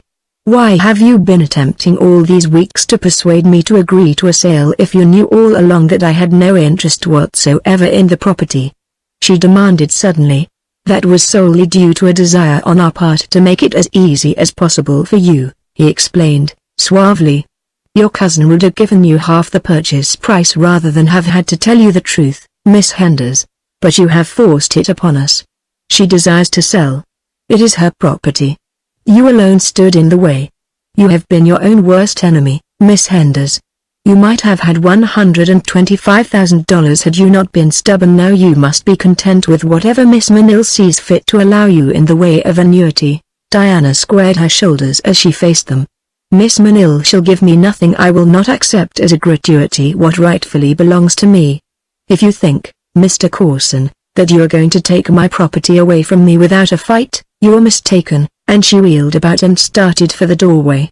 Wait a moment, Miss Henders, cried the New Yorker. I am a lawyer and I know how expensive litigation is. Such a case as you contemplate, and I take it for granted that you purpose taking the matter to court when you say fight, might drag on for years, wasting the entire property in attorney's fees and legal expense, so that neither of you would get anything. I have seen such things happen scores of times. Now, let us rather compromise. We were willing to make you a gift of half the purchase price immediately on the consummation of the sale to Mr. Wainwright. That offer is still open. It is extremely fair and generous, and if you will take my advice you will accept it. Never, snapped Diana. Corson and Lillian sat in silence listening to Diana's footfalls as she ascended the stairs. Presently they heard her door close, then the girl turned upon Corson. You poor sucker, you! She exclaimed. What do you think you are, offering her $125,000 when we don't have to give her a cent? Don't be a hog, Lil, advised the man. We'll get enough, and if we can save a lot of trouble we'd better let her have the 125. You can't tell what these people out here'll do. Take that bullfellow, for instance. He's already offered to run us out of the country if she says to. Look what he did to old man Wainwright, for instance. Why, say, there are a lot of her friends here that would think no more of shooting us full of holes than they would of eating their Sunday dinners, if she just so much as hinted that she thought we were trying to do her out of anything. And we'll be getting plenty, anyway. You and I get a third and Wainwright gets the other third, and that mine is worth millions. Why, we could afford to give her the whole $250,000 if she'd agree to the sale. I'm not so keen as you on giving my money away, replied Lillian. Your money, hell, he replied. You wouldn't have anything if it wasn't for me, and as for that measly little 125,000, why, it'll cost us all of that to square these people around here before we get through with it. I promised Colby 10,000 already, and say, speaking of Colby, I saw you two in the sitting room before supper. You got to lay off that business. You were getting too thick with that fellow to suit me. You belong to me," he added suddenly and fiercely. "Oh, come on, Morris, don't be silly," replied Lillian. "You told me to get him on our side. How did you suppose I was going to do it? By making faces at him? Well, you don't have to go too far. I heard you telling him what you two would do after you were married. You may be a good little actress, Lil, but that kiss you gave him looked too damn realistic to suit me. I'm not going to have you running off with him after you get your mitts on a little money. Say, you don't think I'd marry the Troob, do you?" And Lillian Manil burst into peals of laughter. Colby found Bull in the bunkhouse. "Bull," he said, "I wish you'd ride up Belters tomorrow and see how the water's holding out." "Listen, Bull," said Texas Pete, "I got the rest of it. And so we lines up at the bar, 12 or more." The boss tries to smile, but he can't, he's so sore. The stranger says, "Pronto. You dumb little runt." Just then we hear someone come in at the front. And turning to look, we see that in the door, a thin little woman. My gosh, she was poor! Who lets her eyes range till they rest on this bloke, with funny ideas about what was a joke. She walks right across and takes hold o' his ear. "You ornery old buzzard," she says, "you come here." He give us a smile that was knock mean lame. "Anne, yes, dear, I'm comin'," he says, and he came. Chapter 13. The Necktie Party. When Diana Henders left the dining room after hearing Corson's explanation of her status as an heir to the estate of her father and uncle, she definitely severed relations with the two whom she now firmly believed had entered into a conspiracy to rob her of her all. The following day she ate her meals in the kitchen with Wong, to whom she confided her troubles. The old Chinaman listened intently until she was through, then he arose and crossed the kitchen to a cupboard, a crafty smile playing over his wrinkled, yellow countenance. "Me fix you mean no lickum," he said, as he returned with a phial of white powder in his hand. "Oh, Wong." "No. No," cried the girl, grasping instantly the faithful servitor's intent. "You mustn't do anything so horrible as that. Promise me that you won't." "All right, you just say me you say," he replied with a shrug, and returned the phial to the cupboard. "I'm going away tonight, Wong," she told him, "and I want you to promise me that nothing like that will happen while I am away and that you will stay until I return. There is no one else I could trust to look after the house. You call me backy?" "Yes, Wong, I'm going to Hendersonville tonight so that I can catch the stage for Old Deer in the morning. I am going to take the train for Kansas City and consult some of Dad's friends and get them to recommend a good lawyer. You'll take care of things for me, Wong? You bletty blue tea." That afternoon she sent for Hal Colby. We'd told him what Corson had said to her. Colby seemed ill at ease and embarrassed. "I'm mighty sorry, Dee," he said, "but I don't see what you can do about it. If I was you I'd accept half the purchase price. They got you dead to rights and you won't make no money fighting 'em. "Well, I won't accept it, and I'm surprised that you'd advise me to. It's only for your own good, Dee," he assured her. "It ain't Lillian's fault that your uncle done your dad out in the property. You can't blame her for wanting what was left to her, and I think it was mighty pretty of her to offer to split with you." "I don't," she replied, "and I think there is something behind that offer that is not apparent on the face of it. I am going to find out, too. I'm going to Kansas City to hire a lawyer, and I'll want the buckboard and one of the men to drive me to town after supper tonight. I'm plumb sorry, Dee, but Corson and Lillian have took the buckboard to town already." "Then I'll go on, Captain," she said. "Please have him saddled for me right after supper." She packed her traveling dress and other necessary articles in a small bag that could be tied to a saddle, leaving on her buckskin skirt and blouse for the ride to town, and after supper made her way to the corral after waiting a few minutes for Captain to be brought to the house and rather wondering why Hal had neglected to do so. To her surprise she discovered that Captain had not even been saddled, and was, as a matter of fact, still running in the pasture a mile from the house. She went to the bunkhouse to get one of the men to catch him up, but found it deserted. From there she walked to the cookhouse, where she found only the cook setting bread for the morrow. "Where are all the men?" she asked. "There's a dance to Johnson's tonight and some of 'em went there," he told her. "The rest went to town." "Idaho, Shorty and Pete went to the dance. Where's Hal?" "I reckon he went to town. I ain't seen him since this afternoon sometime." "Did Willie go too?" "Nom, he's here Sommers." "Hey, Willie. You Willie." Willie appeared from the outer dusk. "Oh, Willie," said Diana, "won't you please catch Captain up for me and saddle him? You ain't going to ride tonight all alone, be you?" he asked. "I've got to get to town, Willie, and Hal forgot to tell anyone to ride with me," she explained. "Well, I'll go along with you," said Willie. "I'll have the horses saddled pronto," and off he ran. 10 minutes later they were in the saddle and loping through the rapidly falling night toward town. "I can't understand how Hal happened to let all the boys go at the same time," she said, half musingly. "It was never done before and it isn't safe." "Bull wouldn't never have done it," said Willie. "Bull was a top-notch foreman." "You like Bull?" she asked. "You bet I do," declared Willie, emphatically. "Don't you?" "I like all the boys," she replied. "Bull wouldn't never have left you here alone at night. He set a heap o' store by you, miss." Willie was emboldened to speak freely because of the darkness that would cover any sudden embarrassment he might feel if he went too far. The same darkness covered Diana's flush, a flush of contrition that she harbored a belief in Bull's villainy.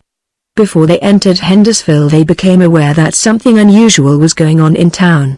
They could hear the hum of excited voices above which rose an occasional shout, and as they rode into the single street they saw 100 figures surging to and fro before Gum's place. A man stood on the veranda of the saloon haranguing the crowd. "This business has gone far enough," he was saying as Diana and Willie paused at the outskirts of the crowd. "It's high time we put an end to it. You all that knows who's a join it as well as I do. What we ought to do is ride out and get him tonight. There's a bunch o' cottonwoods where he is right handy and we got plenty o' ropes in the cow country." "Who's with me?" 200 voices yelled in savage assurance of their owner's hearty cooperation. "Then get your broncs," cried the speaker, "and we'll go after him and get him." Diana saw that the orator was Hal Colby.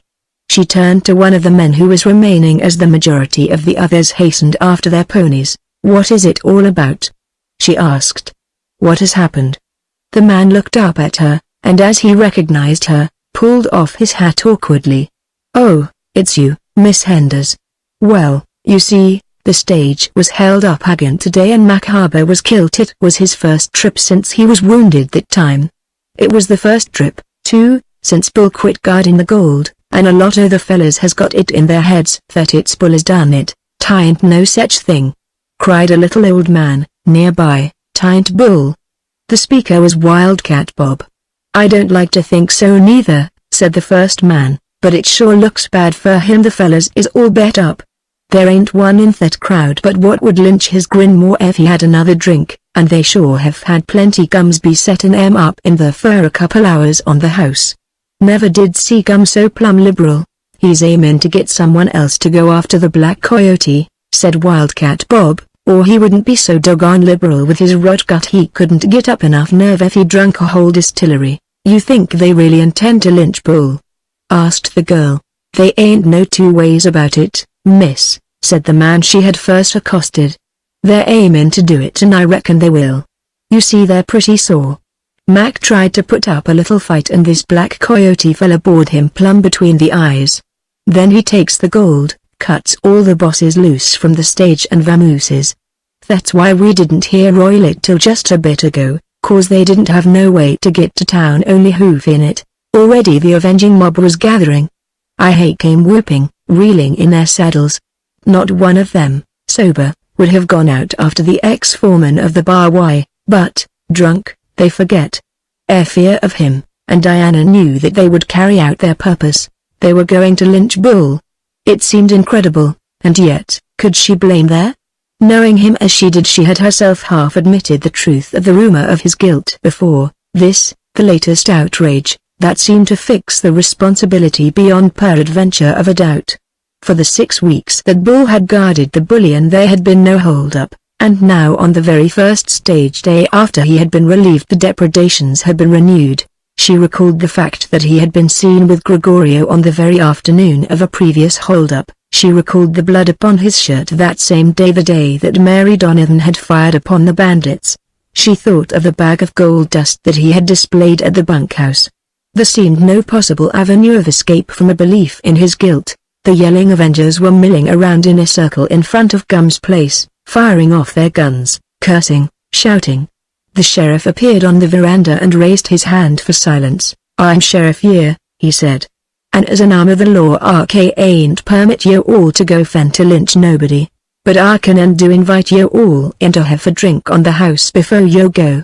There was a wild shout of approval and scramble for room at the tie rail. Those who lost out rode their ponies into the saloon, and as the last of them disappeared, Diana, who had lost sight of Willie in the jostle and excitement of the past few minutes, turned her pony about and rode back in the direction from which she had come. Just beyond the last house she turned abruptly to the left. The bar wire ranch lay to the right, urged Captain into a lope and started off through the darkness toward the west. Presently she struck a well-defined trail, and then with a word and a touch of her spurs she sent Captain into a run. Swiftly the wiry animal sprang through the night while the beating of his mistress's heart kept time to the rapid fall of his unshod hooves. What was she doing? Was she mad? A dozen times Diana Henders repeated those questions to herself, but the only answer was a monotonous cadence that beat upon her brain, reasonless, to the accompaniment of Captain's flying hoofs. "They shall not kill him. They shall not kill him. They shall not kill him." Constantly she listened for sounds of the coming of the lynching party, though she knew that she had sufficient start to outdistance them completely, even had Captain not been the fleet and powerful runner that he was. It was 10 miles to the West Ranch from Hendersville, and Captain made it in 30 minutes that night. Diana threw herself from the saddle at the gate and crawled through the bars, leaving Captain on wide-stretched feet and with nose to ground blowing after his hard run, knowing that he would not move from the spot for some time. She hastened to the darkened cabin and pounded on the door. "Bull!" she cried. "Bull!" But there was no answer. Then she opened the door and entered. Fumbling around for a table she found it and matches, striking one. The cabin, a one-room affair, was empty. Her eyed for nothing. Bull was away, but they would hide in the brush and wait for him to come back, and then they would shoot him down in cold blood, and he would never have a chance for his life. If she only knew where he had gone, she might ride out and meet him, but she did not know. Wait. There was one chance. If he was the Black Coyote, he would doubtless come in from the north or the northeast, for in the latter direction lay Hell's Bend, the scene of his many hold-ups. But it wasn't Bull. It couldn't be Bull. Bull, of all the men in the world, could never have robbed her, or killed her messenger. Slowly she returned to Captain, standing with heaving sides and dilated nostrils. The animal staggered a bit as she mounted, but at a touch of the rein he turned and walked out into the sagebrush toward the north. She rode for a quarter of a mile and then she reined in her mount and called the man's name aloud. There was no reply, and she turned to the east and rode in that direction for a while, now and then calling Bull, her voice sounding strange and uncanny in her own ears. In the distance a coyote yapped and wailed. She turned and rode west to a point beyond the cabin and then back again, establishing a beat where she might hope to intercept the returning Bull before he reached the danger of the ambush. At intervals she called his name aloud, and presently she halted frequently to listen for the coming of the lynchers. It was a matchless Arizona night. The myriad stars blazing in the blue-black vault of infinite space cast their radiance softly upon vale and height, relieving the darkness with a gentle luminosity that rendered distant objects discernible in mass, if not in form, and because of it Diana saw the black bulk of the approaching horsemen while they were yet a considerable distance away, and, seeing them, dared not call Bull's name aloud again. The mob rode silently, now a grim and terrible shadow creeping through the darkness to lay bloody hands upon its prey. A quarter of a mile from the cabin it halted while its members dismounted and, leaving a few to hold their horses, the balance crept stealthily forward. On foot, Diana, too, had dismounted, knowing that she would be less conspicuous thus, and was leading Captain over a circuitous trail toward the north and east. The girl knelt and placed an ear to the ground. Faintly, as though at a great distance, she heard the rhythmic pounding of a horse's hoofs. He was coming loping through the night. Bull was coming, all unconscious of what awaited him there in the darkness. He was riding to his death. She hastened forward a short distance and listened again. If the sounds should be plainer now, she would be sure that he was coming from the northeast. The self-appointed posse crept toward the cabin and, according to a general plan imparted to them by Colby, separated into two sections and surrounded it, finally worming their way close in on hands and knees, taking advantage of the cover of the sage to shield them from the sight of the man they believed to be Then Colby arose and walked boldly to the door. Knocking. He called Bull's name aloud. There was no response. "Hey, Bull!" cried Colby again, in a friendly voice. "It's Hal." Still no reply. Colby pushed the door open and entered. Of all the motley crew that followed him, he alone had the courage to do the thing that he was doing now. He struck a match and lighted a candle that stood on the rude table, embedded in its own grease in the cover of a baking powder can. A brief survey of the interior showed him that it was untenanted. He extinguished the light and returned to his party, where word was passed around that they were to remain quietly in hiding where they were until the quarry cart. In the meantime, a lone horseman had thrown himself from a half-spent pony in the bar wire ranch yard, and seeing a light in the cookhouse had burst in upon the astonished cook. "What in all tarnation's the matter of ye, Wildcat Bob?" he demanded. "Where's Bull?" asked the little old man. "Reckon he's over at the West Ranch, leastways there's where he's supposed to be." "Why, weren't they a gang o' the boys just here looking for him?" "No." A burst of lurid profanity filled the room as Wildcat Bob explained just how he felt and what he thought of himself. "They set out to lynch Bull," he explained finally, "and I suppose in course that he was here got away ahead o' 'em, and now, ding bust my ornery of car cabs, like as not they already got him over at the West Ranch. Where's the rest o' the boys? Where's Texas Pete? You don't reckon that critter's with Colby, do you?" "Not by a long shot," replied the cook. "He'd stick up for Bull if he massacred the whole darn county. So'd Shorty in Idaho, but they ain't none o' 'em here, they's all down to Johnson's to a dance." "Well," said Wildcat Bob, "I done my best, which same ain't no good. If I a hoss instead o' a hunk o' coyote fodder I'd try to get to the West Ranch in time, but I reckon they ain't no chunk now.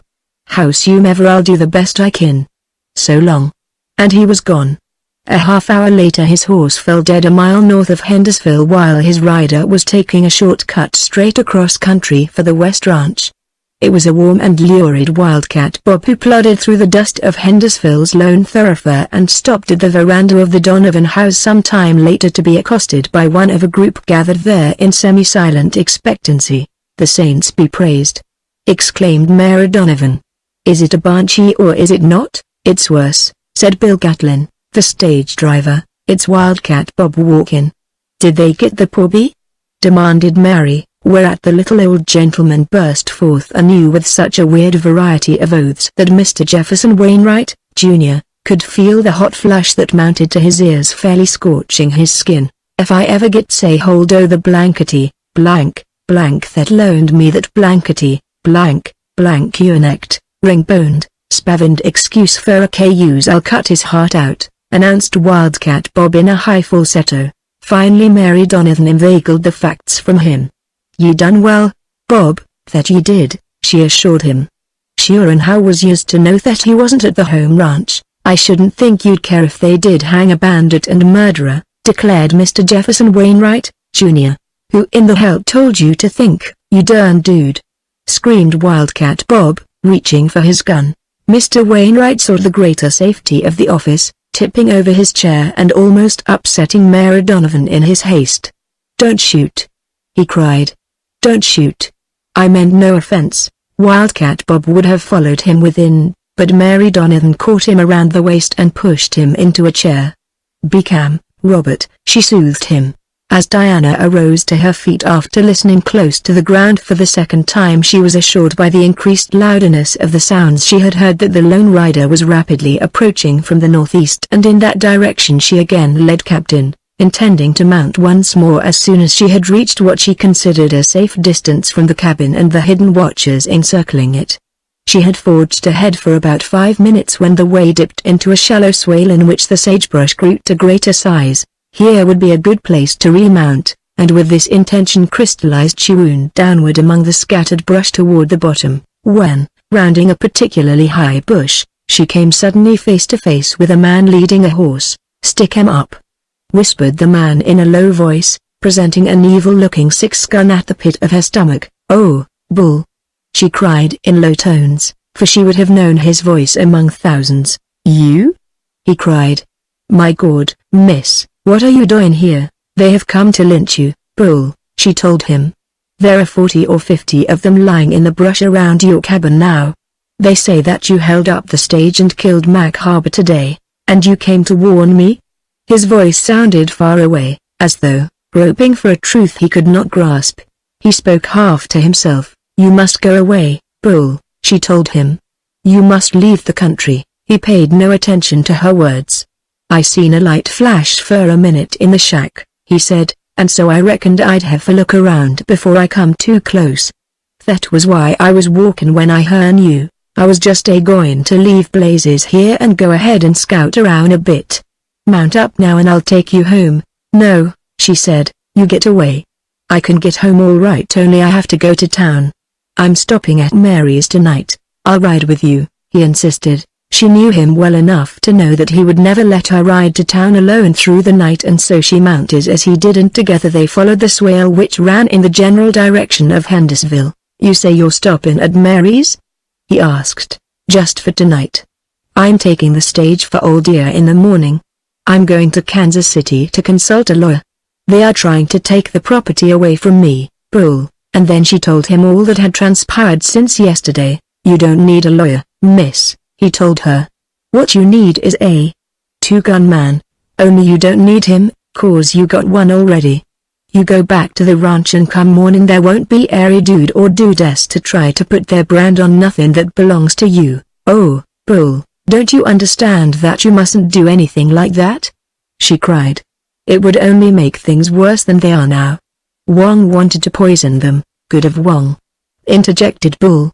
"But we can't make murderers of ourselves just because they are wicked. It ain't murder to kill a rattlesnake," he reminded her. "But promise me that you won't," she urged. "I wouldn't do nothing you didn't want done, miss," he said. They were nearing town now and could see the lights plainly, shining through the windows and doorways. "You'd better go now, Bull," she said. "Not till I get you in town safe," he replied. "But I'm safe now. It is only a little way, and I'm afraid they might get you if you came in." "Shucks. They won't get me now that I know they're after me," he replied. "Say, miss," he exclaimed suddenly, "you ain't asked me if it was me killed Mac." She drew herself up proudly. "I'll never ask you, Bull," she said, "but you wouldn't have come out to warn me if you'd thought it," he suggested. She was silent for a moment, and then, "Yes, I would, Bull," she said in a very little voice. He shrugged his shoulders. "As I told Pete, if I had done it or if I hadn't done it, I'd say I hadn't, so what's the use o' wasting breath? But I sure appreciates what you've done, miss." "And you will go away?" she asked. "No, I'll stay here. I reckon you need me, miss, from what you've told me, so I'll hang around a spell.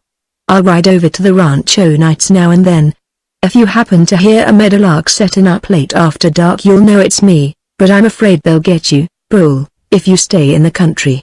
They're terribly angry," she warned him. "They won't be so keen to find me after they're sobered up a bit," he said, with a smile. "Colby's the only one that's got the nerve to go agin guns single-handed." "I don't see why he hates you so," she said. "I used to think that he liked you. Then all I got to say, miss, is that you must be plumb blind," said Bull. Diana was evidently not so blind as he thought her, for she flushed deliciously. "Now you must turn back," she said. They were almost in town. "I will, because they mustn't see you riding in with me," he replied. She reined in her horse and held out her hand to him. "Goodbye, Bull," she said. He took her slim hand in his and pressed it strongly. "Goodbye, Diana," said Bull. She spoke to Captain and moved off toward the little town, and the man sat there in the darkness watching her retreating form until it was hidden behind a corner of the Donovan house. Chapter 14. Bull sees Colby. Bull turned Blaze's head toward the northeast and rode off slowly in the direction of Coyote Canyon, near the head of which there was a wild and almost inaccessible country just east of Hell's Bend Pass. There was water there and game for himself, with the year-round pasture for blazes. As he rode he hummed a gay little air, quite unlike the grim, taciturn Bull that his acquaintances knew, for Bull was happier than he had been for months. And to think, he mused, that she rode out there all alone to warn me. And once she said to me, "Bull," says she, "I don't love any man, Bull, that way, but if ever I do he'll know it without my telling him. I'll do something that will prove it, a girl always does." That's what she says, them's her very words. I ain't never forget 'em and I ain't never going to, even if I don't believe it. It was just her good heart that sent her out to warn me. She'd a done as much for any of the boys. When Diana reined in before those assembled on the veranda of the Donovan house, she was greeted by a gasp of astonishment from Mary Donovan. "Diana Henders, child," she exclaimed. "What are ye doing here this time o' night? Sure an' El thought ye had gone back to the ranch, after hearing ye was in town earlier in the evening." Diana dismounted without making any reply and tied Captain to the rail in front of the hotel. As she mounted the steps to the veranda, the younger Wainwright rose, politely. Corson and the elder Wainwright nodded, the latter grunting gruffly. Lillian Manil pretended that she did not see her. "I am going to stop here tonight, Mrs. Donovan," said Diana to the proprietress. "That is if you have room for me, and if I didn't I'd be after making it," replied the latter. "I wonder if you'd mind putting Captain up for me, Bob," said Diana, turning to the Wildcat, and as the old man stepped from the veranda to comply with her request, Diana turned and entered the office, followed by Mary Donovan. "May I have a cup of tea, Mrs. Donovan?" asked the girl. "I feel all fagged out. This evening has been like a terrible nightmare." "You mean about poor Bull?" asked Mary. Diana nodded. "They ain't back yet," said Mary, "but I suppose they got him." "Bad cess to 'em." Diana came close to the older woman and whispered. "They didn't get him. I just saw him. He brought me to the edge of town." "Now, the Lord be praised for that," ejaculated Mary Donovan. "For sure, and if it's guilty he is, I'll not be after believing it at all, at all." "It looks pretty bad for him, Mrs. Donovan," said Diana, "but even so I can't believe it of him either." "I won't believe it, and no more don't yez, darlin'," advised Mary Donovan. "And now make yourself comfortable and I'll have ye a cup o' tea in no time." As her hostess left the sitting room by one doorway, Jefferson Wainwright, Jr., appeared in the other, which opened from the office, his hat in his hand. "May I have just a word with you, Miss Henders?" he asked. The girl nodded her assent, though none too cordially, and Wainwright entered the little sitting room. "I can't begin to tell you, Miss Henders," he commenced, after clearing his throat, "how badly I feel over this matter that Mr. Corson has explained to us. There isn't any question, of course, about the unfairness and injustice of it, but the fact remains that the law is the law, and I don't see how you are going to get around it by fighting them. It is a matter, Mr. Wainwright, that I do not care to discuss with you," said Diana, rising. "Wait a minute, Miss Henders," he begged. "That wasn't exactly what I wanted to discuss with you, though it has a bearing on it. There is a way out for you, and it was that I wanted to talk over. Your father was a wealthy man. You have been accustomed to everything that money could buy in this country. To drop from affluence to penury in a single day is going to be mighty hard for you, and it is that I want to save you from." "It is very kind of you, I am sure," she told him, "but I cannot see how you, of all people, can help me, for your own father is a party to this whole transaction." "I think you are a bit hard on him," he said. "You surely cannot blame him for wanting to drive as good a bargain as possible. He is, first and last, a businessman." Diana only shrugged her shoulders. "Now, as I said," continued Mr. Wainwright, "there is a way for you to continue to have, not only the luxuries you have been accustomed to, but many more, and at the same time to retain the Bar-Y Ranch." She looked up at him questioningly. "Yes," she said, "and how?" "By marrying me, Miss Henders. You know I love you. You knows there is nothing I would not do for you. There is no sacrifice that I could not willingly and gladly make for you. I would die for you, dear girl, and thank God for the chance." Diana Henders' lip curled in scorn. "It seems to me that I heard you make that very assertion once before, Mr. Wainwright, and in those self-same words the night before you ran away, like the coward you are, and left us at the mercy of the Apaches. If you had half the courage that you have effrontery, the lion would appear a mouse by comparison. Please, never mention the subject to me again, nor is there any reason why you should ever address me upon any subject. Good night. You'll regret this, he cried as he was leaving the room. You'll see if you don't. You might have had one friend, and a good one, on your side. Now you haven't any. We'll strip you to the last cent for this, and then you'll marry some ignorant, unwashed cowpuncher and raise brats in a tumble-down shack for the rest of your life. That's what you'll do. And do you know what you'll do? Demanded a squeaky voice behind him. Jefferson Wainwright, Jr., turned to see Wildcat Bob glaring at him from the center of the office floor. The young man turned a sickly hue and glanced hurriedly for an avenue of escape, but the Wildcat was between him and the outer doorway and was reaching for one of his terrible guns. With a half-stifled cry, Wainwright sprang into the sitting room and ran to Diana. Seizing her, he whirled the girl about so that she was between him and the Wildcat's weapon. My God, Miss Henders, don't let him shoot me. I'm unarmed. It would be murder. Save me. Save me. His screams brought his father, Corson, Lillian Manil and Mary Donovan to the room, where they saw the younger Wainwright kneeling in abject terror behind Diana's skirts. What's the meaning of all this? Yelled the elder Wainwright. Your son insulted me. He asked me to marry him, said Diana. Let him go. Bob, she directed the Wildcat. Gosh almighty, miss! Exclaimed the old man in an aggrieved tone. You don't mean it, do you? Why, I just been honin' for a chunk to clean up this here whole bunch o' tin horns, and now that I got an excuse it don't seem right to let it pass. By cracky, it ain't right. Tain't moral, that's what it ain't.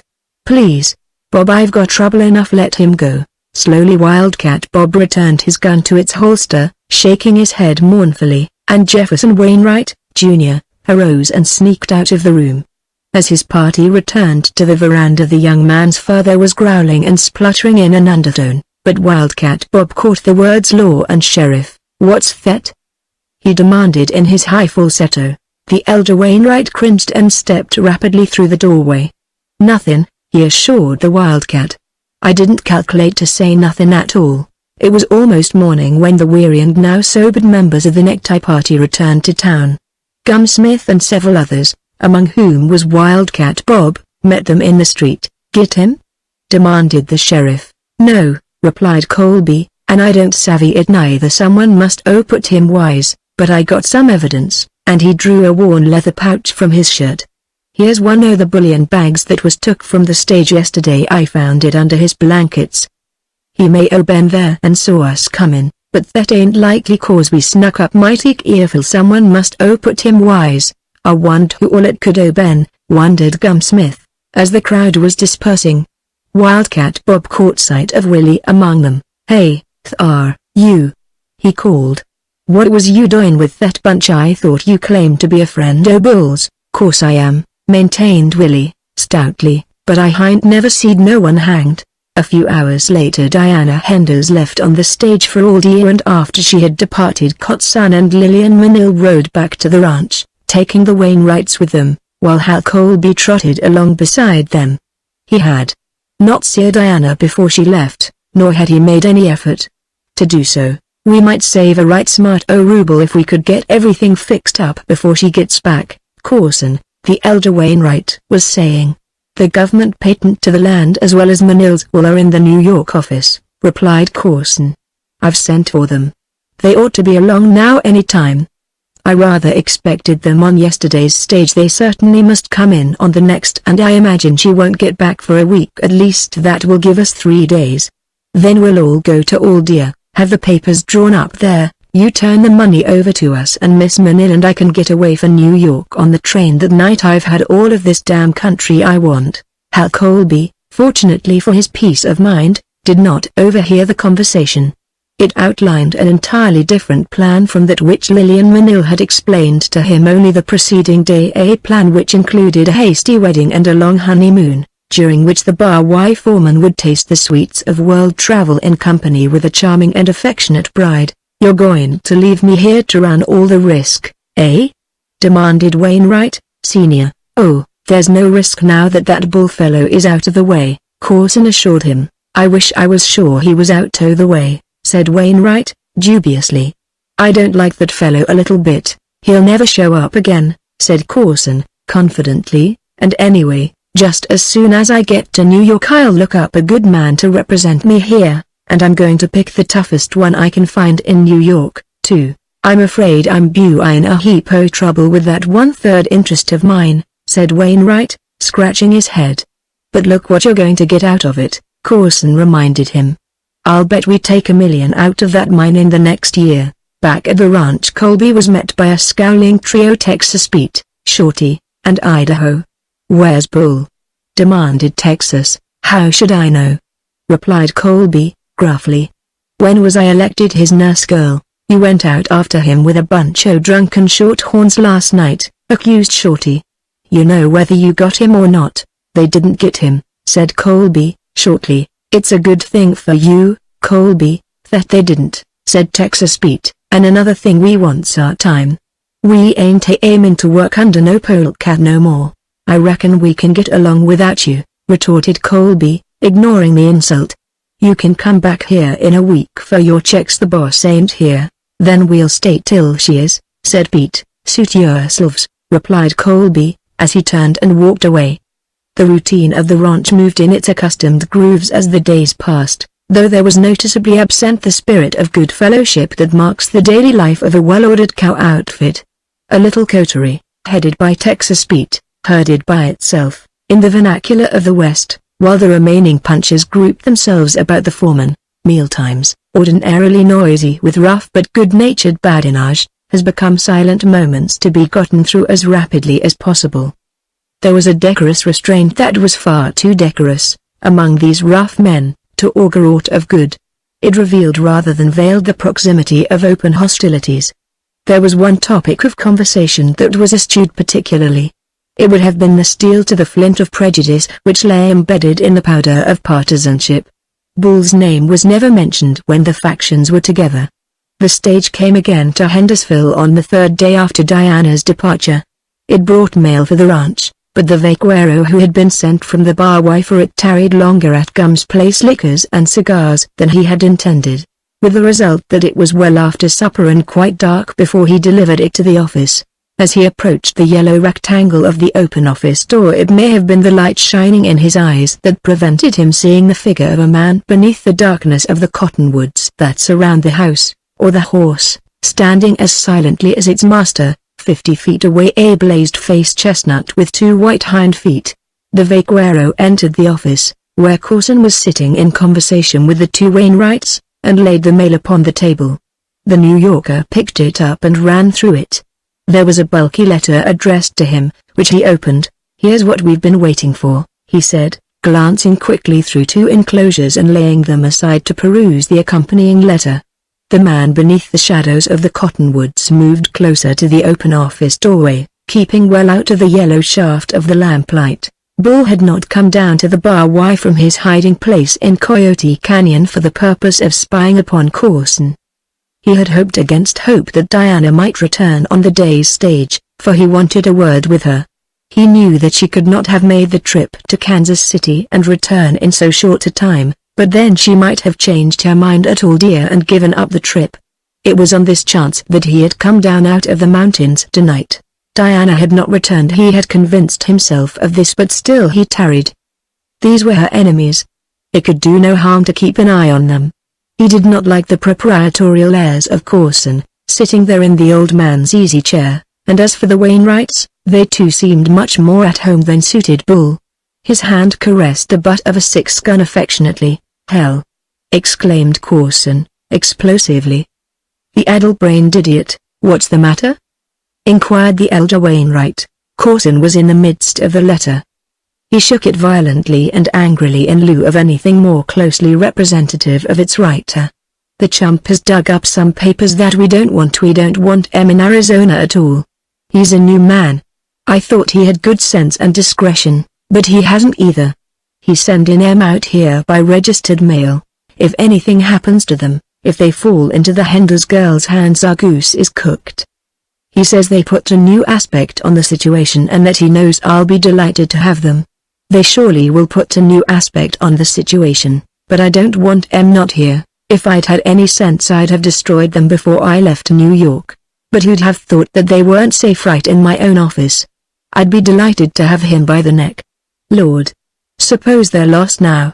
They should have been here with this other mail. If it's registered stuff it may have been delayed just enough to miss the stage at Aldia by one train, suggested Wainwright. If that is the case it'll be along by the next stage. What were the papers? Demanded the elder Wainwright, suspiciously. Coulson hesitated. He realized that he had been surprised by his anger into saying too much. Perhaps I overestimate their value, he said. They might not do any harm after all. What were they? Insisted Mr. Wainwright. Oh, they were reports that show the tremendous value of the new vein in the mine, lied Coulson, glibly. Wainwright sank back in his chair with a sigh of relief.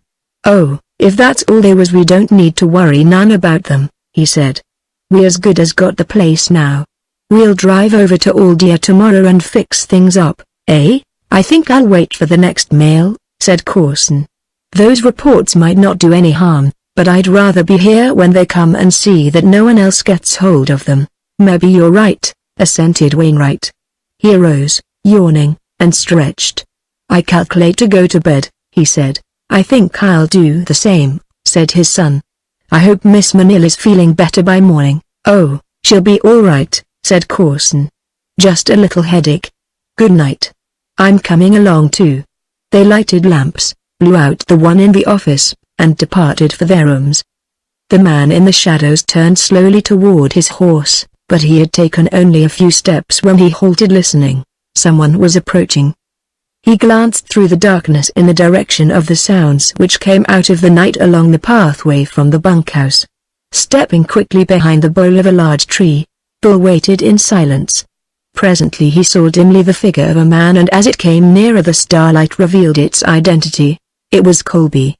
Like himself, Colby waited in the shadows of the trees, waited silently, watching the dead black of the office windows. The silence was tangible, it was so absolutely dominant, reigning supreme in a world of darkness. Bull wondered that the other did not hear his breathing. He marveled at the quietness of Blazes. Even the roller in his bit lay silent. But it could not last much longer. The horse was sure to move in a moment and Colby would investigate. The result was a foregone conclusion. There would be shooting. Bull did not want to shoot Colby, not now. There were two reasons. One, however, would have been enough, that Diana Henders was thinking of marrying the man. And then the silence was broken. Very slightly only was it broken. A suspicion of a sound came from the interior of the house, and following it a dim light wavering mysteriously upon the office walls, growing steadily brighter until the room was suddenly illuminated. From where he now stood Bull could not see the interior of the office, but he knew that someone carrying a lamp had come down the stairway, along the hall and entered the office. Then he saw Colby move forward and step lightly to the veranda, and an instant later the office door swung open, revealing Lillian Manil in a diaphanous negligee. Bull saw Colby seize the girl, strain her to him and cover her lips with kisses. Then the girl drew her lover into the room and closed the door. With a grimace of disgust Bull walked to Blazes, mounted him and rode slowly away. Now there was only one reason why he could not kill Colby yet. Chapter 15. Now, go. It was Wednesday again. 4 horses, sweat-streaked, toiled laboriously to drag the heavy coach up the north side of Hell's Bend Pass. It was a tough pull, even with a light load, one that really demanded 6 horses and would have had 6 in the old days, and today the load was light. There was but a single passenger. She sat on the driver's box with Bill Gatlin, with whom she was in earnest discussion. I tell you, I don't believe he did it, she was saying. I'll never believe that he did it, and I'm mighty glad that he got away. Gatlin shook his head. There ain't no one got a better right to say that than you has, miss, he said. Furt was your gold as was stole, and your messenger as was shot up, but nevertheless in howsomever I got my own private opinion what I'm keeping to myself, that it was Bull all right as done it. I'd just like to see this black coyote once, said the girl. I'd know if it was Bull or not. They ain't no chunk today, miss, Gatlin told her. They ain't no gold shipment today, unless I'm mighty mistook. Don't he ever make a mistake? Asked the girl. Never hind yet, miss. Diana relapsed into silence, her thoughts reverting to her interview with the Kansas City attorney. He had not held out very roseate hopes. By means of litigation long and expensive she might, after a number of years, get a small portion of her father's share of the business. She had better take a cash settlement, if she could get one, he thought. $125,000 in the hand would be much better, in his opinion, than a long drawn-out suit that could be nothing better than an expensive gamble with the odds against her. But I won't. I won't. I won't be robbed, she ejaculated beneath her breath. How's that, miss? Inquired Bill Gatlin. Was you speaking to me? I must have been thinking aloud, she said, smiling. What a long pull this is, Bill. We're nigh to the summit, he replied, pulling in his team to breathe them for a moment. On the shoulder of Wagon Mountain overlooking the south stretch of Hell's Bend Pass Road, two men sat their horses amidst a clump of chaparral that effectually hid them from the road, though they could see nearly its entire length from the summit to the gap at the bottom. Presently one of them spoke. Here it comes, he said. He was a swarthy, powerfully built Mexican, somewhere in his 30s, Gregorio, the Bandit. His companion was adjusting a black silk handkerchief across his face in such a way as to entirely hide his features.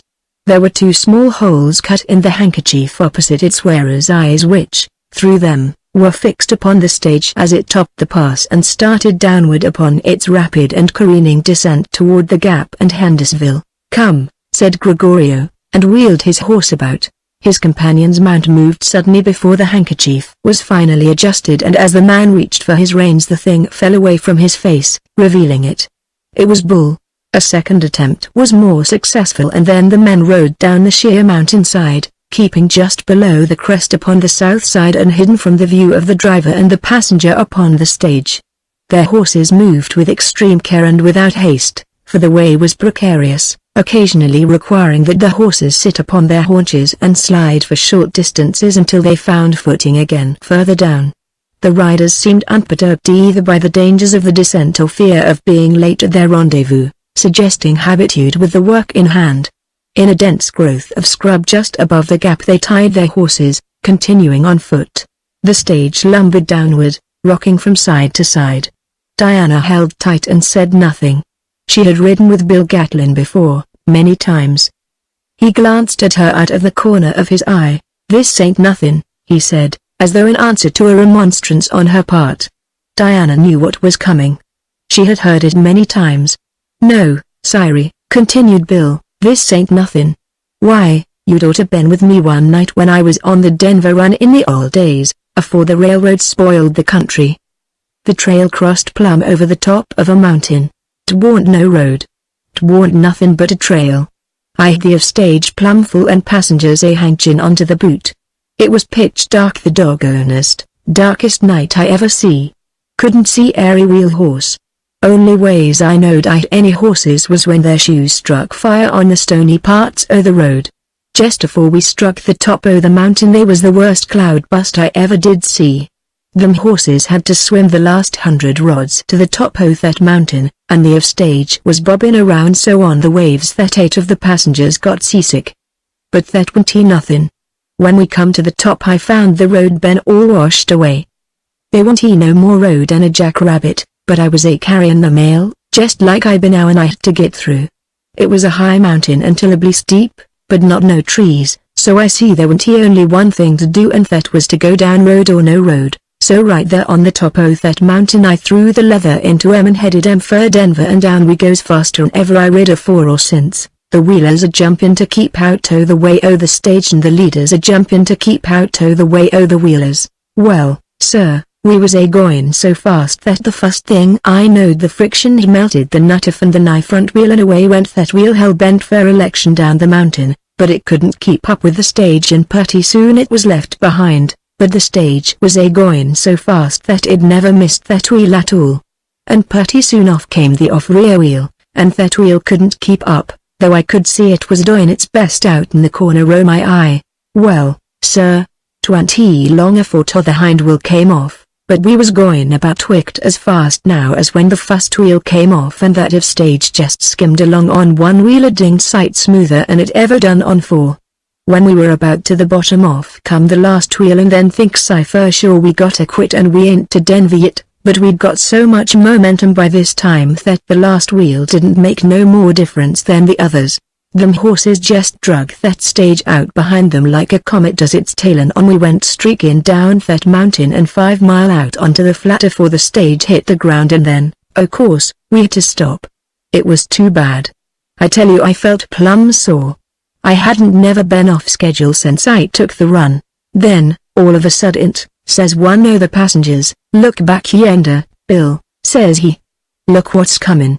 And I looked, and there come them 4 wheels a tearin' across the flat straight for us. Well, to make a long story short, they peters out right beside the stage, and with the help o' the passengers and some extra nuts we got 'em back on where they belonged and pulled into Denver 2 hours ahead o' time. But I tell you, miss, that was some ride. I'd hate to have to take it again. Why, hands up. Put 'em up. The stage had slowed down for the rough road through the gap, when 2 men with muffled faces stepped before the leaders, covering the driver and his lone passenger with wicked-looking 6 guns. Diana Henders sat as one turned to stone, her eyes fixed upon the tall, fine figure of the leading highwayman. A little gust of wind moved the handkerchief that covered his face so that she saw, or she thought she saw, a scar upon the square chin. She was not afraid. It was not physical fear that held her motionless, it was worse than that. It was the paralyzing terror of the heart and soul. Was it Bull? Could it be Bill? But, dear God, could she be mistaken in the familiar lines of that figure? Every movement, every gesture proclaimed the numbing truth. He had not spoken. She was glad of that, for she wanted something upon which to hang a doubt. The second man had given the brief commands. That he was Gregorio she had no doubt. "Throw down the mail pouch," he commanded, and Bill Gatlin threw it down. The taller man took it and went to the rear of the stage, out of sight. 5 minutes later Gregorio commanded them to drive on. That was all. The thing had not consumed 6 minutes, but in that brief time the structure of Diana's life had been shaken to its foundations. Anne knew, a terrible truth had engulfed her, a truth that should have upborne her upon a wave of exultation and happiness now dragged her down into the vortex of a whirlpool of self-loathing and misery. They rode on in silence for a few minutes, Bill Gatlin cracking his long whip above the ears of the leaders, galloping smoothly over a comparatively level road. "Doggone," he said presently. "It's getting too almighty regular to suit me, though I reckon as how I mought get lonesome if I wasn't held up on Satan a while. But you'd your wish, miss. You got to see the Black Coyote, all right, and now what do you think? Is it or isn't it Bull?" Diana Henders bit her lip. "Of course it was not Bull," she said. "Looked powerful like him to me," said Gatlin. As they drew up in front of the Donovan house, the usual idlers came forth to learn what new element this, their sole link to civilization, had infused into their midst. They greeted Diana none the less cordially because she was the only passenger and the stage had brought no new interest to Hendersville. "Held up again," announced Bill. "Some on you better go and tell Gum he might want to deputize someone." Immediately the crowd was interested. They asked many questions. "They won't hear much to it," said Bill Gatlin. "Bin as how they won't no gold he took the mail. I reckon if you was looking for any letters you won't get them." A man from the bar Y spoke up.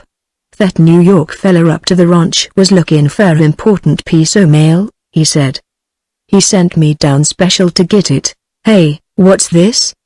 demanded another, peering into the interior of the coach. "Here's your mail bag, Bill, a lying right in here." He dragged it out and exhibited to the others. "There's something wrong with it, it's been cut open," said another, pointing to a slit in the leather. Then the postmaster came up and rescued the sack. The crowd followed him to the general store in which the post office was conducted. Here the postmaster, assisted by the crowd, went through the contents of the sack. "Course I ain't tell what's missing," he said, "only they ain't no registered letter for Mr. Corson." Diana Henders had gone immediately into the Donovan house as quickly as she could clamber from the stage after it had come to a stop, and Mary Donovan had taken her into the privacy of her sitting room for the cup o' tea that Diana had been looking forward to for the past couple of hours. Here she told the motherly Irish woman the details of her trip to Kansas City and the quandary she was in as to what procedure to follow in her future dealings with Corson. "If I had anything to fight with, I'd fight," she exclaimed. "But I'm all alone. Even the law seems to be on their side, against justice." "Sure, and it's not all alone ye are," Mary Donovan assured her. "What would all the friends ye have that would fight for ye at the drop o' the hat? Faith, they'd run them tin horns out o' the country, and ye give the word." "I know," assented the girl, "and I appreciate what the boys would do for me, but it can't be done that way. Dad always stood for law and order, and it wouldn't do for me to sponsor illegal methods." "You've got to fight the devil with fire," said Mary. Diana made no reply. She sat sipping her tea, her expression one of troubled sadness, but she was not thinking of those who would take her property from her nor of their unfair methods. Mary Donovan was moving about the room tidying up. Diana set her empty cup upon the rickety center table which supported an oil lamp, a Bible, a red plush photograph album and a gilded conch shell, and sighed. Mrs. Donovan glanced at her out of the corner of her eye and guessed shrewdly that there was something more than New Yorkers troubling her. Presently she came and stood in front of the girl. "What is it, Mavourneen?" she asked. "Be after tellin' Mary Donovan." Diana rose, half-turned her head away and bit her lower lip in an effort to hide or suppress a short, quick intaking of the breath that was almost a gasp. "The stage was held up again today," she said, mastering herself and turning, wide-eyed, toward the older woman. I saw them both." "Yes," said Mary Donovan. "But it wasn't he." "It wasn't, Mary Donovan." And Diana, throwing herself upon the broad, motherly bosom, burst into tears, through which she gasped an occasional, "It wasn't.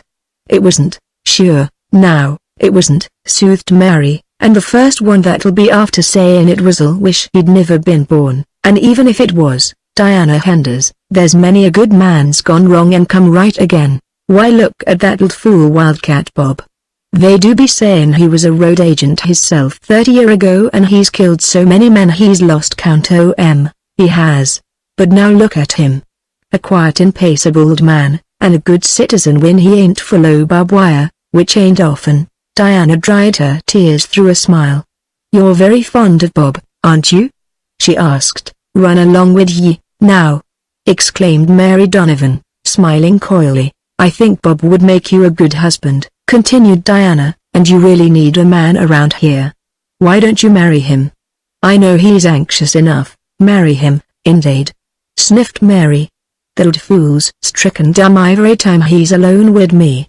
If ever he's married it's the girl that'll be having to pop the question." They were interrupted by a rap on the sitting room door. It was the vaquero from the bar Y who had come down for the mail. "Bill Gatlin told me you was here, miss," he said.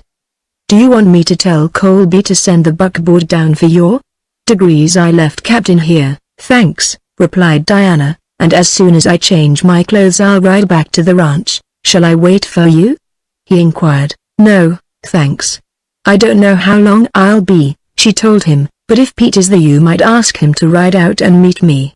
A half-hour later Diana rode out of Hendersonville on Captain along the winding, dusty road bordered by interminable sage and grease-dot wood that stretched off in undulating billows of rolling land to the near mountains on the north and away to the south, as far as the eye could reach where the softened outlines of other mountains rose, mysterious, through the haze. The low sun cast long shadows toward the east, those of herself and her mount transformed into a weird creature of Brobdingnagian proportions mincing along upon preposterous legs. The inhabitants of a prairie dog village watched her approach with growing suspicions, scampering at last to the safety of their Catacombian retreat, all but a single patriarch and 2 owls, who watched her from the safe proximity of burrow mouths until she had passed. Drear and desolate the aspect of Ty, seen, perhaps, but Diana Idola was home, and a tear came tip her eye as she thought that in a day or a week she might be leaving it forever. Her home. And they were driving her away from it, stealing it from her home that her father had built for her mother, that he had planned that Diana should have after he had gone. The wickedness of it. The injustice. That was what rankled, the injustice. She dashed away the tear with an angry gesture. She would not be dispossessed. She would fight. Mary Donovan was right. It was no sin to light the devil with fire. It was at this moment that she saw a horseman approaching her from the direction of the ranch. Her eyes, long accustomed to keen observation and to vast expanses, recognized the man minutes before his features were discernible, and a little cloud crossed her brow. It was not Texas Pete, as she had hoped, but Hal Colby. Perhaps it was for the best. She would have to see him sometime, and tell him. As he approached her she saw that there was no welcoming smile on his face, which wore a troubled expression. But his greeting was cordial. "Hello, Dee," he cried. "Why didn't you let me know that you was coming today?" "There was no way to let you know, of course," she replied. "You might have guessed that I would be back as soon as I could. Tom just got in from town and told me you was coming. I hurried out to head you off.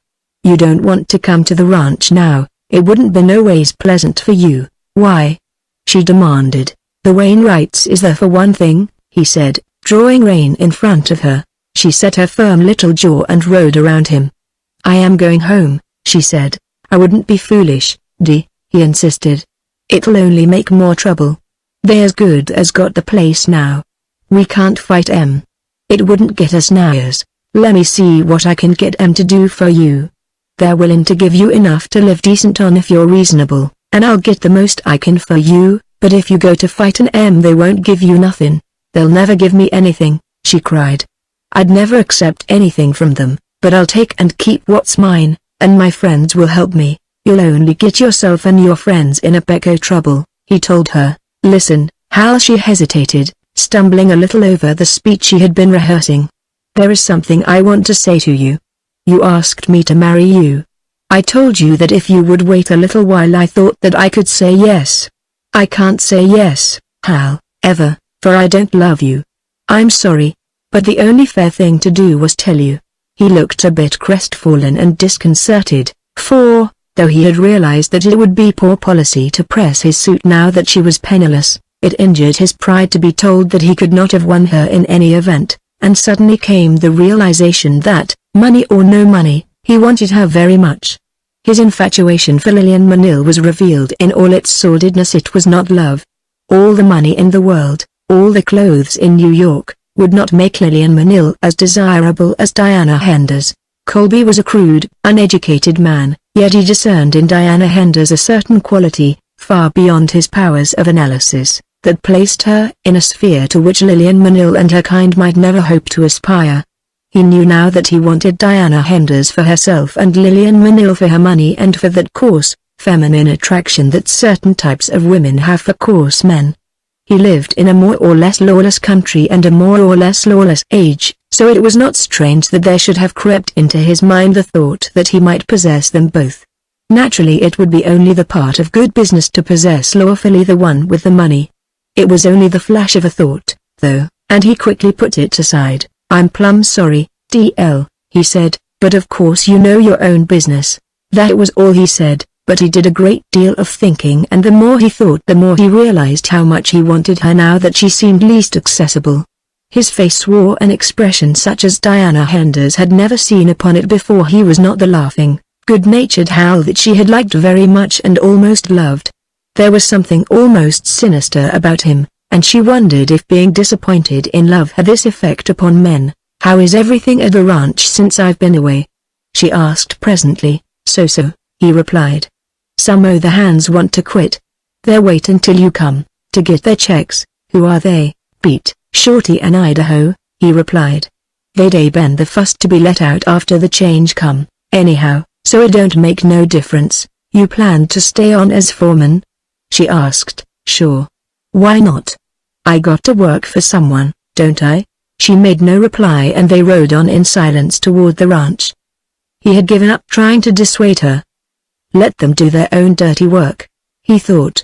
As they neared the ranch a horseman emerged from the yard and came toward them at a run amidst a cloud of dust that obscured the ranch and all else behind him. It was Texas Pete. He brought his horse to its haunches beside her and wheeled the animal about on its hind feet. "I just got in, miss," he said, "and Tom told me that you had sent word in that I was to meet you.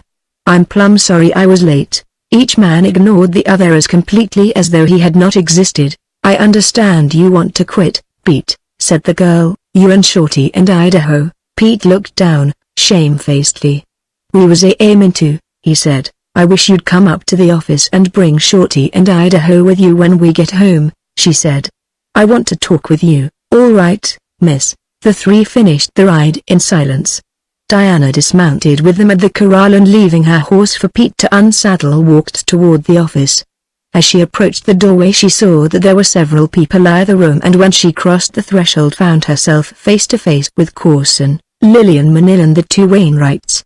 Corson nodded and he and the younger Wainwright rose. "Good evening, Miss Henders," said Corson, "back safely, I see." She ignored his greeting and stood for a moment silently eyeing them through narrowed lids. Her wide-brimmed sombrero sat straight and level above slightly contracted brows.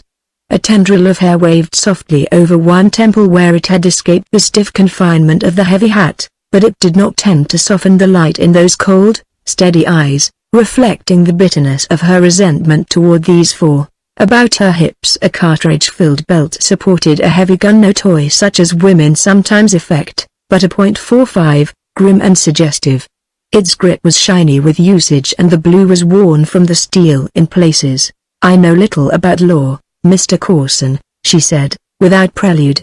"I have lived almost all my life a long way beyond either the protection or the menace of law. We do not bother much about it out here, but we understand moral rights perfectly. We know what justice is and we have our own ways of enforcing it. We have similar ways of protecting our just rights, as well. These means I intend to invoke against you, all of you, who have come here with the intention of robbing me of what is rightly mine. Though I owe you no consideration, it is my duty to warn you that our methods in such matters are usually sudden and always unpleasant. I shall give you, Mr. Corson and Miss Manil, an hour to leave the premises. The buckboard will be ready then. Mr. Wainwright and his son have 5 minutes, as they have no excuse whatsoever for being here. Now, go." Chapter 16 Common Criminals. An amused smile curled Mr. Corson's unpleasant mouth. Mr. Wainwright, Sr., bobbed to his feet, though through no belated urge of chivalry. Lillian Manil rose languidly, pretending to suppress a simulated yawn with the backs of her white fingers. Young Mr. Wainwright shuffled uneasily from one foot to the other. "I am afraid, Miss Henders," said Corson, "that you do not quite grasp the situation." It is you who fail to grasp it, Mr. Corson," snapped Diana, "and please remember that you have only an hour in which to pack." Corson dropped his suavity. "See here," he exclaimed, "I've fooled along with you as much as I'm going to. You're the one who's going to get off this place. You haven't a right on earth here. You don't own a stick or a stone, a hoof or a tail, the length or breadth of the bar. Why now you go, and you go quick, or you'll land in jail, where you belong for the threats you've made. I imagine you'll learn something about the law then." "How come?" inquired a voice from the doorway, and simultaneously 3 figures appeared upon the veranda. "You sent for us, miss, and here we are," continued Texas Pete, "and I reckon we're off about the right time for the party," opined Shorty. "I craves the first dance with that dude with the funny pants," said Idaho, staring at Corson. "Boys," said Diana, "these people are trying to rob me of my ranch, the mine and all the cattle. I have given Mr. Corson and Miss Manil an hour to leave the premises. Idaho, I wish that you would see that they get away on time, and drive them, or better, have Willie drive them, to town." Mr. Wainwright and his son had 5 minutes in which to leave. "Shorty. They have wasted 3 of them. Can you help them to get away on schedule?" We'd Shorty. "Watch my smoke and their dust.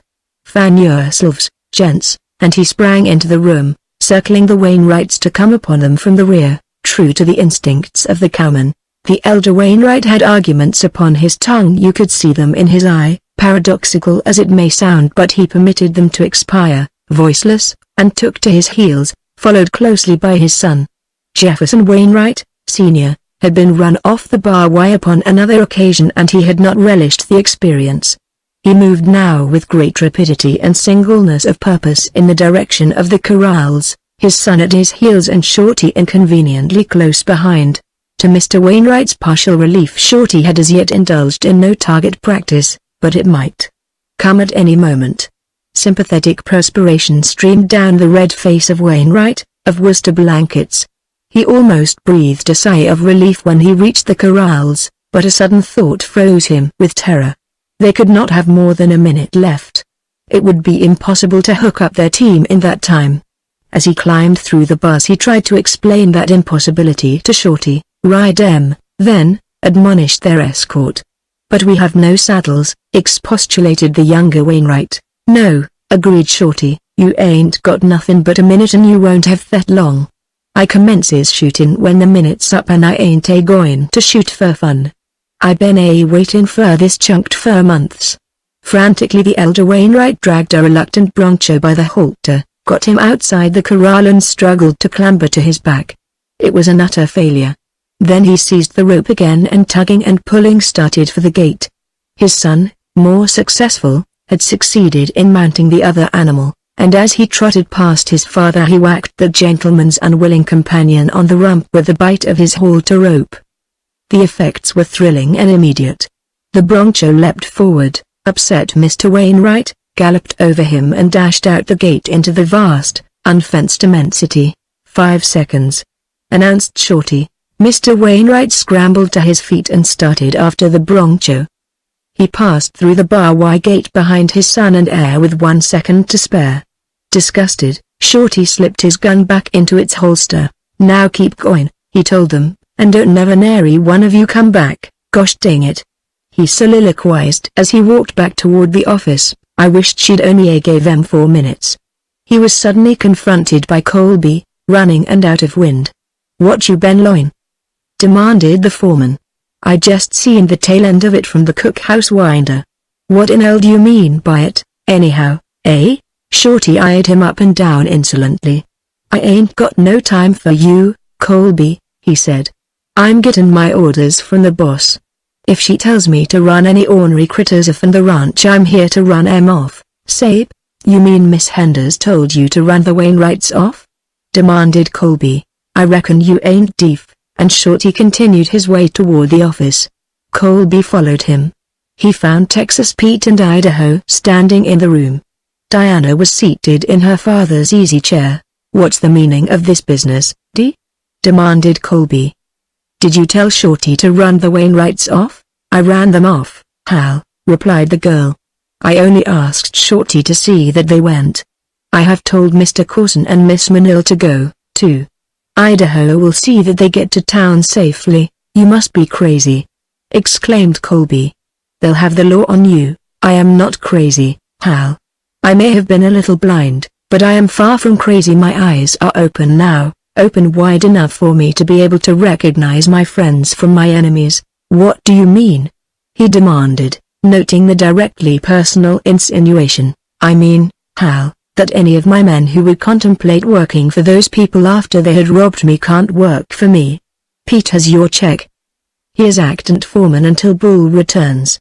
Her chin went up proudly as she made the statement. Colby was stunned. He took the check in silence and turned toward the door, where he stopped and faced her. "Bull won't never come back," he said, "less it's with a halter around his neck." The other 3 men looked toward Diana for an intimation of her wishes, but she only sat silently, tapping the toe of a spurred boot upon the Navajo rug at her feet. Colby turned once more and passed out into the gathering dusk. A half-hour later Wild Bill, otherwise and quite generally known as Willie, jogged dustily townward with Morris B. Corson, Lillian Manil and their baggage.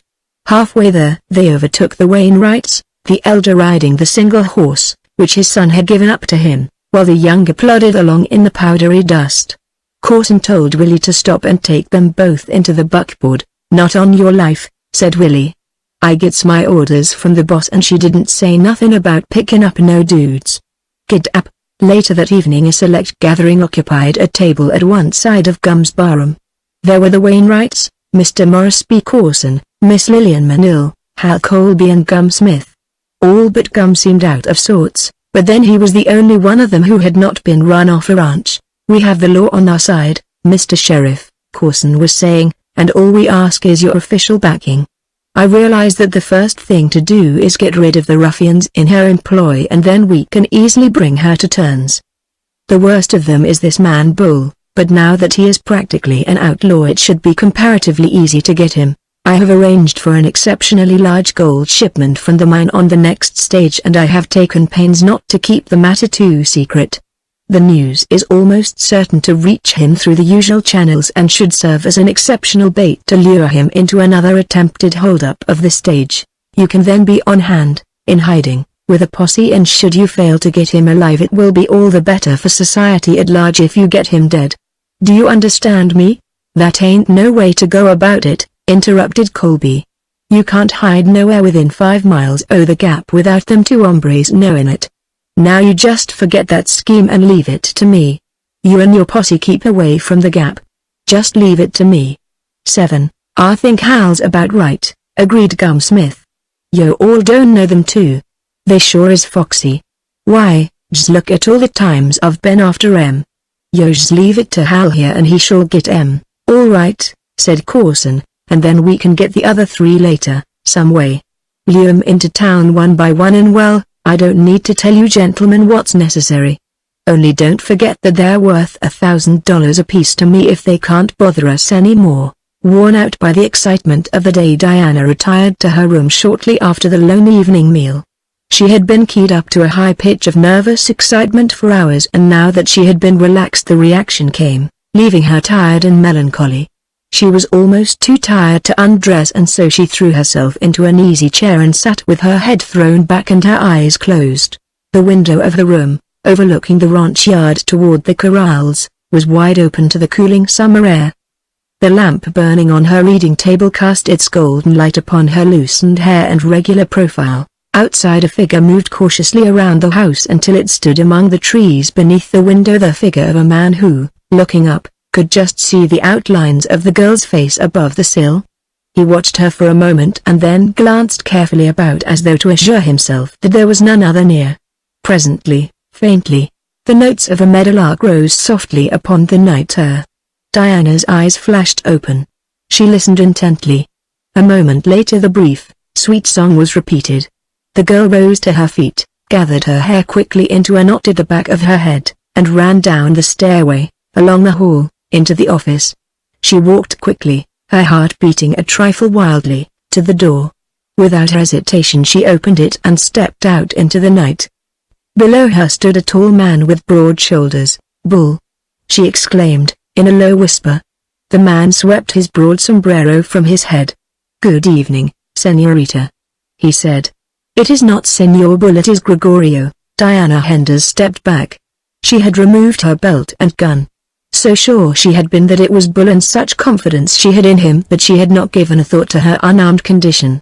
What better protection could any girl demand than just Bull? "What do you want here, Gregorio?" she demanded. The Mexican perceived the girl's surprise, saw her draw back, and grinned. It did not offend him that she might be afraid of him. He had become what he was by inspiring fear in others, and her was rather proud of it, proud of being an outlaw, proud of being hunted by the gringos, whom he knew held his courage and his gun hand, if not himself, in respect. "Do not be afraid, Senorita," he said. "I was sent to you by Senor Bull, with a message." He held out a long, flat envelope. "You are to read it and hide it where the others will not find it. He says that you will know how to make use of it." She took the proffered parcel. "Why did not Senor Bull come himself?" she asked. "How should I know, Senorita?" he replied. "Perhaps he thought that you would not want the Black Coyote to come here. He knew that you recognized him today. He saw it in your eyes." She was silent a moment, as though weighing the wisdom of a reply to his statement, but she made none. "Is that all, Gregorio?" she asked. "That is all, Senorita." "Then thank you, and goodbye. Thank Senor Bull, too, and tell him that his job is waiting for him when he can come back." Gregorio swept his hat low and turned back into the shadows. Diana entered the office and closed the door. Going directly to her room, she took a chair beneath the reading lamp and examined the outside of the envelope Gregorio had given her. It was addressed to Morris B. Corson. How had Bull come by it? But of course she knew it was a piece of the mail that had come into his possession through the robbing of the stage. The girl shuddered and held it away from her. She saw that the envelope had been opened. Bull had done that. She sat looking at the thing for a long time. Could she bring herself to read the contents? It had not been meant for her to read it, then, would be to put herself on a par with the Black Coyote. She would be as much a thief as he. The only right and proper thing to do was to get the letter into Corson's hands as quickly as possible. She could not be a party to Bull's crime. She laid it, almost threw it, in fact, upon the table, as though it were an unclean thing, and sat for a long time in deep thought. Occasionally her eyes returned to the letter. The thing seemed to hold a malignant fascination for her. What was in it? It must concern her, or Bull would not have sent it to her. She would send it to Corson the first thing in the morning. Bull would not ask her to read something that did not concern her. She rose and commenced to remove her clothing. Once or twice as she passed the table she stopped and looked at the envelope, and at last, in her night-robe, as she went to blow out the last lamp, she stood for a full minute staring at the superscription. Again she argued that Bull would not have sent it to her had it been wrong for her to read it. Then she extinguished the light and got into bed. For an hour Diana Henders tossed about, sleepless. The envelope upon the reading table haunted her. It had no business there. It belonged to Morris B. Corson. If it were to be found in her possession she could be held as guilty as the robber who took it from the United States mail pouch. They could send her to jail. Somehow that thought did not frighten her at all. What was in it? It must be something concerning the property they were trying to steal from her. They were thieves. One was almost justified in taking any steps to frustrate their dishonest plans. Suddenly she recalled what Mary Donovan had said, "You've got to fight the devil with fire." And then Diana Henders flung the covers from her and swung her feet to the floor. A moment later she had lighted the lamp. There was no more hesitation. She took up the envelope and extracted its contents, which consisted of 3 papers. The first she examined was a brief letter of transmission noting the enclosures and signed by a clerk in Corson's office. The second was John Manil's will, the later will that Corson had told her did not exist. She read it through carefully. Word for word it was a duplicate of the last will her father had made, except for the substitution of Elias Henders' name as beneficiary. The clause leaving the property to their joint heirs in the event of her father's prior death followed. Suddenly Diana experienced a sensation of elation and freedom such as had not been hers since her father's death. She could fight them now. She had something to fight with, and Lillian Manil could claim only what was legally hers. An even division would entail unpleasant complications of administration, but at least they could not take Tisha from her. They might sell theirs, they might and probably would sell it to the Wainwrights, which would be horrible of course, but she would stand her ground and get her rights no matter who owned the other half. She laid the will aside and picked up the third paper. It was a letter, in her uncle's familiar handwriting, addressed to her father. Dear L. In the event that I go first, I want to ask you to look after Lillian for me at least until she is married. Since her mother's death she has no one but me, and naturally I feel not only a certain responsibility for her but a real affection that is almost paternal, since she was but a year old when I married her mother.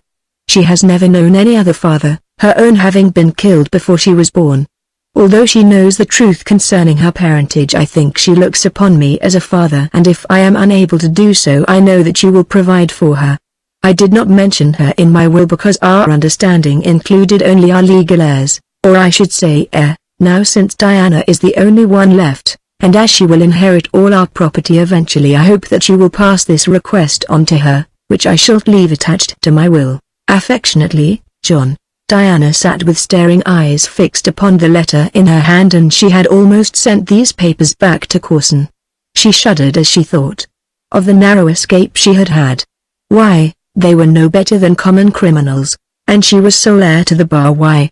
She did not think of the gold mine, or the value of the great herds and the broad acres. She thought only of the bar as something that she loved at home. Now no one could take it away from her, and yet she was not happy.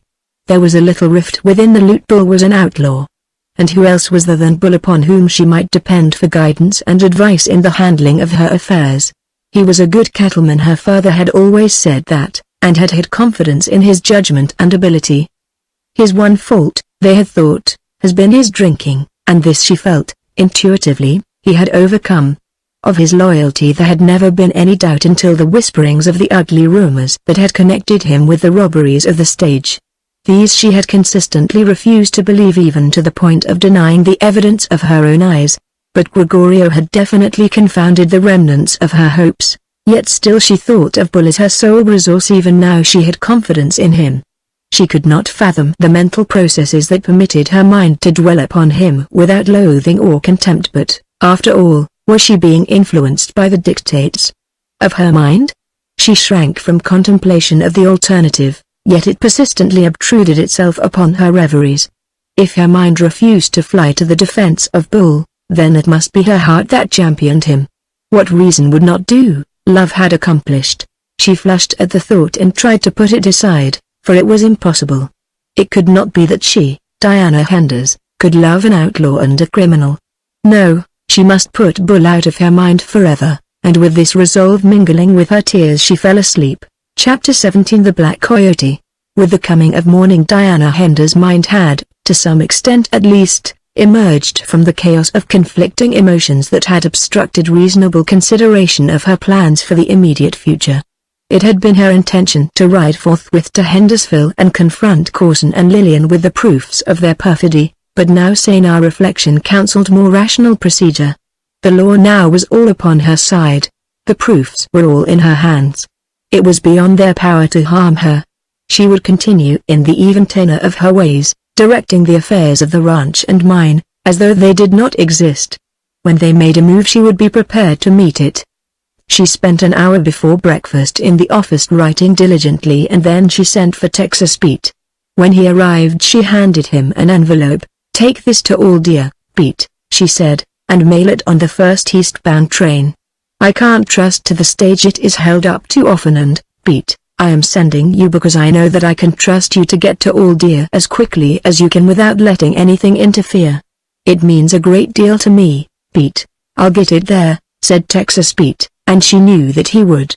10 minutes later she glanced through the doorway of the kitchen, where she was talking with Wong, and saw a cloud of dust streaking swiftly northward toward Hell's Bend Pass, across country in an airline. Roads and trails were not for such as Texas Pete when speed was paramount. The day, occupied by the normal duties of the ranch, passed without unusual incident. There was no word from Coulson. The next day came, brought Texas Pete back from All Deer, and went its way with the infinite procession of other yesterdays, and still no word from Coulson.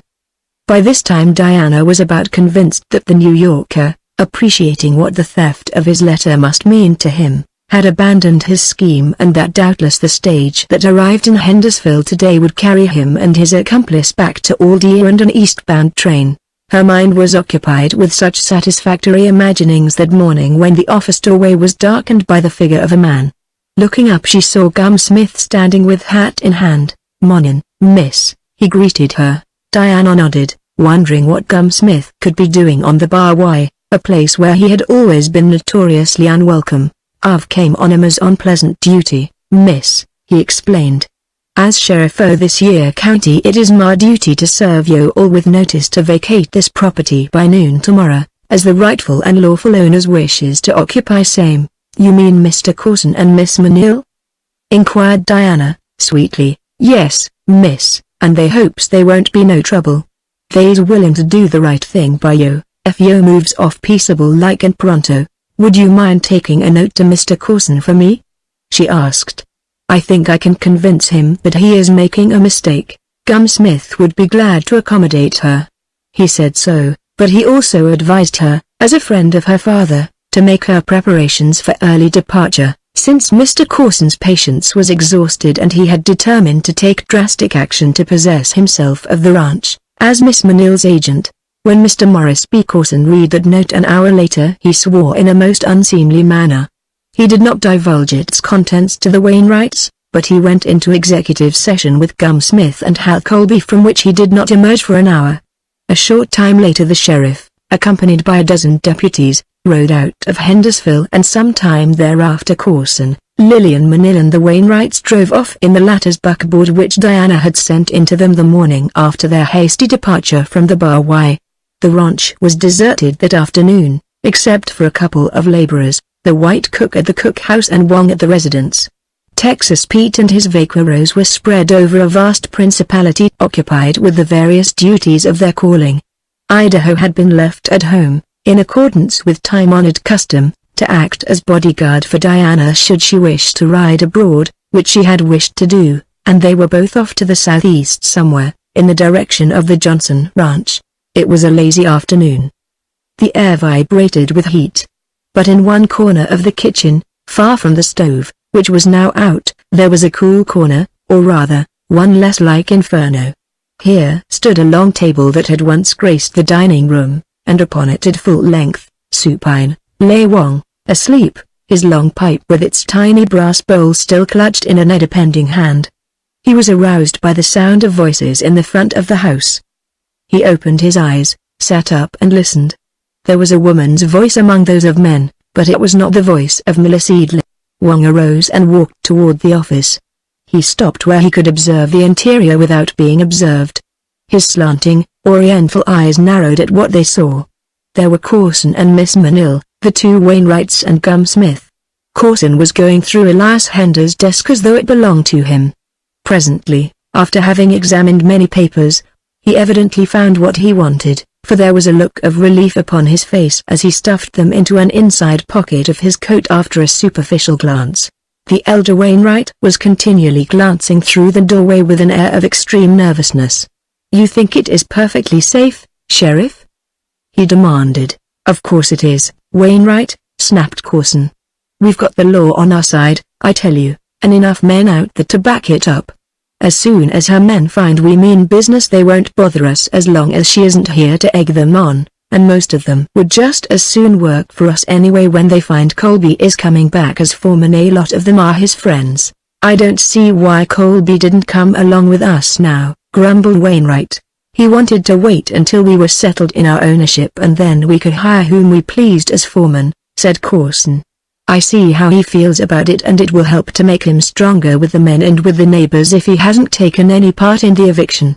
It'll be better for us in the long run, for we are going to need all the friends we can get in the county." "I am afraid we are," agreed Wainwright. "I hope you will fire that Texas Pete and the ones they call Shorty in Idaho the very first thing you do." "I don't like him. That's about the first thing I intend doing as soon as they get in," replied Corson.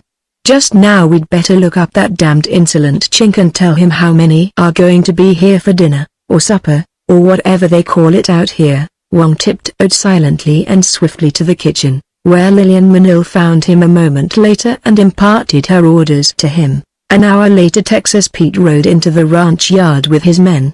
He was met at the corrals by a fellow he recognized as an habitué of Gum's place, one Ward, by name. "Evening," said Ward. "Evening," replied Texas Pete. "What an hell are you doing here, Ward?"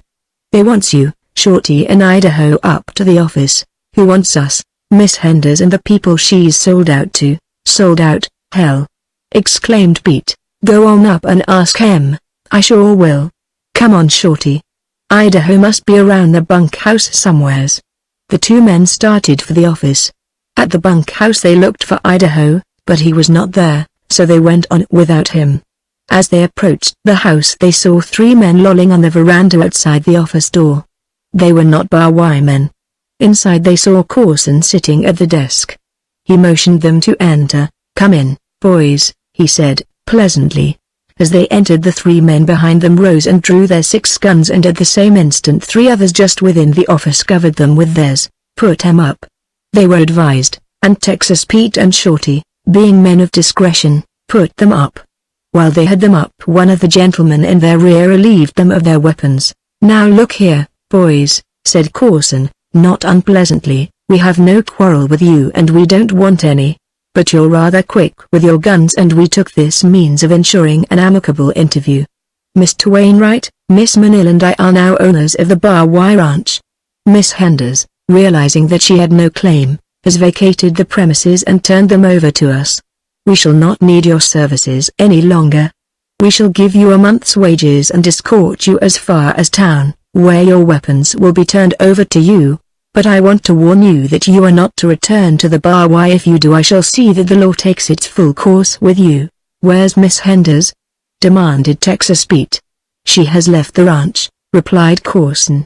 "I do not know her exact plans, but I think she went directly to Aldia to take the train for the east." "I don't know her exact plans neither," said Texas Pete, but I know you are a damn liar. You got the drop on me and Shorty, and we goes to town as you says, but if the rest that you have told us ain't straight we're coming back again. And when we do it's going to be gosh almighty unpleasant for dudes in these parts. Say, if you show your faces around here again you'll be shot on sight, said Corson. We've got the men and the money to run this ranch as we see fit, and we mean business. The old, disgraceful, lawless days are about over in this country, and there won't be any place for bad men like you two. No, Pete, said Shorty, weirded fur, our time's up, they ain't no more place for us and a jackrabbit. We're going to have a new brand o' bad men now, the kind they raise in New York that wears funny pants and robs orphans. Take them to town, boys, said Corson, addressing his own men, and then come back here. You've all got jobs here on the Bar Y, and one of the first duties you have is to shoot bad men on sight, if they show up around the ranch. Texas Pete and Shorty turned and walked out with their escort, and shortly after, still under guard, were loping away in the direction of Hendersonville.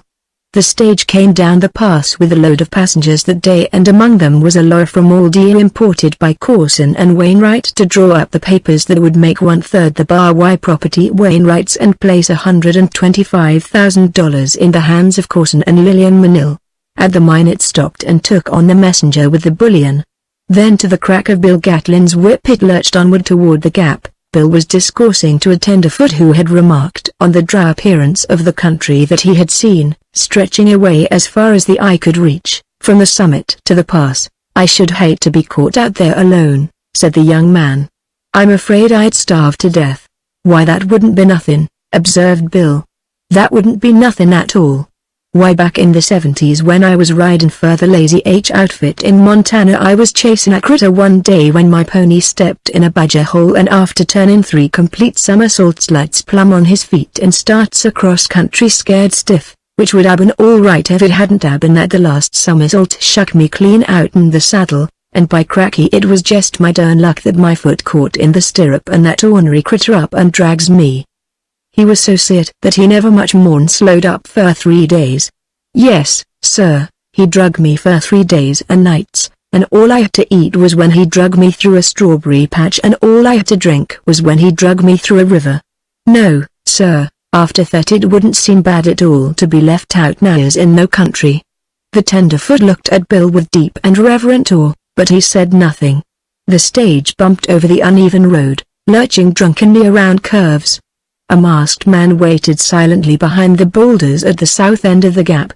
He appeared nervous, turning often to glance back into the chaparral from which he had emerged a few moments before. I wonder where in hell Gregorio is, he muttered, half aloud. He told me last night that he would be here before me. The stage drew nearer. Bill Gatlin reined his team to a walk at the first deep chuck hole at the entrance to the gap. The horses moved slowly, picking their way and sometimes stumbling in the deep dust-filled cavities that made this short stretch of scarce 50 yards the most notorious piece of road within 100 miles. The lone highwayman could wait no longer for his accomplice. He must essay the thing alone. He stepped forward to intercept the slow-moving stage, and as he did so a noise behind him attracted his attention, and a single backward glance revealed to him a masked man and the familiar habiliments of Gregorio. He breathed a quick sigh of relief, motioned to his accomplice to hurry, and moved forward with the second man now close at his heels. Bill Gatlin and the messenger were not surprised when the 2 men stepped into the middle of the gap and held them up. They would have been surprised under ordinary circumstances, but today they had been forewarned that there would doubtless be an attempted hold-up on account of the unusually valuable gold shipment, which was being used as a lure to trap the Black Coyote, and they had been warned to offer no resistance since Hal Colby had agreed to take the notorious robber if the matter was left entirely in his hands without any interference whatsoever. All of which pleased Bill Gatlin and the messenger immensely, since it relieved them both of most of the danger and all the responsibility. Not only did Bill Gatlin show no surprise at the appearance of the 2 masked figures, but, as a matter of fact, he was already stopping his team as they appeared, and had his hands in the air almost as soon as the command left the lips of the foremost of them.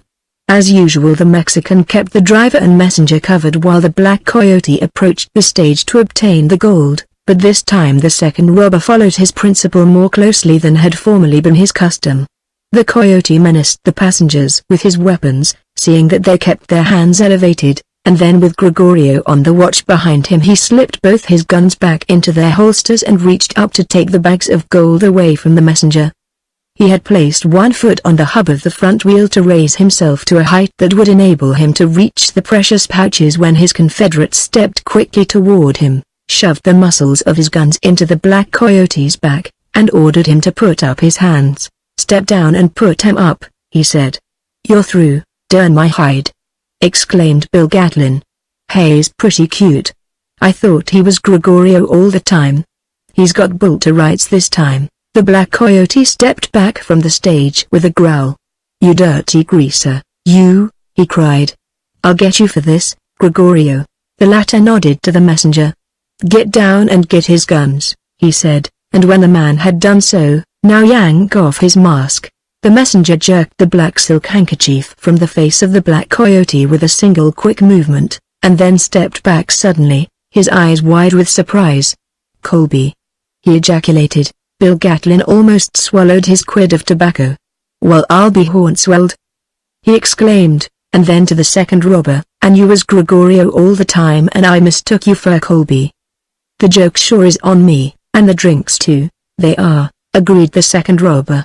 He shoved one of his guns into his holster and removed his own mask. "Well, now I will be hornswelled," murmured Bill Gatlin. "If it ain't Bull, keep him covered," said Bull to the messenger, "while I get our horses." Colby glared sullenly at Bull as the latter walked back up the road to get the horses, but he said nothing. He was still half-dazed from the surprise of seeing Bull disguised as Gregorio, for even to the latter's guns Bull wore the entire outfit of the Mexican. And when Bull returned, riding Gregorio's and leading Colby's animal, the black coyote eyed him as though he still doubted his identity. Bull drew rein beside him and nodded toward Colby's horse. "Climb aboard," he said. Colby mounted and Bull trussed the noose of his rear to around his prisoner's neck, drawing up the slack until the Honda touched the collar of the man's shirt. "Pull your freight, Colby," said Bull, and the two started off down the road toward Hendersonville. A moment later the stage passed them. "Want me to stay along with you in case you need any help?" called Bill Gatlin. "I won't want no help," said Bull, as the stage grew away from them, concealing itself in its own dust. A swarthy rider galloped up to Bull and Colby, reining in a blazed-faced chestnut beside them. It was Gregorio. Colby glared at the Mexican. You," he shouted. "Shut up, Colby," Bull interrupted him. "You got what was coming to you. It'll learn you not to ditch a pal." Gregorio had dismounted and was stripping his outer garments and Bull followed his example. As they exchanged clothing and horses they joked together over the day's work, which they considered good. Gregorio swung himself into his saddle first. "Adios, Senor Bull," he cried with a wave of his hand. "Perhaps in a few days Gregorio comes out of the hills, eh?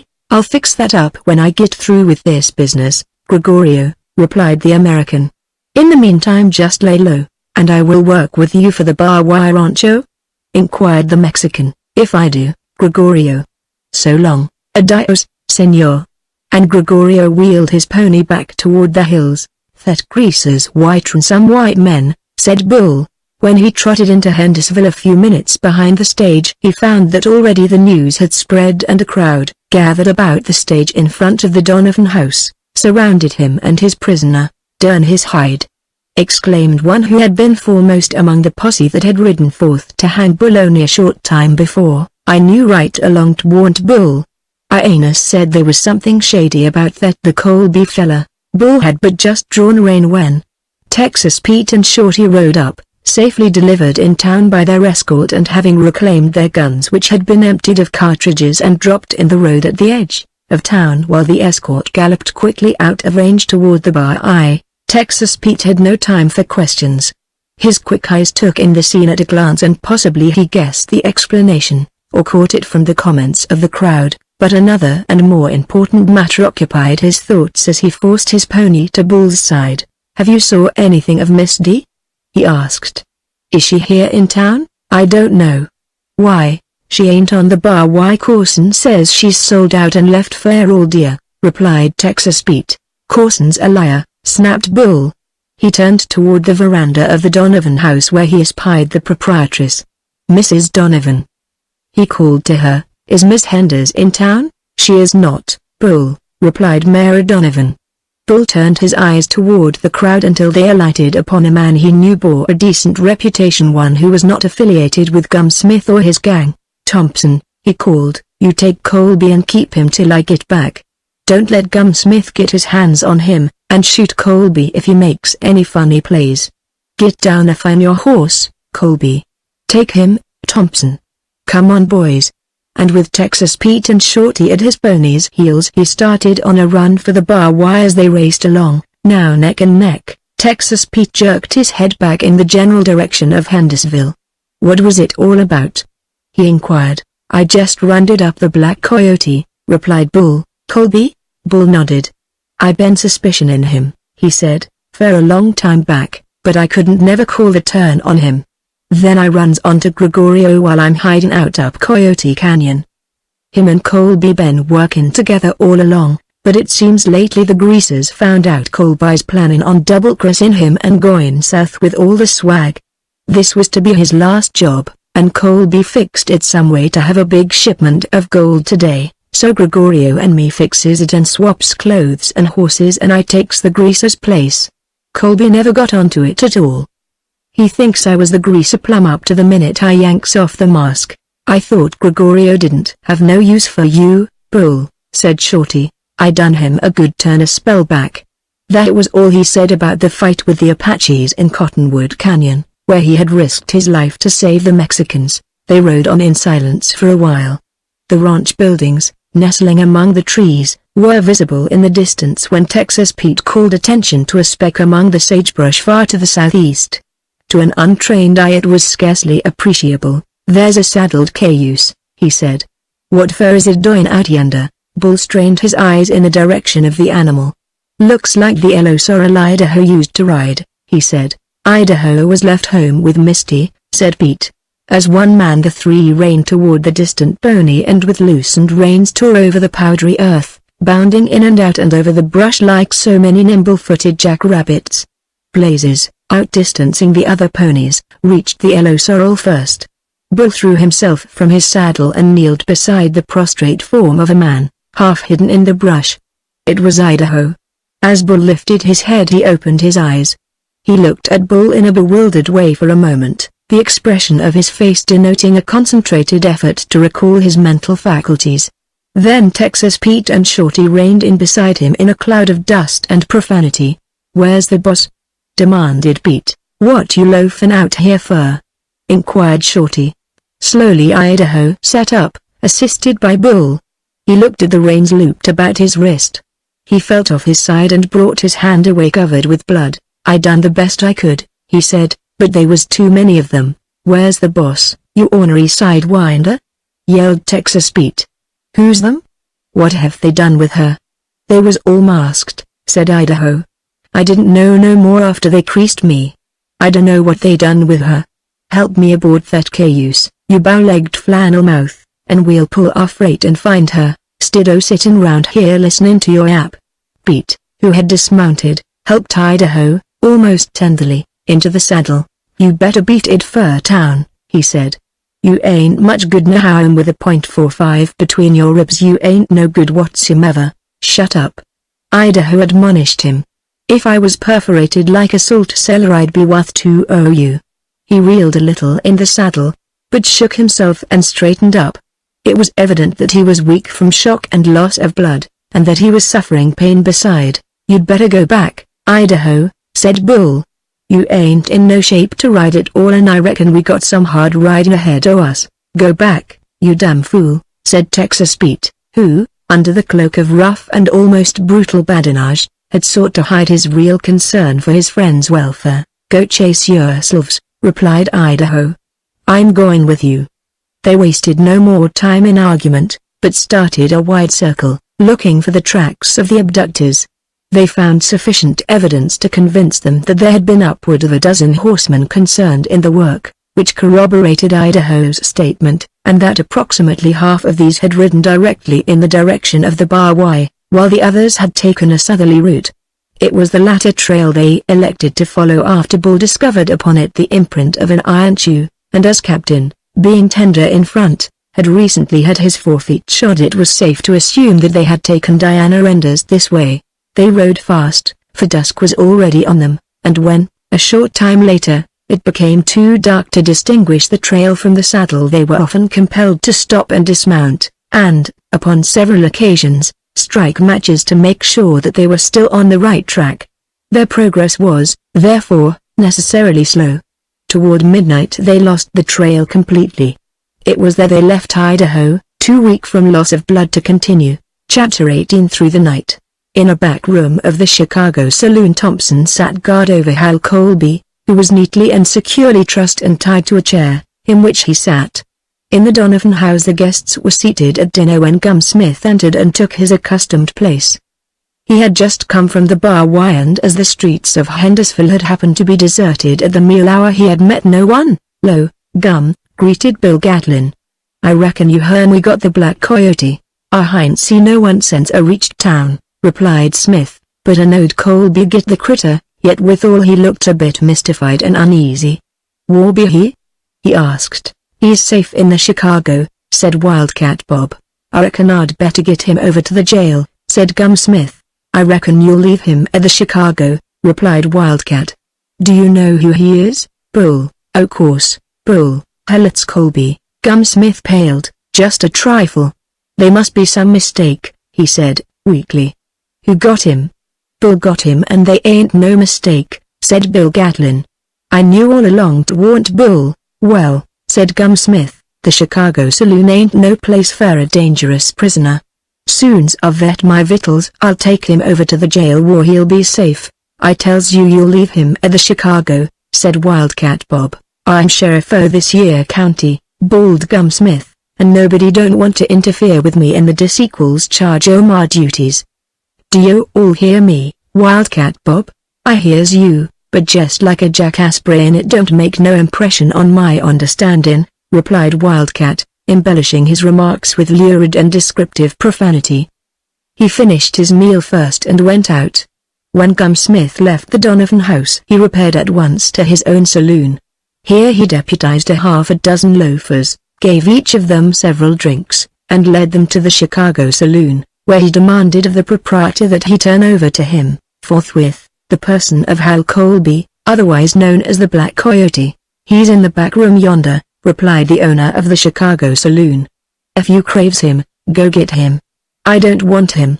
In front of the door to the back room sat Wildcat Bob. His elbows were resting on his knees and from each hand dangled a .45. "In the name o' the law," piped Gum Smith in his high voice, "I demands the person o' one Hal Colby. Get the hell out'n here, you blankety, blank, blank, blank," screamed Wildcat Bob. "You all better listen to reason, Wildcat Bob," yelled the sheriff, "or I'll have the law on you." Wildcat Bob, raising his voice yet higher again than that of his ancient enemy, bawled out an incoherent volley of blasphemous and obscene invective. Gum Smith turned and whispered to one of his followers, who withdrew from the room with two others.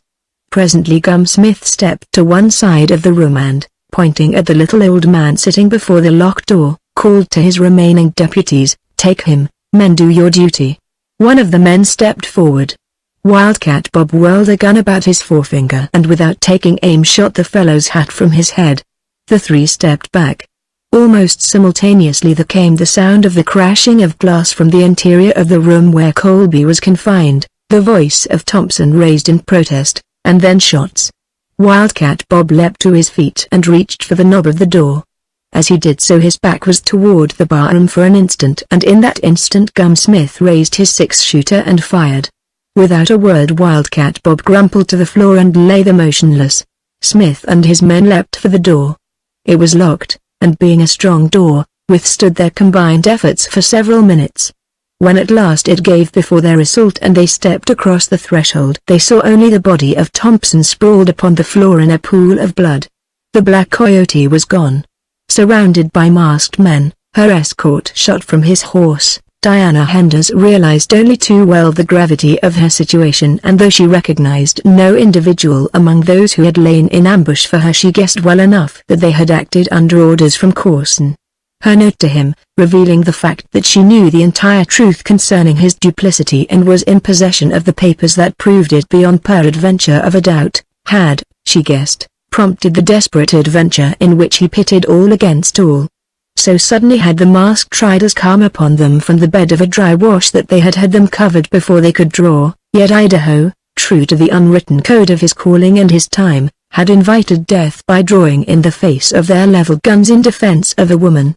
Had he been alone, or with another man, his hands had gone up the moment he had realized that the odds were all against him, and one of them had gone up, but it had carried a 6-gun with it, and he had been shot out of the saddle for his chivalry, and left for dead upon the parched ground as his assailants galloped off toward the south with Diana.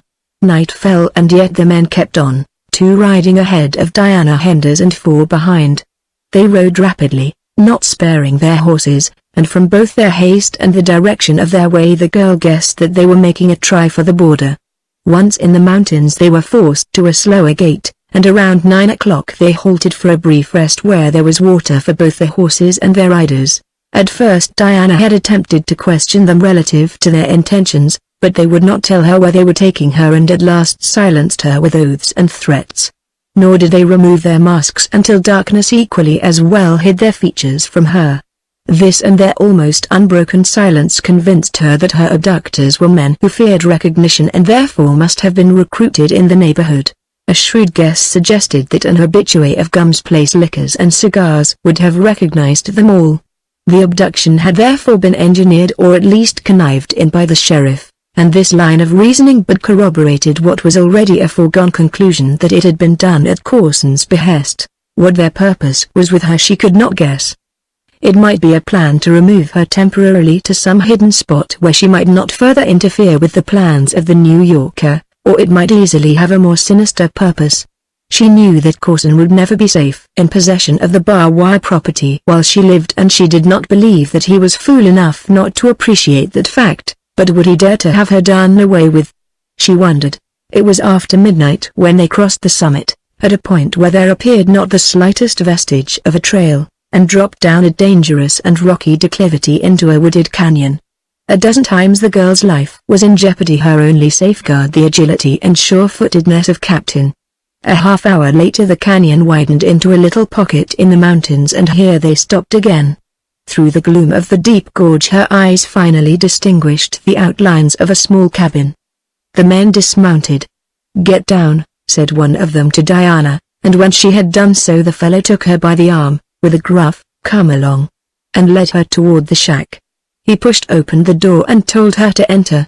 Following behind her, he struck a match, revealing a single room, rudely furnished with a table, a few benches and a couple of cots, all constructed in rustic fashion from branches of the trees which grew about the place. On the table was a candle holder and a candle, which the man lighted. At one end of the room was a blackened fireplace above which a long shelf supported a few small boxes and cans. On pegs, flanking the fireplace, were crude cooking utensils, a frying pan, a stew pan and a coffee pot, while a larger kettle, for heating water, squatted in the ashes of the dirty hearth. The other men came in presently. All were masked again. One of them took the kettle and went out, returning shortly with water. Another brought wood, and then a third set about preparing a meal. They had brought some flour and bacon with them. There were baking powder, salt, pepper and sugar in the cans upon the mantel shelf, together with one of coffee and another of tea. The aroma of cooking food awoke Diana to a realization of the fact that she was hungry. Her situation, while grave, had not as yet reached a point that she might consider dangerous. The attitude of the men had been determined, albeit somewhat nervous, yet never at any time actually menacing.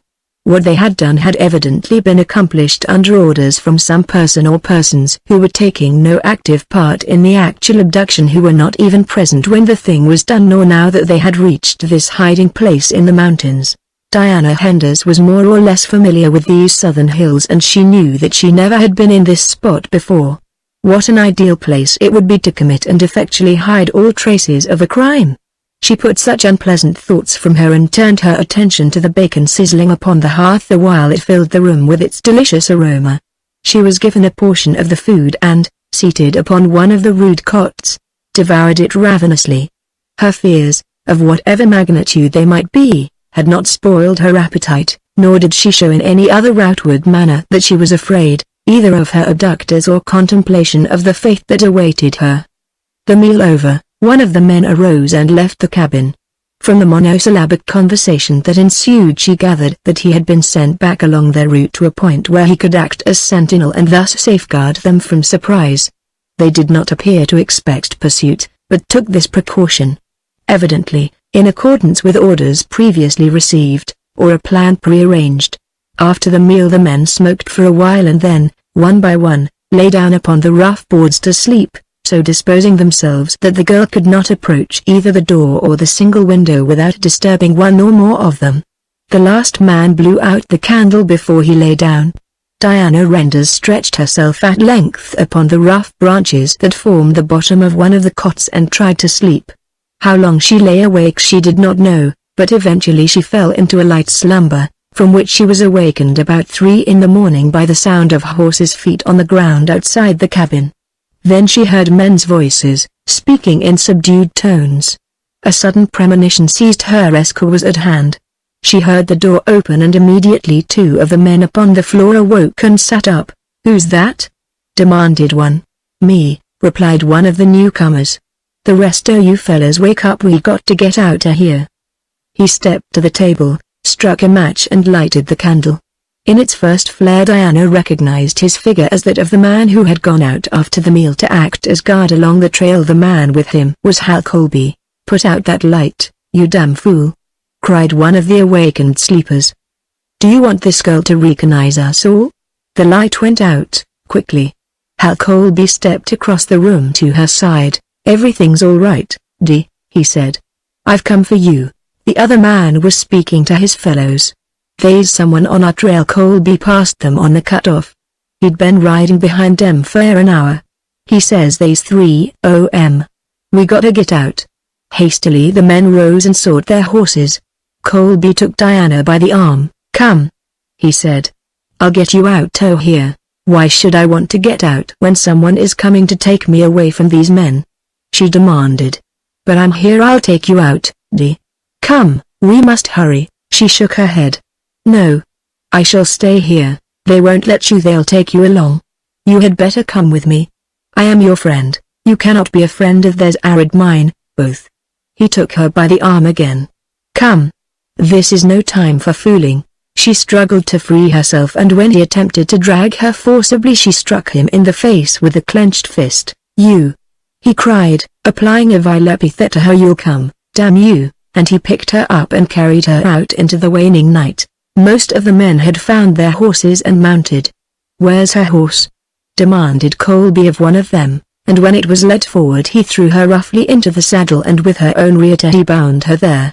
Then he mounted his own animal and, leading hers, started down the rough and wooded gorge, toward the south. A few miles away 3 men drew rein upon a ridge.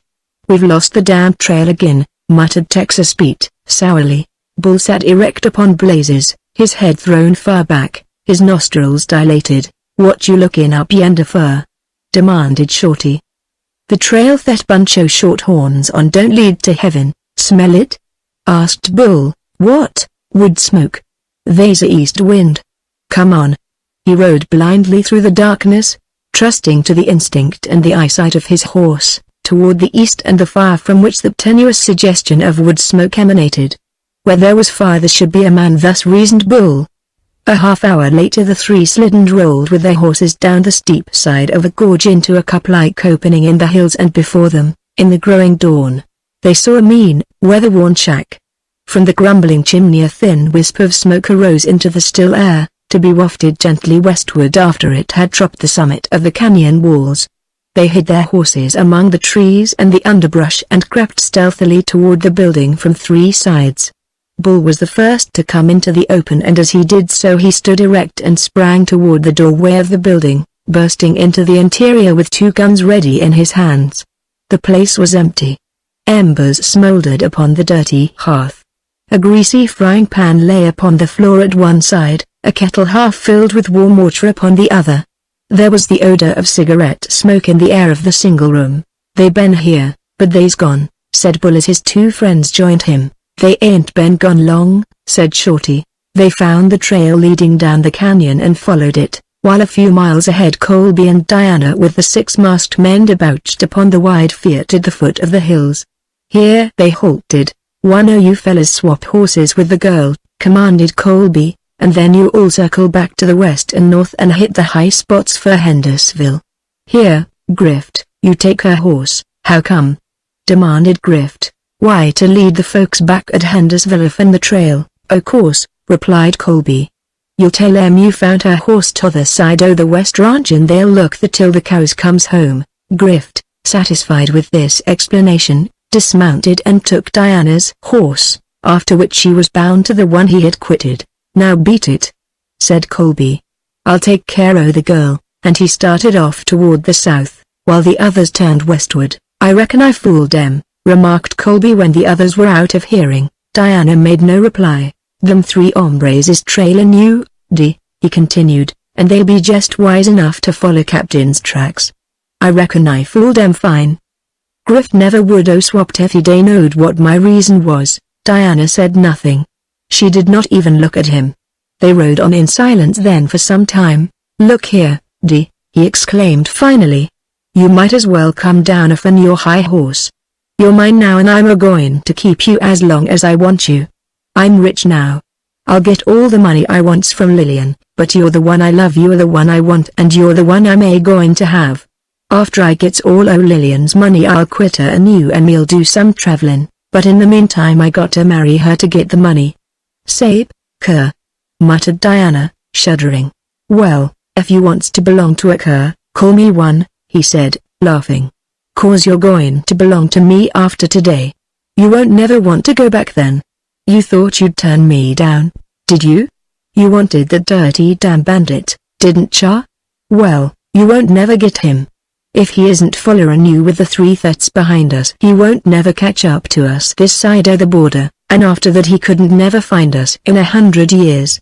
If he is with them he'll follow the captain's hoof prints until he catches up with them, and then that bunch o' bad uns'll shoot him full o' holes.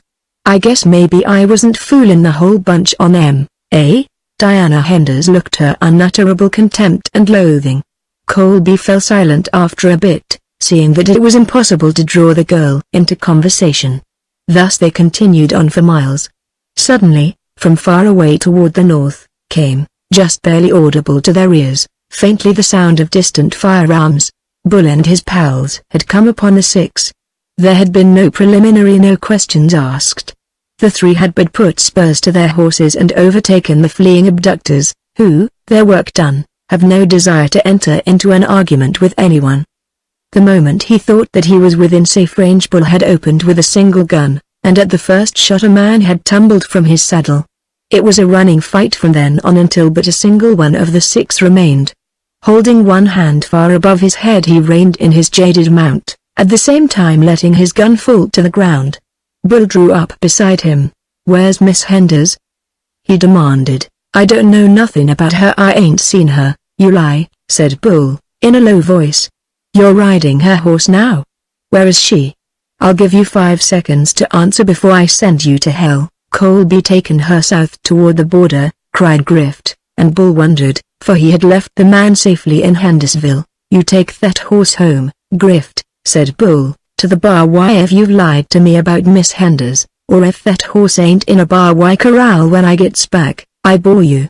"Sabe," Grift nodded. "Now beat it," said Bull, and reined about toward the south. Again the hard, pitiless grind commenced.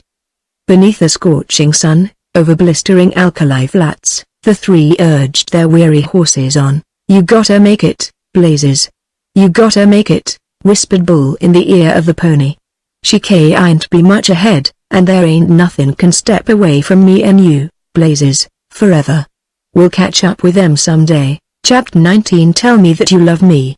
It was 10 o'clock that morning before Bull, Texas Pete and Shorty picked up Colby's trail, and by that time the man and his unwilling companion were a good 4 hours ahead of them. on tired horses. Through the heat of a blazing Arizona day, it seemed hopeless to expect to overhaul their quarry before night had fallen, and by that time Colby would have crossed the border. Not however that meant much to the three who pursued him, to whom international boundary lines were of no more practical import than parallels of latitude or isothermal lines. Before noon they were obliged to stop and rest their horses at a water hole that afforded a brackish but refreshing drink for the three jaded animals. In the mud at the border they saw the fresh tracks of Colby's pony and Diana's. It was evident that they had stopped here for a considerable time, which, in truth, they had, so positive was Colby that he had thrown their pursuers off the track, leading them into a gunfight with a superior force that might reasonably have been expected to have accounted for them to the last man. 5 minutes was all the rest that the pursuers allowed their horses. Once again they were in the saddle. "Looky yonder!" exclaimed Texas Pete, pointing toward the south. "If it ain't trainin' there I'm a Siwash. It's about a month too early for the rains," said Bull, "but it sure is rainin' like hell. Look at that lightnin'. Say, if they ain't crossed Saley's Flats yet they won't never get across, not while their train lasts. And if they has crossed we won't never catch 'em," said Shorty. "I'll catch 'em if I have to ride plumb to Helene. It takes me 100 years, said Bull. The rain struck Colby and Diana at the northern edge of the flats. It came in driving sheets and sometimes in solid masses that almost crushed them. It came with deafening reverberations of titanic thunder and vivid, almost terrifying, displays of lightning. It was bad where they were, but Colby knew from experience of the country that in the low hills at the upper end of the flats it was infinitely worse, that there had been a cloudburst. He put spurs to his horse and dragging Diana's into a gallop urged them both to greater speed, knowing that if he did not cross the wash in the center of the flats within a few minutes he might not cross it again for days. When they reached it 3 feet of turbid water tumbled madly down the narrow bed between the precipitous clay walls.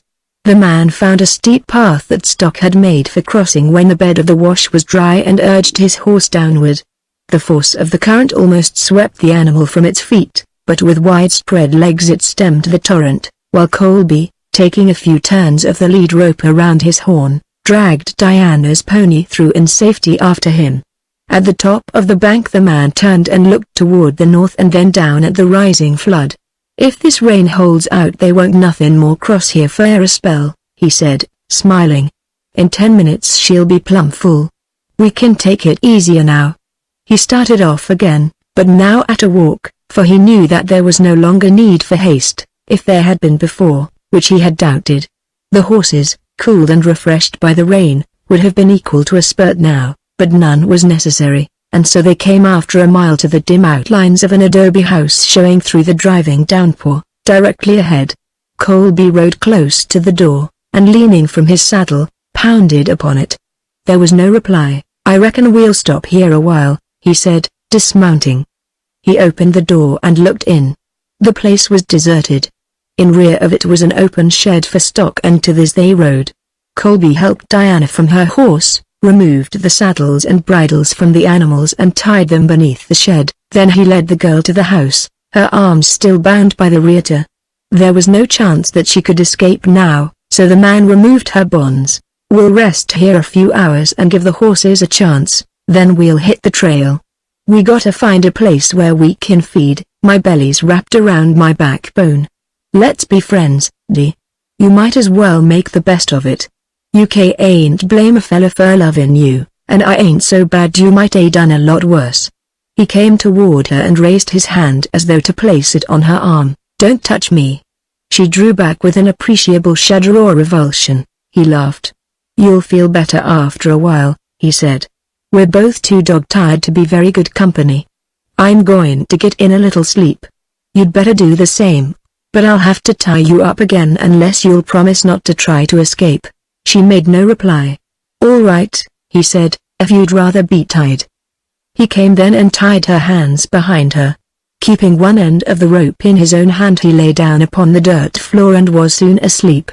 Diana sat with her back against the wall listening to the rain beating upon the roof and driving against the walls.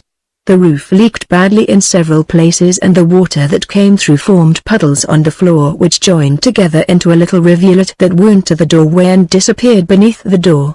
How hopeless. Diana stifled a sob. She was tired and hungry and weak from exhaustion. The frightful rain had cut off the frail vestige of a chance of rescue that there had been before. By now no man or beast could cross Sally's flats. She knew one man who would try had he known of her predicament. But how was he to know of it, a hunted fugitive hiding in the mountains far to the north? Realizing the necessity for haste if they were to cross the flats before the wash became an impassable torrent, the three pursuers drove their tired horses onward at the top of their diminished speed. The race became at once a test for the survival of the fittest, and Blazes forged steadily farther and farther, ahead of the ponies. Long before Bull reached the flats the rain was upon him, refreshing both horse and man, and Blazes, as though imbued with new life, increased the distance between himself and the two ponies now far behind. The driving rain was rapidly obliterating the trail that the man followed, yet he managed to cling to it to the very brink of the wash, to the very point where Colby and Diana had crossed, and the bull drew rein to look down, scowling, upon a seething barrier of yellow water. 20 feet wide it was and 10 feet deep, swirling and boiling like a cauldron of hell. He eyed the greasy, muddy footing of the bank. Had it been firm and dry he had put Blazes to it for a jump, but he knew that it could not be done, nor could he swim the horse. Even could the animal have made the crossing it could not have clambered out upon the top of that perpendicular, constantly caving wall, with the mighty current always dragging at it. But Bull was not hopeless, he was merely devising ways and means. Not an instant had he considered the possibility of giving up their pursuit, or even of delaying it by waiting for the waters to recede. Taking his rope in hand he dismounted and stepped close to the brink of the torrent, upon both sides of which grew numerous clumps of greasewood. He seemed already to have formed a plan, for he drew one of his 6 guns and hurled it across the Washington. He followed it with the second gun and then with his heavy belt of cartridges. Then came his boots, one by one. Shaking down the Honda he swung a noose at the end of his rope, which, opening up, described a circle that seemed to revolve about his head at an angle of 45 degrees with the ground, like a rakish halo just for an instant, and then it rose and sailed gracefully across the newborn river to drop around a clump of greasewood upon the opposite bank. "Come here," said Bull to Blazes, and the horse stepped to his side, close to the water's edge.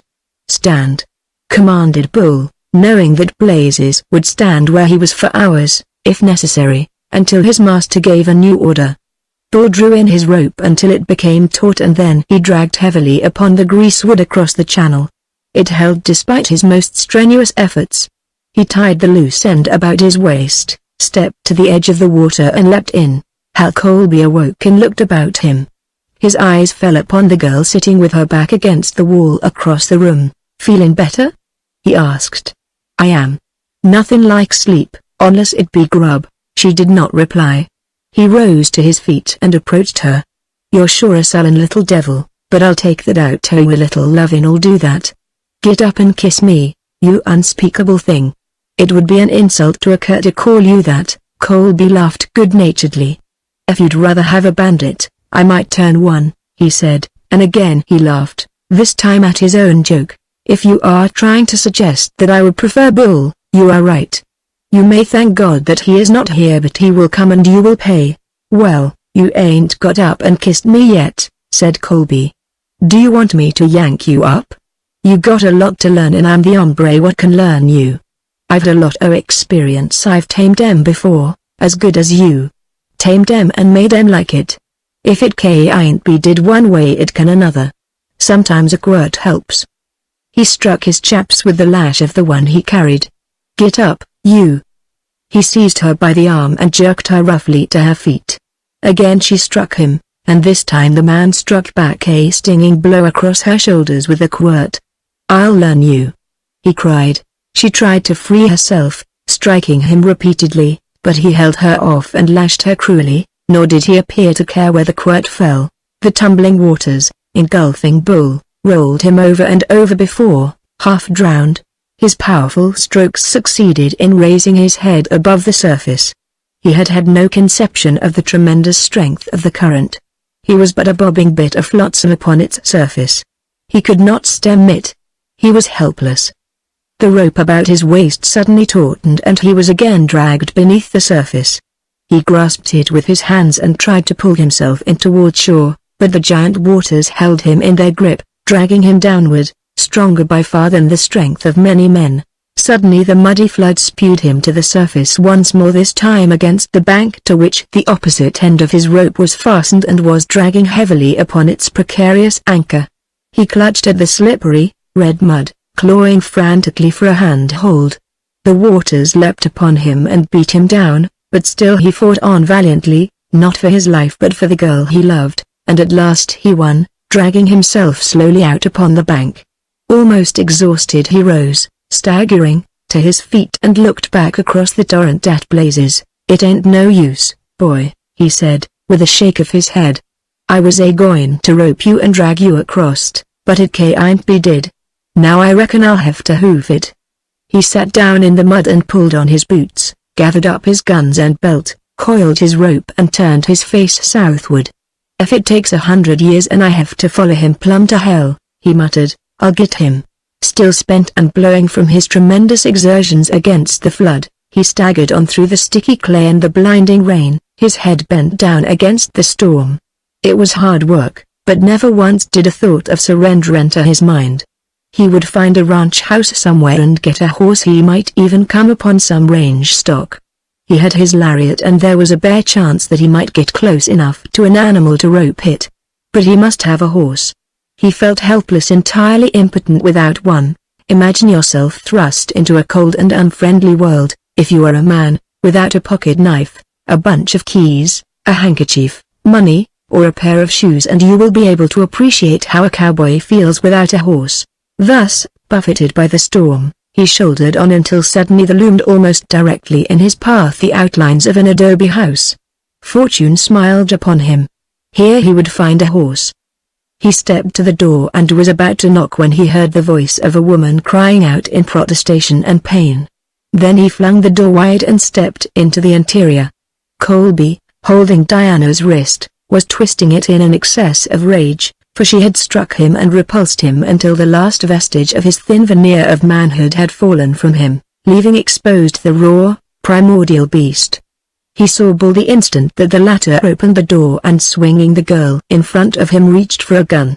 Diana, too, saw the figure in the doorway.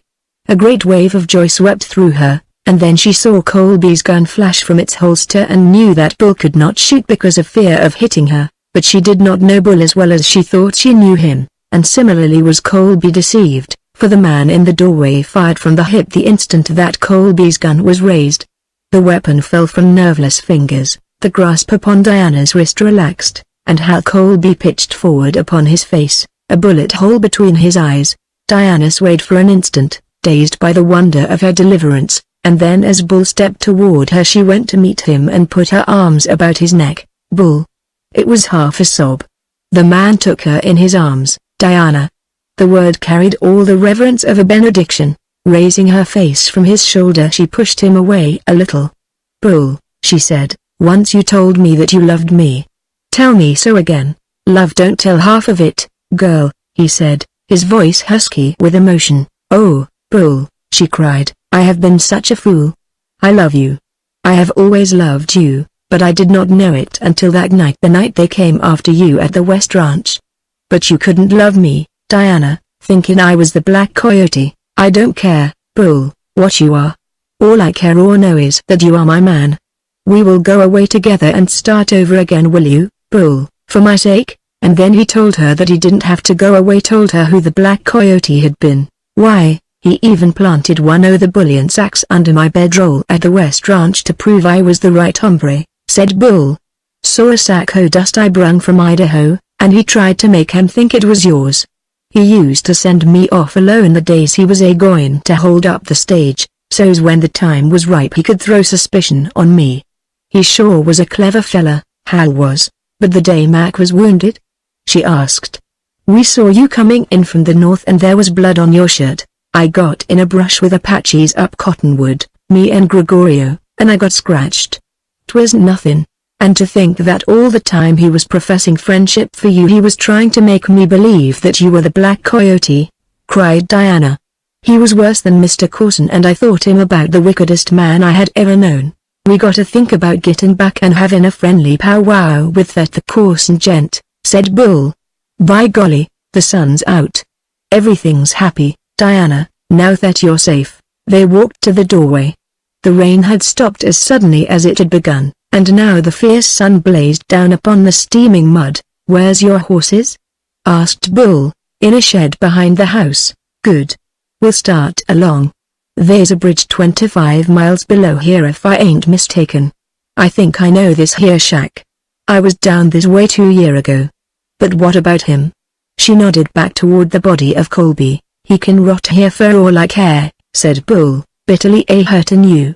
God, I wished he had 9 lives like a cat, so's I could kill him a few more times. She closed the door behind them. We'll have to notify Gum Smith, so they can send down and bury him. Gum Smith won't never get the chunked, he said. They walked to the shed and he saddled the 2 horses, rested now and refreshed a little by the past hours of relief from the heat, and after they had mounted and ridden halfway to the wash they saw the figures of 2 men upon the opposite bank. Texas Pete and Shorty, he told her. They recognized the girl, and Bull and whooped and shouted in the exuberance of youth and joy. It was a hard ride to the bridge through the heavy mud, but it was made at last, and then the 4 joined upon the same side and set out toward home, picking up Idaho en route, still weak, but able to sit on a horse. It was 2 days later before they rode into the Bar-Y ranch yard, where they were met with wild acclaim by Willie, Wong, and the men's cook. Where's Corson? Demanded Bull. The whole bunch has gone to town to close the deal. There was some hitch the other day. Wong said he heard them talking. Corson wouldn't take nothing but gold, and Wainwright had to send up to Aldia for it. They say it's comin' in on today's stage. I'm going to town, announced Bull. So am I, said Diana. We'll all go, said Shorty. Get us up some fresh horses, Willie, said Texas Pete. Then he turned to Diana. You ain't said yet that I ain't foreman no more. They both smiled. Not yet, Pete. I'll have to talk it over with Bull, said Diana. Remounted, they galloped off toward Hendersonville, all but Idaho. Him they left behind, much to his disgust, for he needed rest. They reached town half an hour after the stage had pulled in and, entering the Donovan house, found Corson, Lillian Manil, the 2 Wainwrights, together with the attorney from Aldia and Gum Smith. At sight of Bull, Gum Smith leapt to his feet. You all's under arrest. He squealed. What for?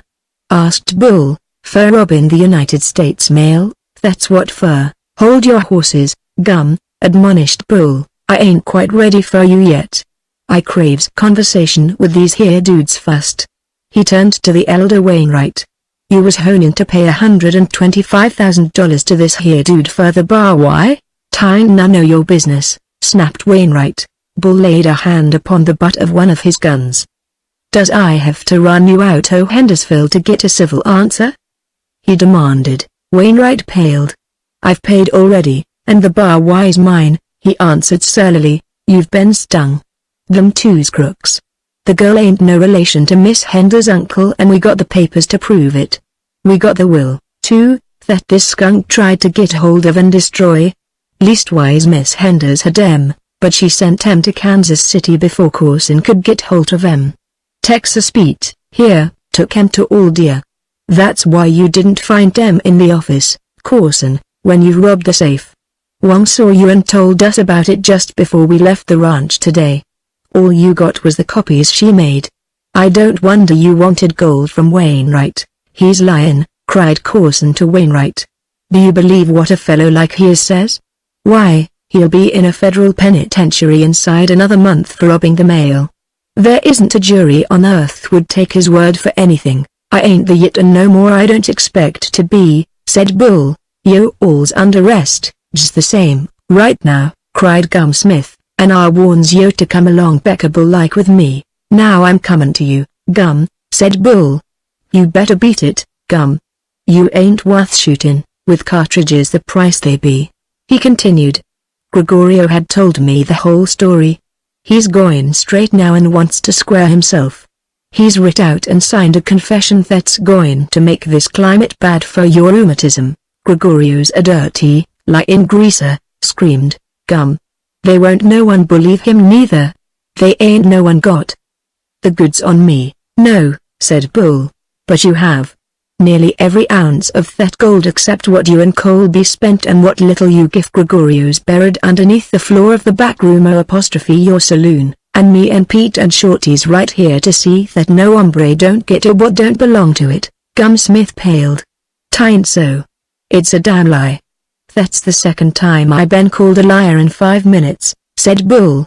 "I ain't did nothing cause they's ladies present. But I'm going to send them out in the room in a minute and then we'll talk about that if you're still here. I'd advise you not to be, though. Wainwright, I seen your buckboard tied out in front here. By crowdin' it'll hold 5 men in you, that ornery looking dude son o' yourn, Corson, Miss Manila Gum. You all be in it and hittin' the trail north for t'other side o' the hill inside o' 5 minutes or me and the boys is going to start shootin'. On the way, Wainwright, you and Corson can settle that little matter o' the 125,000. If you can get it back from him tain't nothing to me. But if you don't you deserve to lose it, for you're just as big a thief as he is, only not quite so bright in the head. Now get, and get damn pronto." His voice had suddenly changed from mocking irony to grim earnestness. It was a savage voice that uttered the final command. Gumsmith was the first out of the room. He was followed by the others. "See 'em to the edge of town, boys, and see that they don't linger," said Bull to Shorty and Texas Pete. "Oh, mama!" exclaimed Shorty. "Lead me to them funny pants." Bull turned to the attorney from Aldia. "I ain't got no proof that you were in on this deal," he said, "so you can wait and go in on the stage tomorrow." "Thanks," said the attorney. "No, I thought it a perfectly legitimate transaction, but I am glad they called me down. For now perhaps I can transact some real business for some other clients of mine. I had not been aware that the Bar Y was for sale, or I had been over here before. I represent a large syndicate of Eastern packers whom I know would be interested in this property, and if Miss Henders will make me a proposition I shall be glad to transmit it to them. You will find them very different people to deal with than these others seem to have been." "I thank you," said Diana, "but the Bar Y is not for sale. We are going to run the ranch together, aren't we, Bull?" "You bet we are," he replied. Mary Donovan burst from an inner room at the moment. "Bliss me heart!" she exclaimed. "And I never knew you was here till this very minute, and I heard what yez just said, Diana Henders, and I'm not after been such a fool that I don't know what yez means. It makes me happy, God bless ye. I must be after running in and telling me old man he'll be that glad." "He will, your old man," exclaimed Diana. "Sure now," said Mary Donovan, blushing. "Didn't yez know me and Bob was married the day before yesterday? Sure they had to shoot him before I see get him. He never was much, and having a bullet hole clean through him don't make him no better, but thin he's a man, and a poor one's better than none at all.